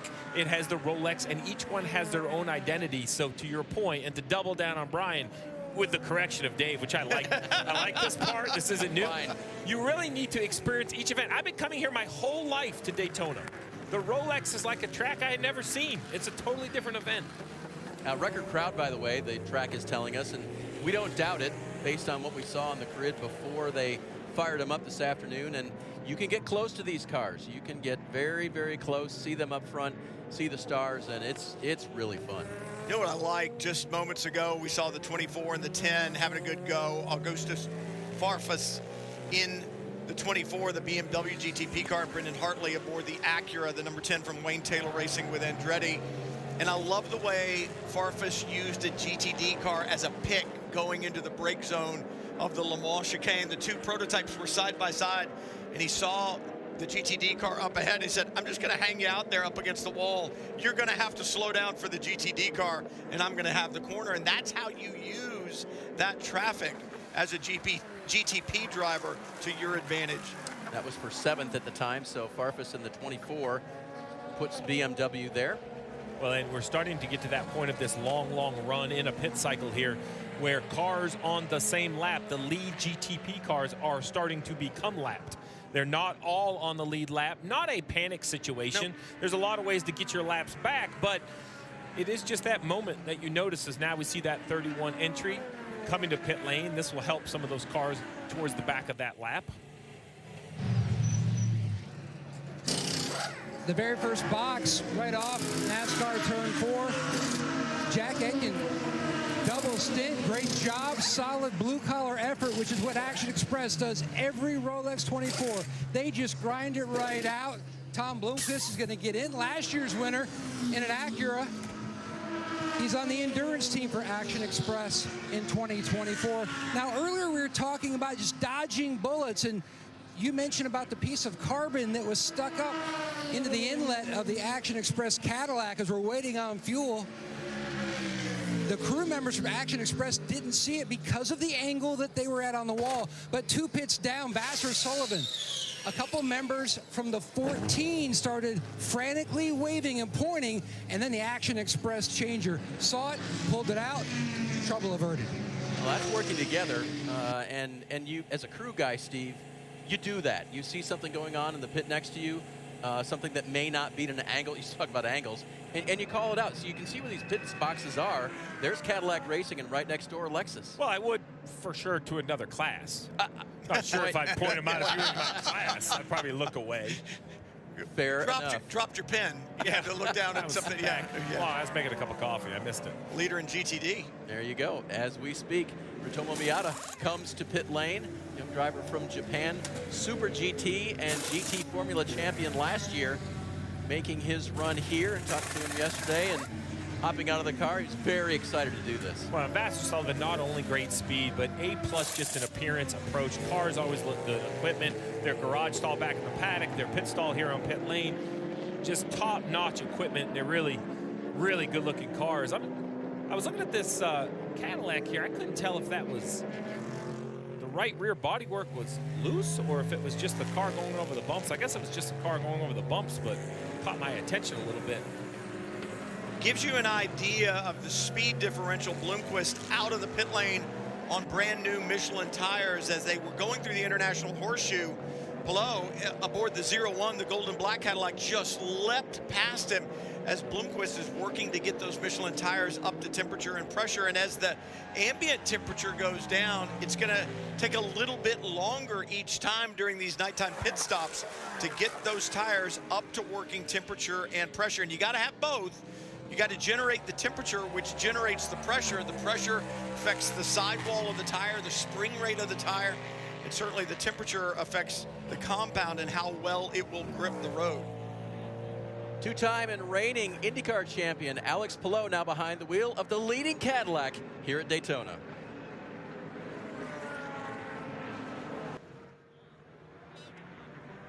What a scene at Daytona International Speedway. Sunset at the Rolex 24. We are going to see a lot of action overnight. Currently, Cadillac runs 1 and 2. BMW runs 3 and 4. In the top class, Alex Palou, the overall leader in Cadillac. The only thing better than being at this race is being here with a buddy. Marty Snyder, who do you have on the Peacock Pit Box with you?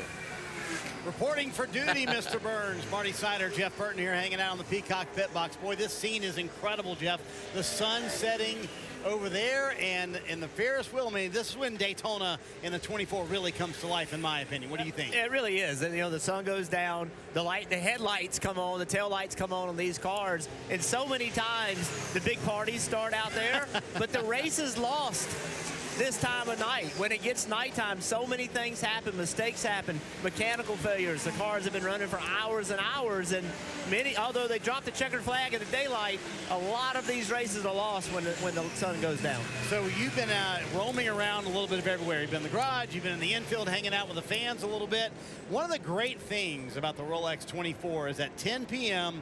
the fireworks show happens. So do you want to tell us what are you going to have a part of the fireworks show, So Jeff? for some reason, Marty, they decided it was a good idea to take a guy that grew up in Virginia blowing stuff up and give 1,500 pounds of explosives.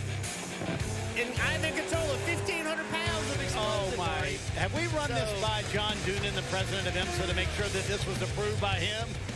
You know, that you mentioned that, he looked at me funny when I walked in there this morning. But so you're responsible for that. Yeah, I'm excited. It's such a.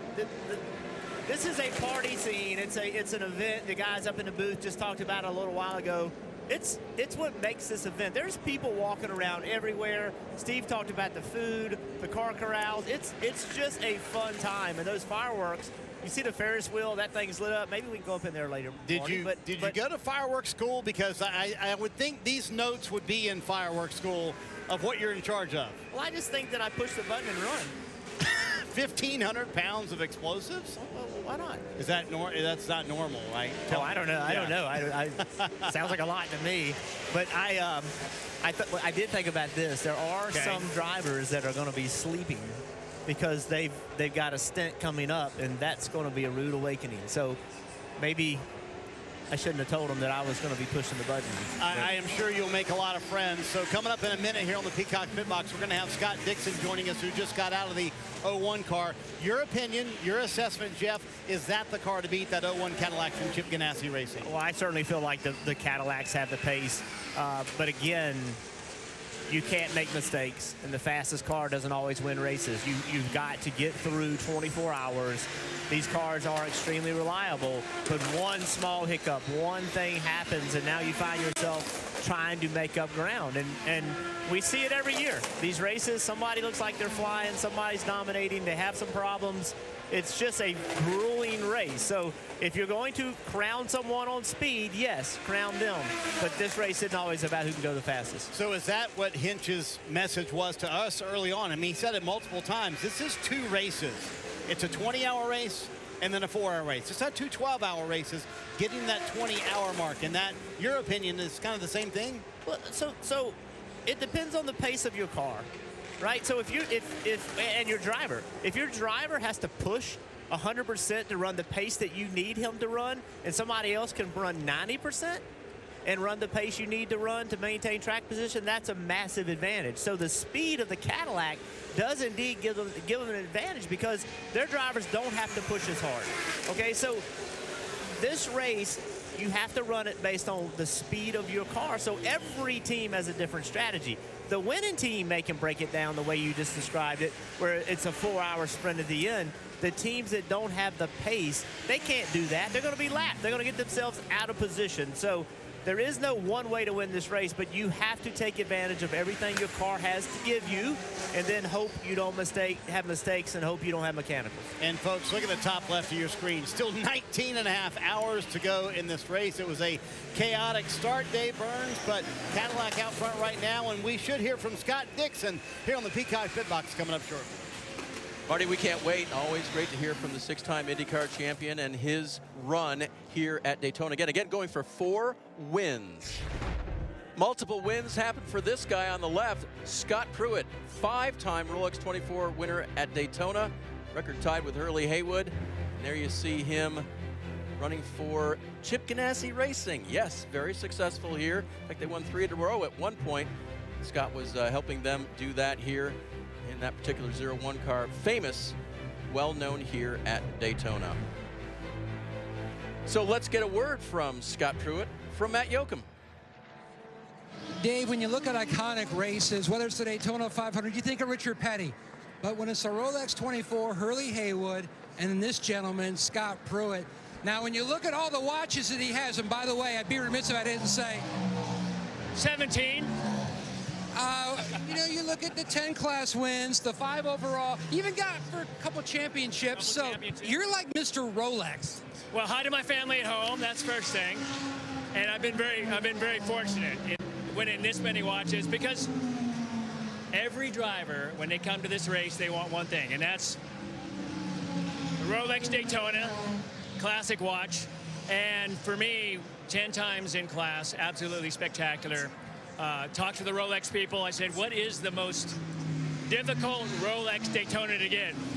And they said it's this. It's a solid gold meteorite face. And then on the back, I worked with the art department with Rolex.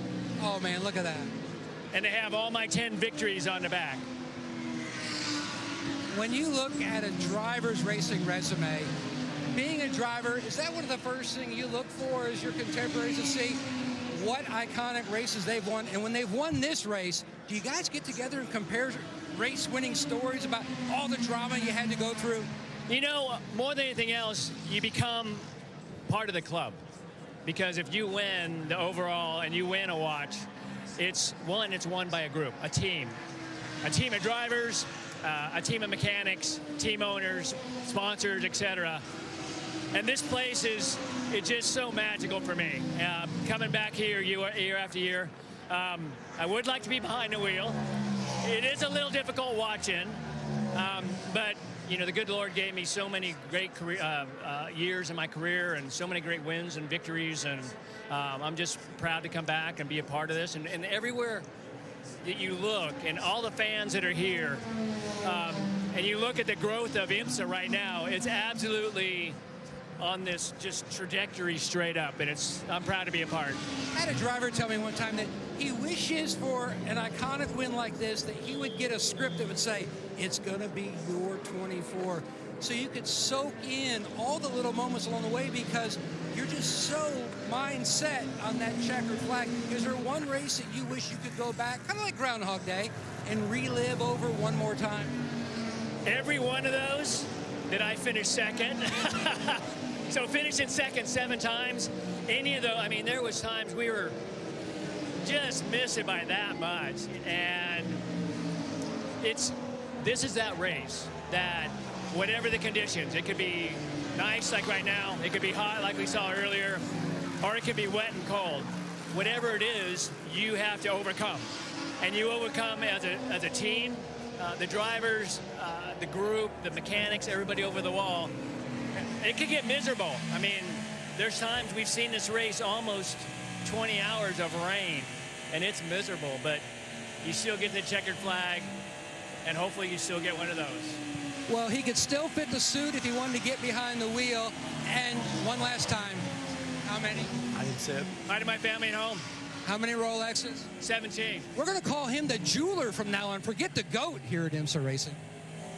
Oh, it's fantastic. Scott showed me the watch yesterday, and yes, meteorite on the face. He wasn't kidding.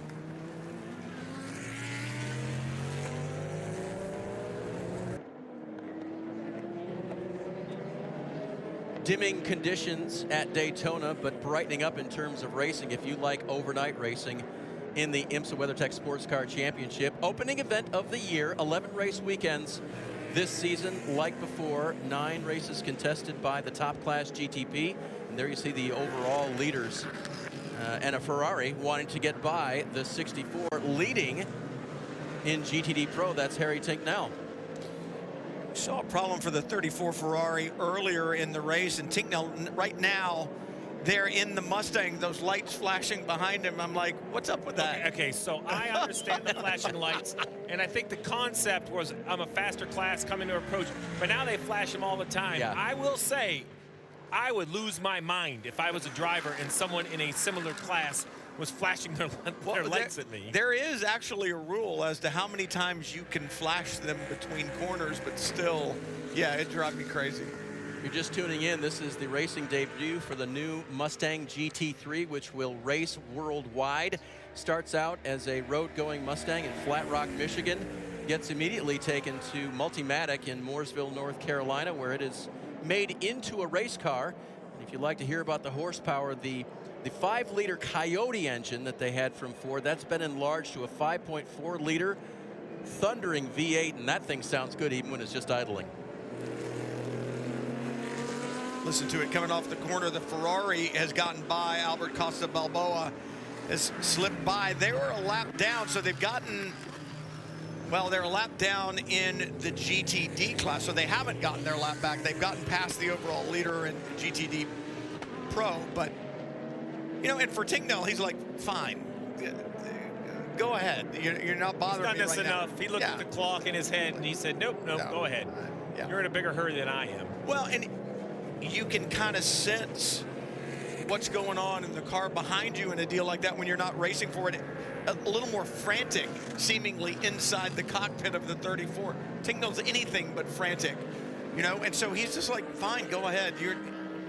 You're not affecting my race. Please go ahead. I don't want to be involved in this. Jeff Burton did a nice job explaining how, you know, we try to say, well, you patiently run 20 hours to get to the last 4. Those are all good talking points, assuming it's going well. And that's what Jeff was saying, right? If you're having a smooth race and everything's good, that's your plan.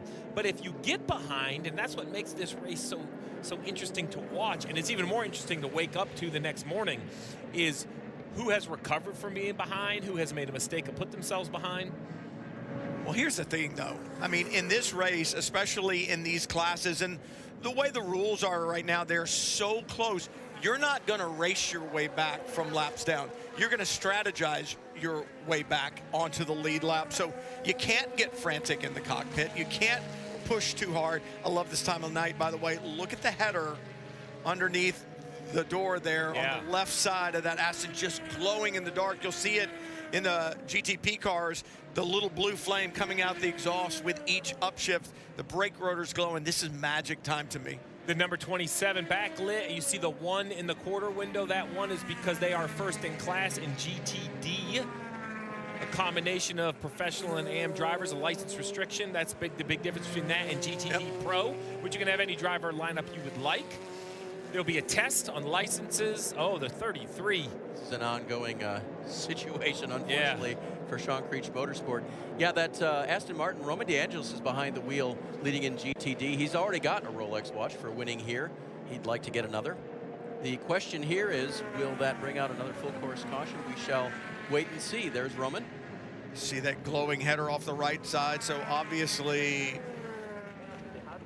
headers don't go into one exhaust. They come out each side, right? And kind of gives you an idea. And the Corvette just in front, you saw the dual exhaust out the back, glowing red. Oh, we have a full course caution. So the 33 did bring it out, seems like, Dave. That'll be number 5 for full course cautions on this race as it continues into the evening. Now, the 33 earlier was at the hands of Dr. Lance Wilsey, and I think it is again.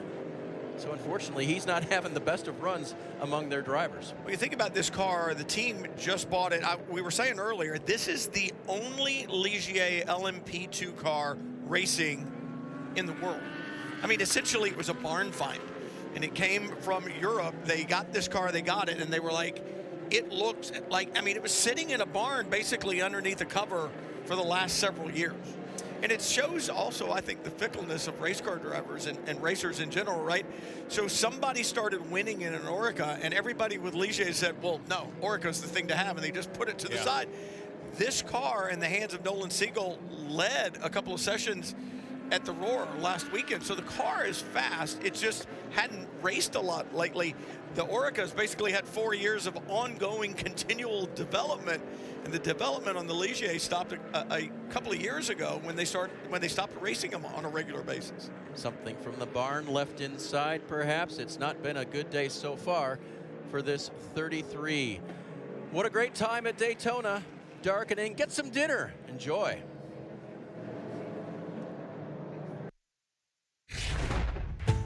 is synonymous with victory. This young man left his home in New Zealand, came to the United States in 1999. Champion for 2003 is Scott Dixon. He wins the race and the championship. Dixon does it for the third time in his career. Damn it, man, I can't believe it. Dixon is a 5-time IndyCar champion. Congratulations, though, to Scott Dixon, a 6-time IndyCar champion.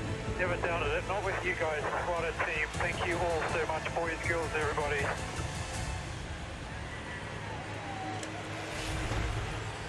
Happy to have Scott Dixon join us here on the Peacock Pit Box. Marty Snyder, Jeff Burton, and the man who has 6 IndyCar titles, also 3 Rolex watches as well. Well, yes, you do have 4. That's right. Not that you're counting, right? Yeah. And maybe a 5th after, what about 20 more hours or so. So how are you? You just got out of the car a moment ago. How is the 01 Cadillac? Yeah, it's been great. You know, I think, Seb did a tremendous job at the start of the race. We kind of slipped back a little bit there, but he had the pace to get to the lead.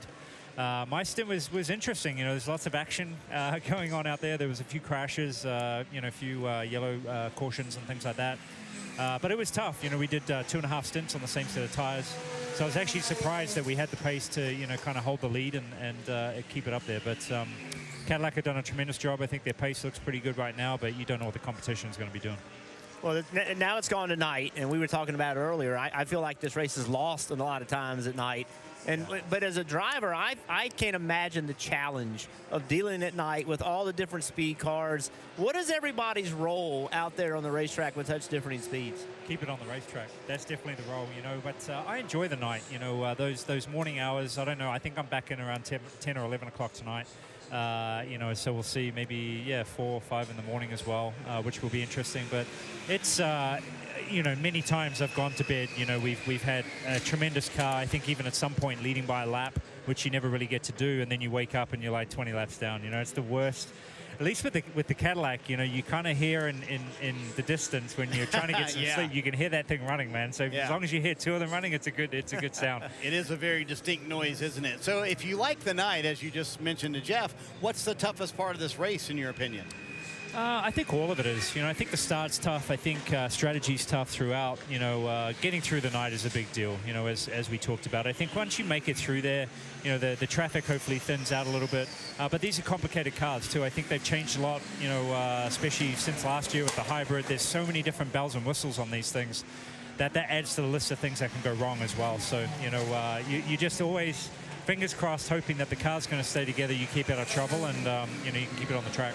You've done this a long time, tons of success. Your day job's IndyCar racing. Yeah. So what keeps bringing you back to endurance racing? Yeah, I get asked that all the time, and it's really just one word. It's fun. I love it. My first ever, I think my first ever endurance race was in 1999, Petit Le Mans. In the 333, the Ferrari, that thing was amazing. So I kind of got christened pretty well going to this sport with Stefan Johansson at the time. But yeah, I just love it. It's a fun race. It's a great way to kick off the season. Some of our IndyCar off seasons can get a little bit long, so it's nice to come and drive somebody else's car, So let's talk about the day job. IndyCar racing coming up very quick. 3 weeks of St. Pete, which is crazy to think about. Chip Ganassi Racing is going to look very different this year with 5 teams. Is there any concern in that with so much expansion going on at the shop? Yeah, there's always concern. Where I started, it was 2 cars, and then we went to 3, and then we went to 4, and I think we've seen some other teams do 5, and sometimes you don't see it work out that well. I think in this sport and pretty much everybody's life as well, it's about the people.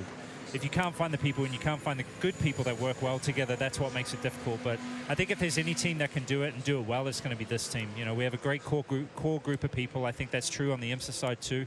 So some of the programs are shifting around a little bit, but Chip runs a hell of a team, man. So I hope that it doesn't hinder anything, and I don't think it will, but it won't be an easy transition.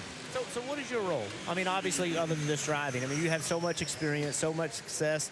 Younger drivers come to you looking for help?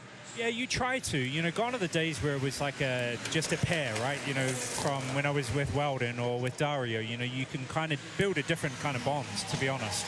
I don't even know what the average age is of my teammates. It's got to be like 23 or something. So I think I'm double the average of the, well, not double, but close. But you know, it's interesting. Everybody kind of gives and takes a little bit different.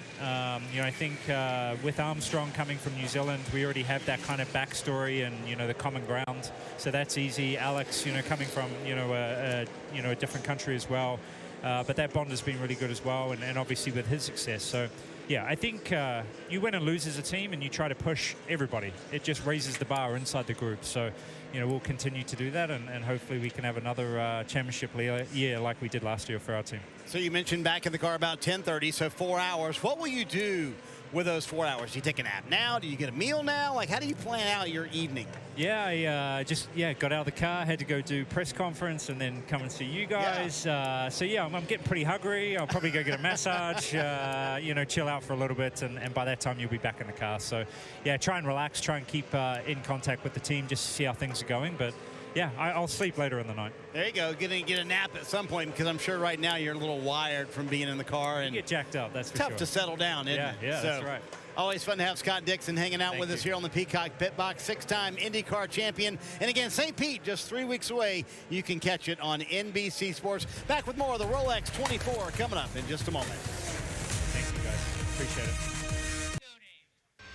When the sun goes down at Daytona, the stars come out, and boy, do they race hard throughout the night at the Rolex 24. Yeah, there's fireworks. They might even be in the sky, but they will be on the track for sure as this race rolls on through darkness and rolls into the morning. Look at our schedule tonight. 8 o'clock, Peacock. 10 p.m. will be on USA. Tomorrow, 12 a.m., Peacock only. Of course, that's all 24 hours. And we'll see you right back here on the USA Network at 6 a.m. When we return to the World Center of Racing, it'll be Lee Diffie, Townsend Bell, and Calvin Fish taking the reins.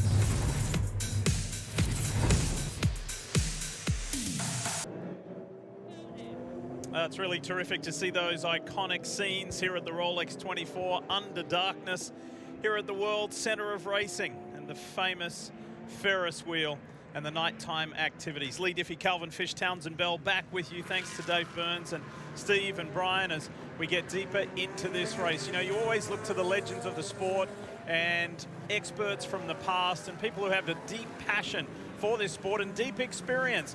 During our F1 days, we used to call this Posey's perspective. So let's call it that again. In my era, close finishes at Daytona were rare. I was never involved in one. Winning was more about minimizing mistakes than about pure speed. Crew chiefs were insistent. Be smooth, be cautious, save the car. It's completely healthy at this point. The race can only be won on the last lap, but it can be lost on the first. The cars that did finish were often battered, limping. The drivers, too. Today, the cars are expected to finish. Let's go! And so, the drivers, too, must have the endurance and the skill and the mental toughness to go all out, all the way. Oh, there's a big crash! And it is now very possible that after 24 hours, the race will come down to the last lap. Neck and neck! Oh, and Alonso goes by into the lead. Nasser will be kicking himself. That, and at the peak of exhaustion, you will face a moment that decides what all the rest meant. Oh, and a spin, and there may have been a touch. Decides between celebration and despair. And they got to try the grass! Between the most epic victory in racing and the most bitter defeat. The rest of the race is all about getting to that moment. The moment a champion lives for. The moment you decide what kind of a day it will be.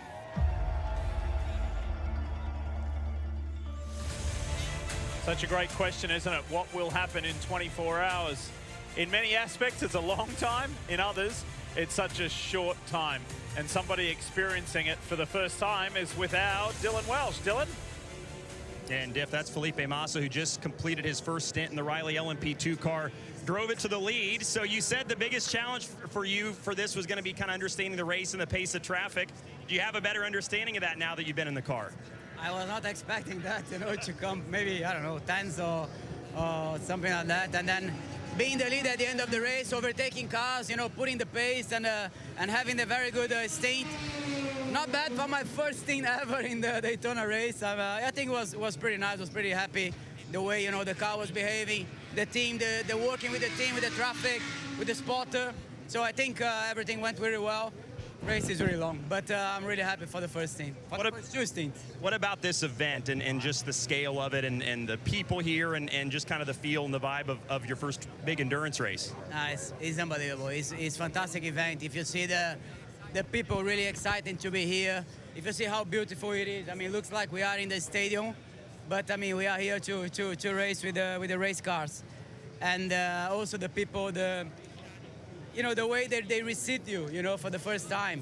So the atmosphere, the fans, and everyone. So I'm really excited, enjoying, and it's really nice to be here. Great to have Felipe Massa here. His first Rolex 24, and the Riley car is looking good in LMP2. First Rolex 24, but still one of the most experienced Formula One drivers in the history of the sport. And he's still doing Brazilian stock cars. James Hinchcliffe is climbing aboard the Pfaff McLaren, ready for some nighttime driving. We'll check out Hinch when we come back.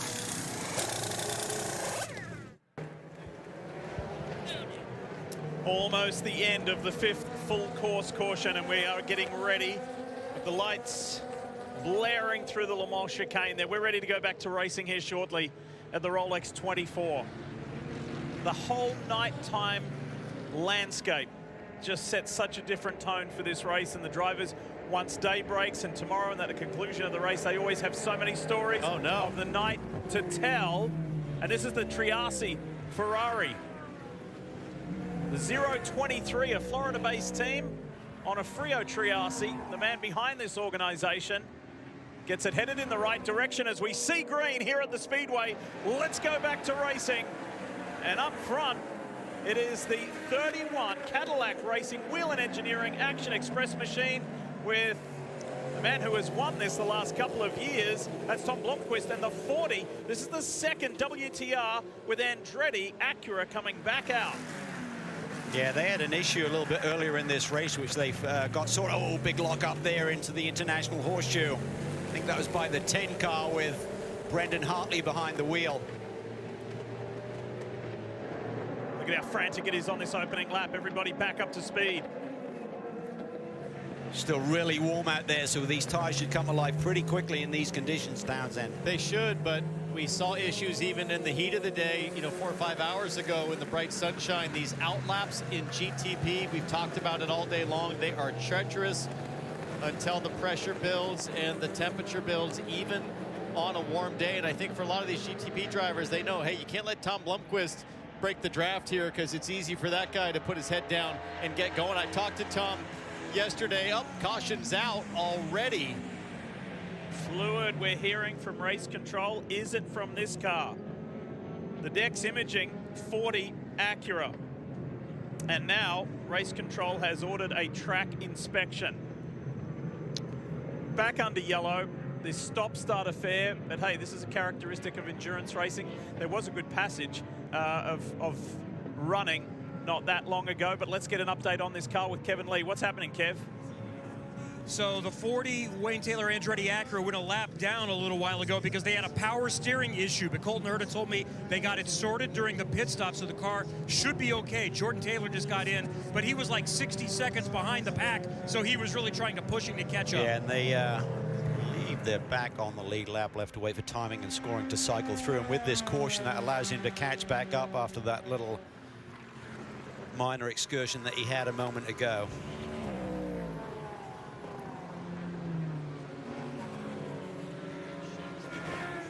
All of this GTP field are well topped up, having made recent fuel and energy refills. So everybody, just once they got all amped up again and got released to go. Townsend, what does that do for you when you're in there? It's nighttime hours. Here's the track inspection, thanks to the AMR safety team getting that debris. So you're all in there. You do kind of decompress for a little bit. You're communicating with your team. Then you get time. You get told to get ready to go again. You get released, and then no longer have you completed a full flying lap, then you've got to come back down to this. Yeah, in a way, it kind of depends on your situation. If you're Tom Blomqvist at the front of this field, You got precious tire temperature. It just helps you as the leader to control things a little bit. If you're further back in the field, and let's say things got crazy in the first 2 or 3 corners and you escaped, then you're getting tense again, like, oh man, I'm gonna have to deal with that guy again that was so feisty. So it really just depends on the scenario, but one thing's for sure, nighttime at Daytona, the bright lights of the facility bring out the Teen Wolf vibe. It's like the full moon. Things get a little crazy. Last year, that 27 Heart of Racing Aston Martin won GTD and actually finished ahead of GTD Pro. The same story rings true right now. Hey, with 5 hours down, why not let's do a race recap. It was Pippo Durrani from Cadillac Racing Action Express from the pole. Record-setting pole, we should say, too, with that lap as he led the field to green. But Carl, it wasn't long before there was problems. Misha Goldberg there just uses too much curb on the entry at the Le Mans chicane. Heavy impact for the Forte Racing Machine, coming off a big win at Petit Le Mans to finish last year. That was only 30 minutes in, and then this, the number 20 LMP2, Dennis Anderson, got squeezed out wide on the grass, jumped on the brakes, turned right in front of Mike Conway, the class leader in GTD Pro. The Lexus taking on big damage to the front end. Understandable reaction from the Vassar Sullivan Lexus team. And check this out. Stephen Thomas.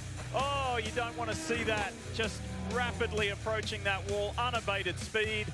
And that's a very sad looking LMP2 prototype.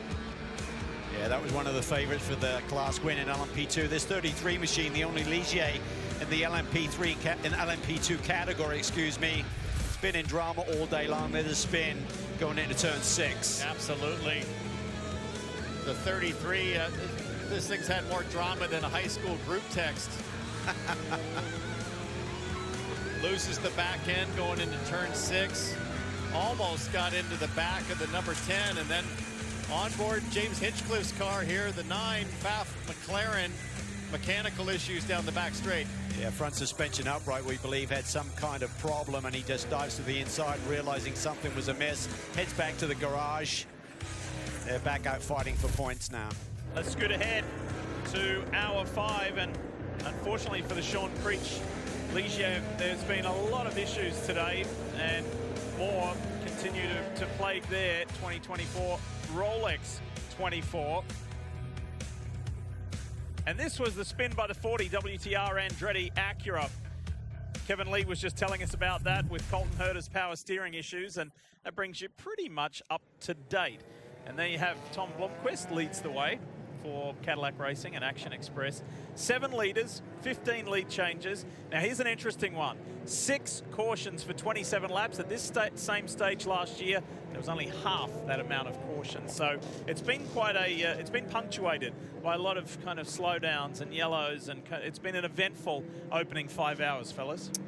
Yeah, these yellows at Daytona, they take a long time. It's simply because the field is so large. You've got a 59 car field. It takes a while to get things stacked up, cleaned up, and restart. And if you're in a GTP car like the front runners here, those outlaps, as we just talked about, so treacherous that you really almost kind of shake your head as a driver, knowing, oh, I'm going to lose tire temp again. And here we go on the tightrope of an outlap to start this thing. So have to see if there's any more drama on the restarts. But yellows do breed yellows, Kevin. We've learned that through the years.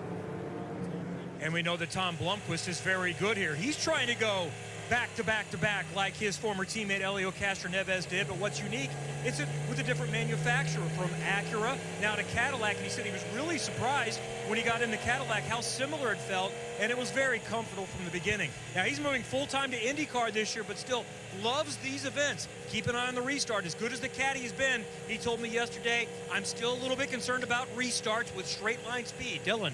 All right, Kevin, so all of these yellows are good for something. It's a little before 7 o'clock here on the East Coast, so it's dinner time. We've got some teams up and down pit road that are catering meals. Magnus Racing, they always go above and beyond here, so I'm going to bring our camera in here and show you guys what they have. There's a full-blown pasta bar here that the crew members can place their orders on a little post-it down here in the corner, and they get their custom pasta order made fresh right here in the back of the pit box and taken care of. So everybody has their own different system to keep the crew guys and the team members happy and well-fed, and nobody does that better than Magnus Racing. By the way, if you followed IMSA for a long time, you know that this group always has a theme for the Rolex 24 at Daytona. This year, it's Magnus Racing and the Dial of Daytona, kind of in the theme of Indiana Jones. So these guys always have a lot of fun, Parker.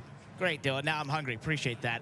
In the Mustangs that we saw earlier in this race that had those decklet issues for the 64 and the 65, one interesting thing that this team has been doing, you can kind of see it on the back of the cars below that rear wing, is they've actually been taping below at the edge of that decklet into the rear of the rear window and basically helping those decklets stay on as we saw both of them come off of those cars. And it's just something they've had to add in here with new car woes and that brand new Mustang GT3 car they've unveiled here at Daytona. It's one of those things you find out only when you race. And what was it that's been causing it? Most likely, it's been that they're running behind other cars or in the draft that creates different airflow over the race car, and it just found a weakness in those decklets, but they fought back, both cars on the lead lap right now. Parker, we've mentioned before that it's great to have the Ford Mustangs here. Great to have Ford back involved.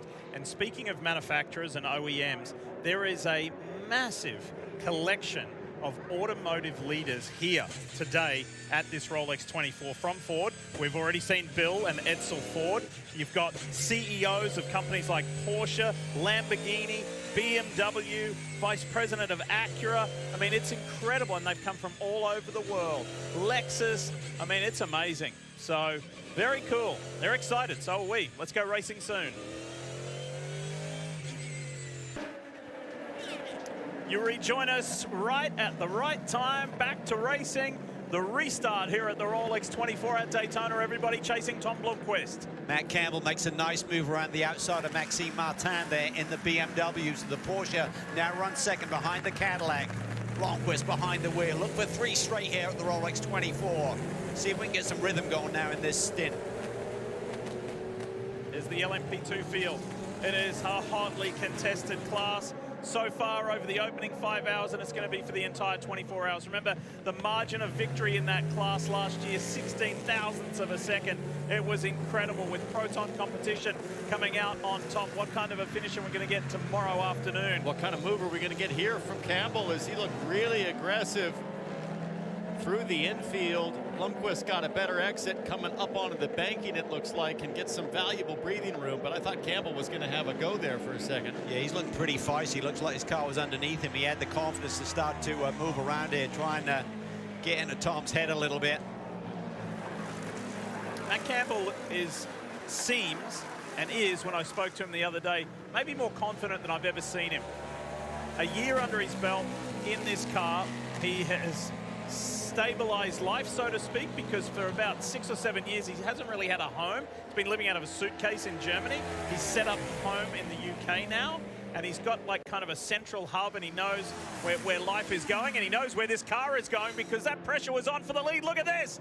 Campbell around the outside of Tom Blomqvist. What a move for the lead of the race. By Matt Campbell there.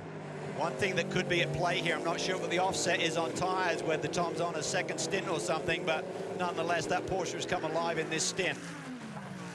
Last like 300 feet of that straightaway run, it's like that Porsche just had that extra grunt, or maybe Tom was throttling back and just going to kind of save things in the brake zone, happy to run second maybe for a while at this point in the race. 18 hours to go, not going to risk much, but that was a beautiful move around the outside. It really was. Both these leaders still have 85% of their energy left in the tank, so to speak. Maxime Martin at 80, so they have a slight advantage on the energy conservation as well at this point.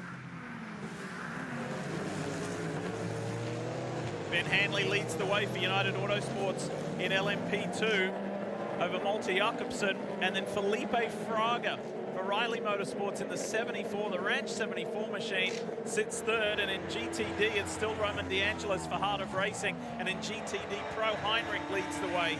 But this is a terrific battle up front overall, first and second. And back to Brendan Hartley in the 10 for Wayne Taylor Racing with Andretti. He was really looking forward to this race. I asked Brendan the other day, I said, how many prototypes do you think you've driven over the course of your career? Now, of course, he had that stint in Formula One. He's a multi-time Le Mans 24-hour winner and World Endurance Champion. So we sat there and we went through over the years. He started with with Peter Barron and Starworks in Daytona prototypes. He has driven 10 different types of prototypes in LMP1, DPI, DP, hypercar spec. It's incredible the variety of prototypes that the Kiwi has driven as he executes a really nice move on Romain Dumas in the Proton Porsche 963. Remember when he had a surprise victory at Road America back in 2013, and certainly a star was born that day. Mega talent. Had his opportunity in Formula One, but one of the top tier drivers, and this is what this Rolex 24 attracts. Attracts the best of the best on the global, from the global stage here for this win. Really impressive just to think a year in to the GTP era now, what BMW has accomplished. I mean, they just they weren't a factor in this race last year, and just watching the number 25 car here starting to press Blomqvist in the 31, Martin is showing great pace. And I mean, I just think that this season, we talked a lot about last season with GTP and how exciting it was, but with BMW having a chance to run a full season kind of up to speed and competitive, it's just going to be fierce down the stretch. And the big platform of foundation was the IMSA WeatherTech Sports Car Championship last year, because this year BMW goes to the World. They go World Endurance Championship, and at the heart of that is the 24 Hours of Le Mans. BMW in a prototype at Le Mans hasn't happened in more than 20 years. It is huge for them to go back to Le Mans. And I think they're just going to get stronger because they're going to have that double notebook working. WRT is a top-notch group from Belgium running the BMW program over in the World Endurance Championship. They're hitting the track already, getting testing miles. That'll go into a pool of knowledge, and that'll just make this team, RLL, even stronger here on North American soil. And it's a huge compliment to the IMSA WeatherTech series, right?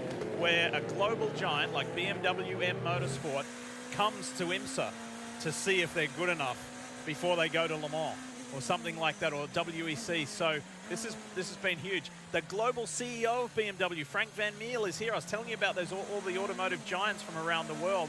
That's how special this event is, the Rolex 24.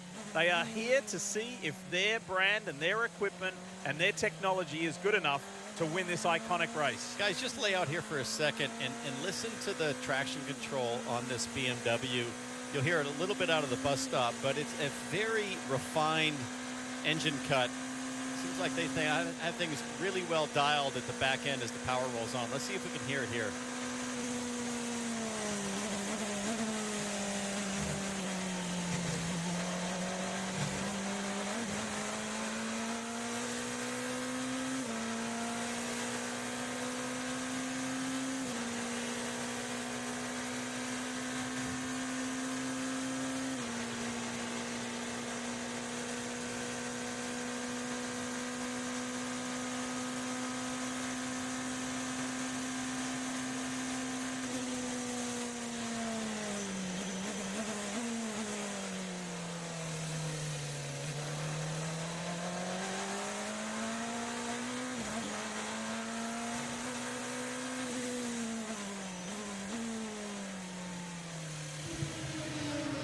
Dropping back a little bit to the GTD Pro leader. That's the AO Racing 77 with Lauren Heinrich behind the wheel of the pole-sitting car. There you see him. Just want to tell his quick story. He started out like a lot of young racers as a karter, and it became a hobby. He and his dad just tried to do it on a budget, and when they decided to move up to the Formula cars, they didn't have the big budgets of a lot of those teams. Showed up to the races with just themselves and a pop-up tent basically to cover their setup. And some of the officials didn't even want to let them in the paddock. Their setup was so ragtag, and they tried to make it work on a budget race as much as they could before the money dried up. Did a lot of sim racing in the meantime. That helped Lauren to find some sponsors, got him linked up with Porsche, and he made his American racing debut just a couple of years ago in a support series race at Road America, and said, as soon as I raced here in America, I fell in love and had this dream to race in IMSA. I have to imagine leading the biggest IMSA race on the calendar here at the Rolex 24 has to be quite a thrill for this 22-year-old German racer. Yeah, he's a really exciting young talent, Dylan. As you said, he's an IMSA Esports champ currently. They ran 4 races last year on that. Road America, Sebring, Watkins Glen, and here at Daytona, and he said the transition from the sim to the racetrack is amazing. He said, I can drive out a pit lane, seeing a racetrack for real for the first time. It's like I've been there before. Yes, there's the nuanced towns, and certainly when you get around the racetrack, but it's amazing the shortcut that gives you to learning a new facility. Oh, it's incredible. And think about how much money everybody can save through the use of simulation, and the number of reps you get just goes up 10, 20, 30-fold in terms of the experience that young drivers have. I also love the fact that Porsche, like they have for so many years, they find a young talent. He was the German Carrera Cup champion in 2022. If they see something special, they'll invest in these young drivers, bring them on board. We saw that with Pat Long so many years ago, coming out of the German Carrera Cup Championship. He went on to a, 25-year career that continues to this day. So giving great opportunities to young talent, and it's showing again here. And he's delivering second lead over Brian Sellers in the BMW. And the 22-year-old German is driving with 22-year-old British driver Seb Prio, the second-generation driver, and Porsche star Michael Christensen. Back after this.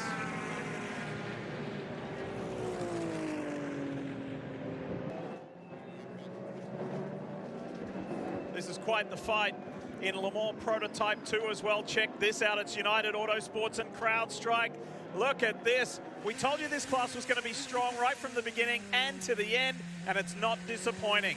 There was so much anticipation about this, the beginning of 2024 in IMSA WeatherTech for this class. It's been bolstered, bigger numbers, bigger name drivers, and the action is on. Ben Hanley there to the outside. Here comes Malte Jakobsen trying to take the lead. Side by side, duking it out as they head to the high-speed kink. Only one will make it. Oh, my goodness. Wow. Both did. That is heavy highly stuff. unusual. That is heavy stuff at this stage of the game. That's great driving. And you know what? Fair driving. Yeah. Professional, clean. Those are two drivers that understand the big picture. Hanley sends it through turn 6, get a little bit wide there. Way wide. Ben Hanley's a winner here at the Rolex 24 at Daytona. A beautiful Wins livery car. Ben Keating, Pato Award. It's a terrific lineup. Nico Pino in there. And expect to see that car. Check this out again. Usually when two cars go through the kink, as the boys said, only one comes out, but they both did. This is turn 3. Hanley looks to the outside, does the shake and bake, mixes it up, crosses it over. Now they're too wide, and at this point, it's like a game of chicken.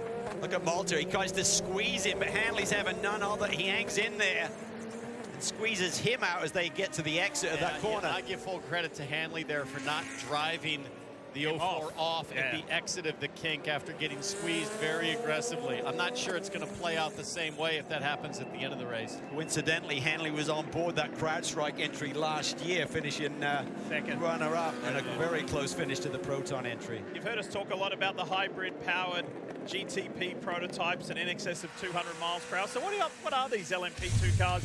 What does it stand for? It's Le Mans Prototype 2, and it's a Pro-Am combination. There are 4 chassis manufacturers allowed. There are 2 racing here with Orica and just the one Ligier. They are fast, and if they were fully unleashed, they may not be that much slower than a GTP car. Yeah, These things are weapons. That Gibson V8, I believe it's a 4.2 liter spec V8. Makes about 610 horsepower unrestricted. So if they pop the cork on that puppy, they'd be going over 200. Some big name drivers in this field, as you can see on the graphic there. And it's a big step up in amongst all those big names. For Ben Keating, he's used to it, right? He's a championship winning driver. But for Gar Robinson stepping up into this LMP2 category and to be with people like Pato Award and Scott McLaughlin and Felipe Massa is his teammate. It's a dream come true, and he's doing a terrific job. George Kurtz, Colin Brown in this car, and Malte Jakobsen, fantastic. Speaking of Colin Brown, I think he's down on pit lane right now. Right, Townsend, you guys are mentioning big names. I got one right here who's a very interested spectator in watching that battle in LMP2. You're going to be hopping that number 04 for CrowdStrike here soon.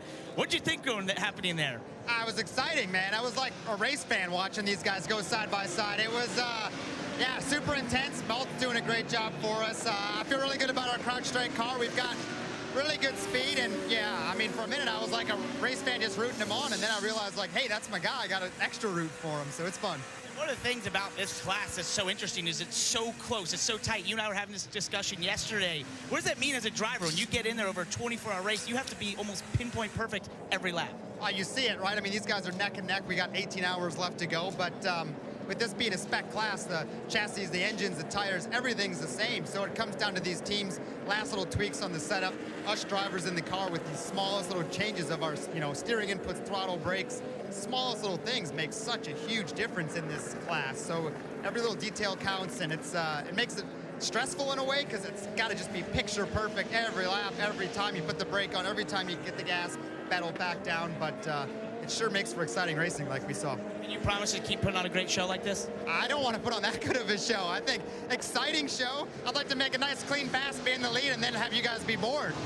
Dylan, I think they'll keep it going and pretty exciting here in LP2. Well, it has been fun. And to Colin's point, I was talking with Ben Hanley earlier this weekend about just how competitive this LMP2 field is this weekend. And he said, look, a lot of these guys that are racing these cars, himself included, have run these cars for many, many years. They've worked with a lot of different teams, a lot of different engineers. He said a lot of the really good guys all understand how to maximize these cars to the absolute limit. So to Colin's point, making up that little difference a lot of times comes down to the guy behind the steering wheel, and I think you saw that there. Two guys that are really familiar with these race cars, putting it all on the line there for our entertainment for sure. But I'd imagine if you're the co-driver, it probably was a little bit nerve-wracking. I think another thing to look for, I had a comment from one of the LMP2 teams this weekend. They said the two United Autosport cars, the number 2 and the number 22, were the only cars hitting the rev limiter down into the brake zone for turn 1. And I was reflecting back to a conversation we had at Le Mans with Richard Dean, where straightaway speed is so important there, and the nuance of that. How do you get it almost like stalling out the car a little bit, times and like on the speedway to get that straightaway speed? That could pay dividends here. It absolutely could. I mean, that's all part of the engineering challenge and figuring out where you're going to find that little advantage. But I love the fact that Colin Brown, I'm sure, was disappointed after not being in GTP this year, right? He matching Tom Blomqvist on speed all last year and sort of odd man out in the rotation of musical chairs once he found out that Mike Shank wasn't coming back. Landed, with his longtime teammate George Kurtz, but he has all the enthusiasm as if it's his first opportunity in LMP2, like he's coming up through the ranks. I mean, the guy's 35 years old. He hasn't lost that grit. I mean, he's still fighting to get an IndyCar. There's rumors that he might get a test in IndyCar, which would be absolutely awesome. And the 04 is really in contention for sure down the stretch. I can hear our old buddy Paul Tracy screaming from Scottsdale, Arizona, saying Colin Brown should have been in IndyCar 5 years ago. He's his #1 fan. And Colin started racing here at the Rolex 24 almost 20 years ago, and he's only 35. How about that? Started here when he was 16. So many great stories in this 2024 field.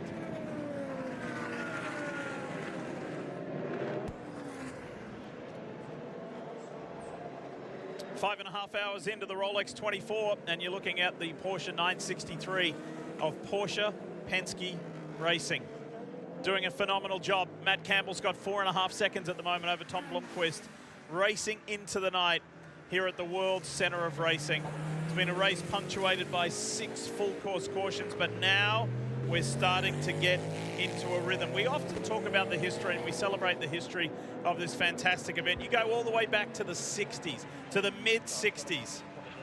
In 2 different categories, Proto 2000, Sports 2000, Porsche was victorious. In the GT and GTO, which you raced, Cal, not in the 60s, of course, many, many years later, but Penske was victorious.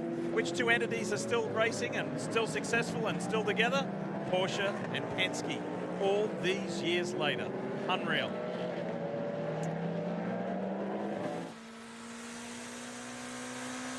This is BMW Rahal Letterman Lanigan team doing well also. Currently sitting in 3rd. Let's talk more about them. Let's check in with Kevin Lee. Kev?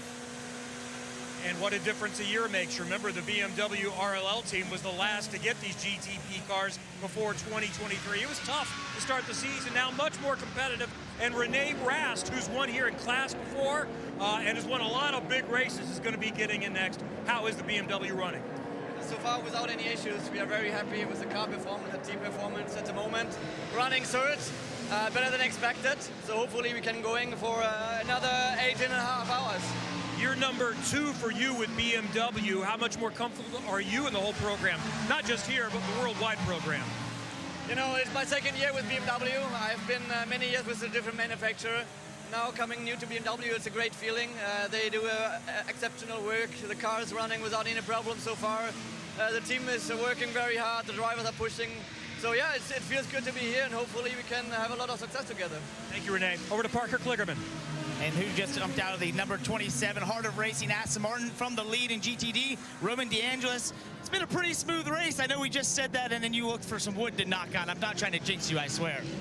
Yeah, I mean, knock on wood, like I said, so far so good. It's early days. Like I just said, there's 18 hours left or something. So obviously nice to be in the fight, at least as of right now. We have a good car, a comfortable car. That's what I think is important and what's helping us right now. I don't think we have that one-lap pace, but we seem to be pretty strong by the end of the stint, keeping the tire alive. So yeah, hopefully find some wood to knock on.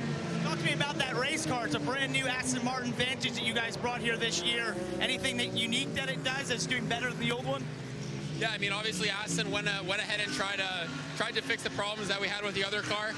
So, you know, updating the car in ways that obviously would solve some of those problems. So, new car, first event with us with that car. So, still lots of learning. It took us, you know, multiple years in races to get the other one in a perfect window. Then I think it's going to be the same with this, just finding its nooks and crannies and getting the best out of it. So far it's going pretty well. Guys, that's a common theme I've gotten from this Heart of Racing team, this new Aston Martin. It's the drivability of it that's allowing them to get the pace out of it and be up front like they are now. Good stuff. Great to hear from Roman DeAngelis and the Heart of Racing team. And if we know anything from this organization, they are consistent, they are strong, and count on them being there at the end. That's what it's all about. That's why it's called endurance racing. You've got to go the distance in the day and in the night and in all kinds of conditions. This year, it's pretty comfortable.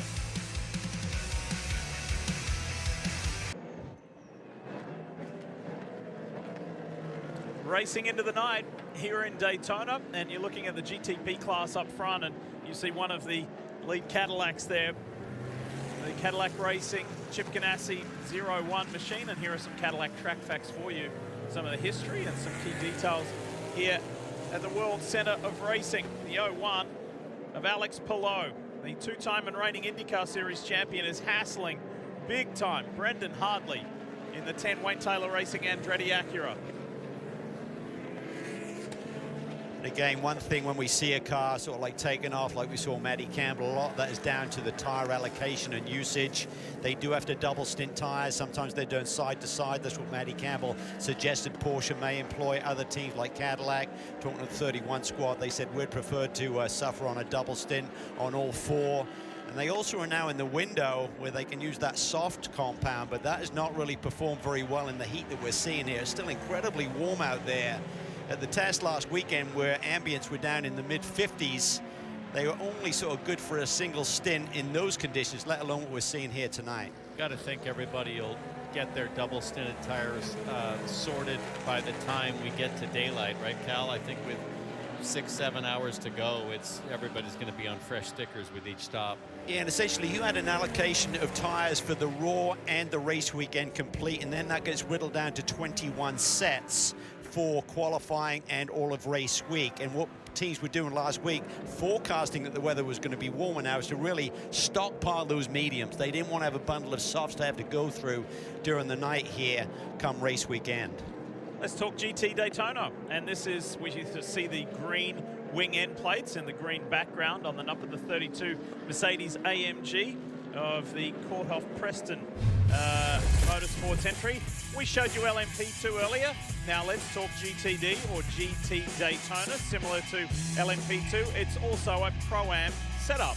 It is, and what a melting pot of manufacturers. 11 different manufacturers recognized in the GTD class. In the Pro class, we've got 10 with Acura not competing there. As you can see, they all have an FIA GT3 spec chassis, which can be used on the global stage like Le Mans and other championships worldwide. About 550 horsepower, about 175 without any draft here around the super speedway. But certainly has brought a lot of manufacturers to the table. It's very enticing that you can build a car, Townsend, and compete in different championships without it being a bespoke car. And you see 550 horsepower, but the truth is, there or thereabouts. The difference in GTD, there's not a torque sensor on the axle where IMSA can measure the output at the axle. So a bit of gamesmanship sometimes in GTD as the balance of performance attempts to chase a fair and equitable performance outcome. But I have to say, IMSA's done a great job. But GTD looks as competitive as it ever has this year, as the 32 is looking strong. I love that LED, that sort of inferno glow in the intake up front. When you first see it, you think, wow, the radiator's really humming. Looks like a set of hot brake rotors. Cal, here's a good point. You've got a Mercedes AMG leading a Ferrari here. There are 11 different manufacturers represented in GT Daytona alone. You got 4 Porsches, 4 Ferraris, 3 Mercedes, 3 Lamborghinis. There's 2 Astons, 2 Corvettes. There's Lexus, there's BMW, there's Acura. Fantastic demonstration, and Ford, of course, as well. We talk about a star-studded lineup. The driver behind the wheel of that 47 machine, he was on the overall pole for Ferrari at Le Mans last year. Antonio Fuoco. Ollie Milroy, we were just on board there, the Inception McLaren, for just a brief run. Ollie Milroy runs in 3rd at the moment. They're a dark horse. That McLaren is quick here. Obviously, Fav had the lead in GTD Pro before their suspension issues, so a great debut for them, certainly in terms of pace, even though they're in recovery mode right now, but don't count out this team.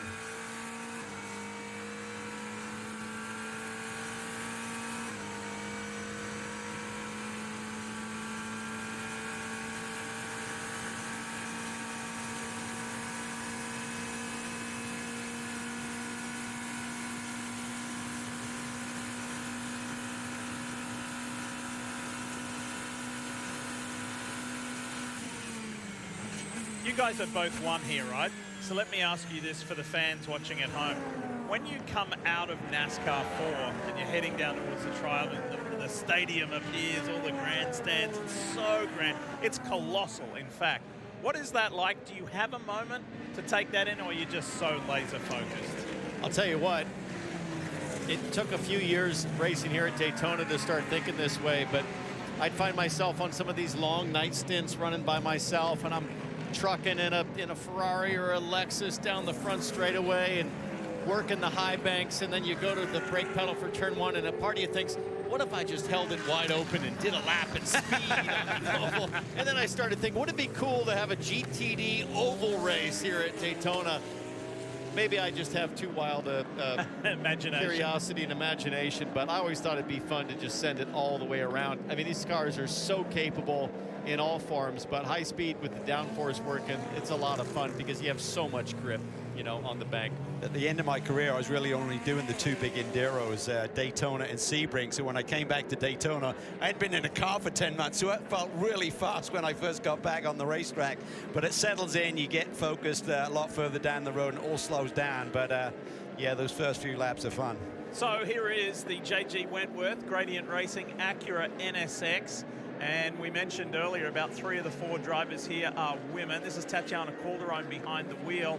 And we saw Catherine Legg a little earlier in this race, and Catherine really has spearheaded, as we mentioned before, the proliferation of women in sports cars, women in racing. You see the numbers increasing, and I know how proud Kat is to see 9 women in this race. And she is at the Peacock pit box right now. Let's hear from her.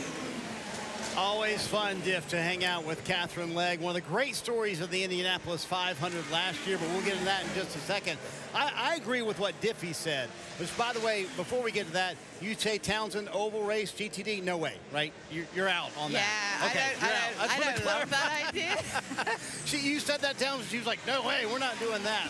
I think it's a great idea. Let's drop the green. It would be fun, wouldn't it? I mean, we just got so much grip that it would be carnage because we'd be bump drafting. It'd be like MX-5 Cup on the oval, you know? Yeah. It would be interesting for the fans, but it would be expensive for the teams. Let's talk about your race car tonight. So you guys finished 4th in your class last year. How do you feel sitting in 7th that you might be able to do one spot better and get on the podium this year? I mean, first of all, that JG Wentworth car looks amazing right now, doesn't it? Our new livery looks really good. And she's fast. You know, we've been up in the top 5 literally every practice session, qualifying 3rd. And I think we have, oh gosh, I'm dubious to say this, but we have probably the best car I've ever had in my 12 years of racing Daytona.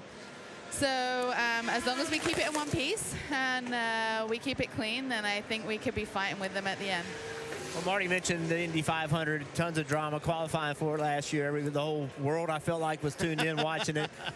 It wasn't great for everybody, but it was great for you. And, you know, so what about this year? You've run it 3 times. Is there an opportunity we'll see you there this year? I don't know if I can handle that kind of pressure again, man. No, I can.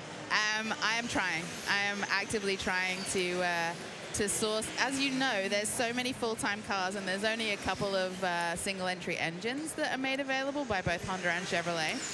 So it's a case of beg, stealing, and borrowing, and I've been doing a lot of begging. And we'll see if one of those gets allocated to me. But I'm actively trying to do it again because I want redemption. You know, it didn't end the way I think it didn't show what I'm capable of. I think I'm way better than that, and I want to go prove it. I told you at Indianapolis last year in the month of May, you are tireless when it comes to getting women into motorsports. To Diffie's point he made a moment ago, 9 ladies in the race this year. How much pride do you take in that, personally? Oh, immense pride. You know, I've always been a massive proponent of, like, let's not do it as a gimmick. Let's do it as we're being taken seriously and given the opportunities that we deserve. You know, there aren't that many great women race car drivers, but the ones that are out there haven't really had the opportunities with the best teams and the best equipment. And I think that if we can go and show that we can do it, then that opens the door for the 9-year-old Catherines and the 9-year-old Tatianas of the future. And it's something that's massively important to me and close to my heart. You know, as a race car driver, we're fundamentally selfish, believe it or not. No. And so the first part of my career was all like, Catherine, it's all about me, right? And then I thought, well, I want to leave some kind of legacy. And you see people like Lindsey James and Janet Guthrie and those guys who will forever be heroes, right? They're immortalized, and I want to do something special for the sport too. So it's really nice and it's really neat, and it gives me a warm fuzzy that we've got that many women in this year's race, and hopefully in 20 years time we'll have even more, and it'll be great. Well, if anybody's paying attention, they can see the speed of the gradient car. I mean, it's, you know, it's sitting right there. Just ran a 6 of 148.6, leaders, you know, 148.2. So it's right there on speed. So there's not a problem with speed. What do you guys have to do to get a win tonight? Are you fast enough to win, or do you have to have some help? I think it depends. I think that's a great question, because right now, with the heat of the day and with how hot and humid it is, we're twin turbo. So we suffer in the heat a lot more than like the normally aspirated cars. I think come the cool of the night going into morning, you'll see that we're a lot faster, and I think we'll be one of the fastest then, I hope. That's what I'm telling myself. I think we're there or thereabouts, but there are some cars that have got more speed than us. But it's such a long race, you know. If we can keep it clean, and Tatiana's doing a great job, you know, she's just banging out the laps, super consistent, fast. We don't need to be the fastest car every lap and take risks. We just need to be there at the end. We're in a bit of a tricky situation where we are in pit lane, because we have the 44 car right in front of us. So if at any point in time they're behind us in the race, when we pit, they come around us and then they block us into our pit box, right? Yeah. So then we always have to push back to get out of pit lane, and we inevitably lose a spot or two. So that, I think, is going to be more of a determining factor for us than whether we're a 10th or 2 faster or slower than the Ferrari, which has gone out there and blown everybody's doors off. Well, Catherine, here's to hoping that we get to see you in the month of May at Indianapolis, and you get to make another start in the Indianapolis 500. Thank you very much. All right, always fun to hang out with Catherine Legg here on the Peacock Pit Box. Her car right now sitting in the 7th position. Right now out front, the overall leader, Matt Campbell, for Porsche Penske Motorsport.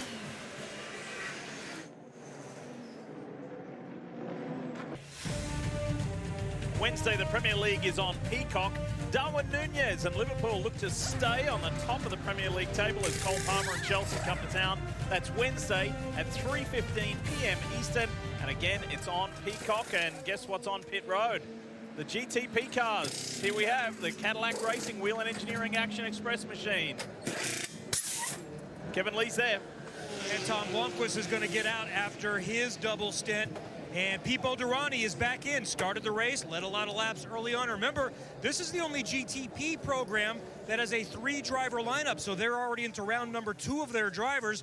Most like that. They get more track time, especially in testing and practice. The only issue is you don't get a lot of sleep, and if anyone comes up with any kind of an injury or an illness, then you're in big trouble. But so far, so good. The 31 Cadillac has been strong all race long, and they're away. This 30-year-old Brazilian is spectacular. He is fast, he's aggressive, he is a champion, and he's the leader of this team.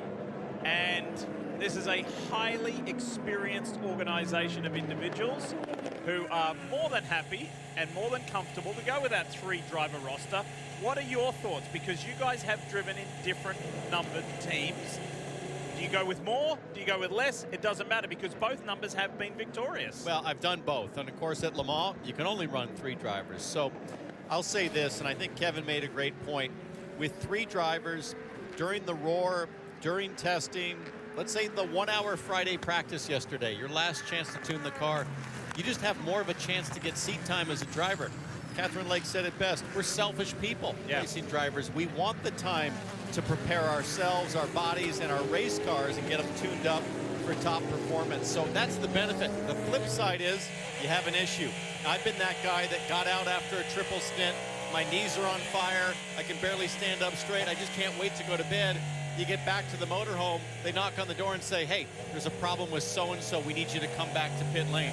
Utterly demoralizing physically in that situation. So there's a benefit in having that fourth to spread the load. What do you think, Cal? Well, I agree with you. I think when there's 3-driver lineup, I mean, you talk about there's a lot of hours of practice and testing over the 10 days here, but you certainly don't get into the rhythm when you're rotating 4 drivers through. So that's an advantage. There's also less compromise when you try and make even the controls in the car and the seat and everything fit 4 individuals versus 3. That's more difficult, but here's a great battle on the track. We'll focus on this for a moment. Antonio Fuoco around the outside of Kenton Cook. Oh, did he send it in there? Oh, he's wide. He is wide. It was an oversend. Pushed it. Mercedes and Ferrari here at Daytona going for it. For the lead in GT Daytona, into turn 3, the International Horseshoe, and Fuoco wants the lead of this class. Absolutely, just fired it deep on the brakes up the inside of turn 3, and we've got another side-by-side as they come to the kink. Look at the Ferrari exhaust blazing red. We saw it work in LMP2, and it's a little bit of a different story here in GT Daytona. And full credit to Kenton Cook there for leaving room at the exit, like we saw earlier with the battle in the prototypes. High percentage decisions being made here with 18 hours to go. Both these drivers know, got to keep my race car in one piece, but Fuoco really wants this lead. I think he's going to come back again aggressively as we see a replay on the left-hand side, going to the high side, but a little too deep, Cal. We've seen issues running wide here in turn 1. Yeah, and this is where the ABS on a GTD machine really comes into play. When you overshoot, when you miss your braking point, you just keep on that middle pedal without locking up the front wheels and losing the steering effect. Great job by Kenton Cook, though, by keeping it clean. They're side by side again. Yeah, this is awesome. And I think this is a replay we're looking at. Is that still a replay? But nonetheless, Kenton gets to the outside, gets inside that Ferrari, and just keeps pushing. And this is a silver-rated driver going up against a Le Mans overall pole sitter from last year. That is a great opportunity for him. And it's with 18 hours to go. 6 down, 18 to go, and they're racing as hard as that. But these are the moments where you can really establish yourself. I think many people in the paddock recognize how great a driver Kenton Cook is, but those moments when you go head-to-head in battle with one of the best and recognize superstars in this sport. Fuoco almost outbraked himself going to pit lane there, just really pushing the limits. That's the kind of thing you have to be careful of. Don't get a pit speed penalty only 6 hours into the Rolex. The 47 coming to presumably tires and fuel on pit lane. And while it pits, take a look at the GTD Pro class. Brian Sellers, the champion from GTD last year. Mike Rockefeller joins Ford. Earl Bamber in the 4. Danny Juncadella, Dirk Mueller. Look at those superstar names in GTD Pro, all in the top 5. That is going to be such a fun class this year. So much more meat on the bone in GTD Pro. Here's Volko really forcing it.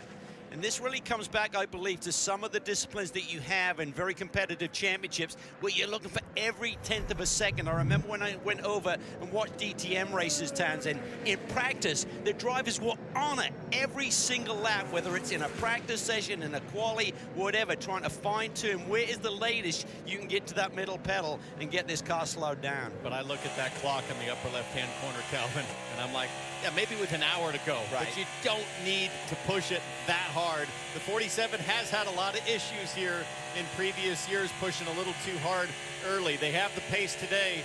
We think the Ferrari is one of the fastest in the class, so hopefully they can be mistake-free to the finish. Pippo Durrani really was very measured when he left pit road, which you have to be at nighttime here, and built up back up to speed in a very methodical way. He takes over the wheel of this 31 Wheel and Engineering Cadillac from Tom Blomqvist, who's standing by with Kevin Lee. Kev? Looking for 3 in a row. So far, so good. How were your stints? It was all right. I mean, there was a lot of yellow in there. I felt like we're in the car a reasonably long time, but you know, not that much racing. But yeah, the car's working well. We're taking good care of the tires. The Porsche seems to be really quick at those restarts. We saw early in the race, we saw now they seem to be able to really switch the tires on. So we need to look at that, see if we can work on that throughout the race, because obviously these yellow periods, restarts and stuff is really crucial for, you know, for the end game. So yeah, we need a little bit of work to do, but I mean the car is performing really well. Townsend Bell's going to ask a question in the booth, and I'll pass Kevin it on. Tom's Go ahead, getting ready T-Bell. for his first full season of IndyCar. I know he's been hitting the gym hard and was showing off his bicep the other day. Is that something he's willing to share with the viewers? Townsend wants to know, since you've been hitting the gym so hard, I know you've gained 9 pounds of muscle. Are you willing to show the biceps to the national audience tonight? Well, you want me to, maybe I should take my shirt off. No, I think we're good. I'm going to answer the question for him, Townsend. Tell him he can go full George Russell on this one. He has been working hard because he was very open and honest at the end of last season that the physicality of an IndyCar with no power steering, he's jumped out of one of these highly sophisticated GTP prototypes that do have power steering, and he said, I need to hit the gym. I saw the bicep. It was tough to tell much of a difference, if I'm honest. He's got some more work to do. You're harsh.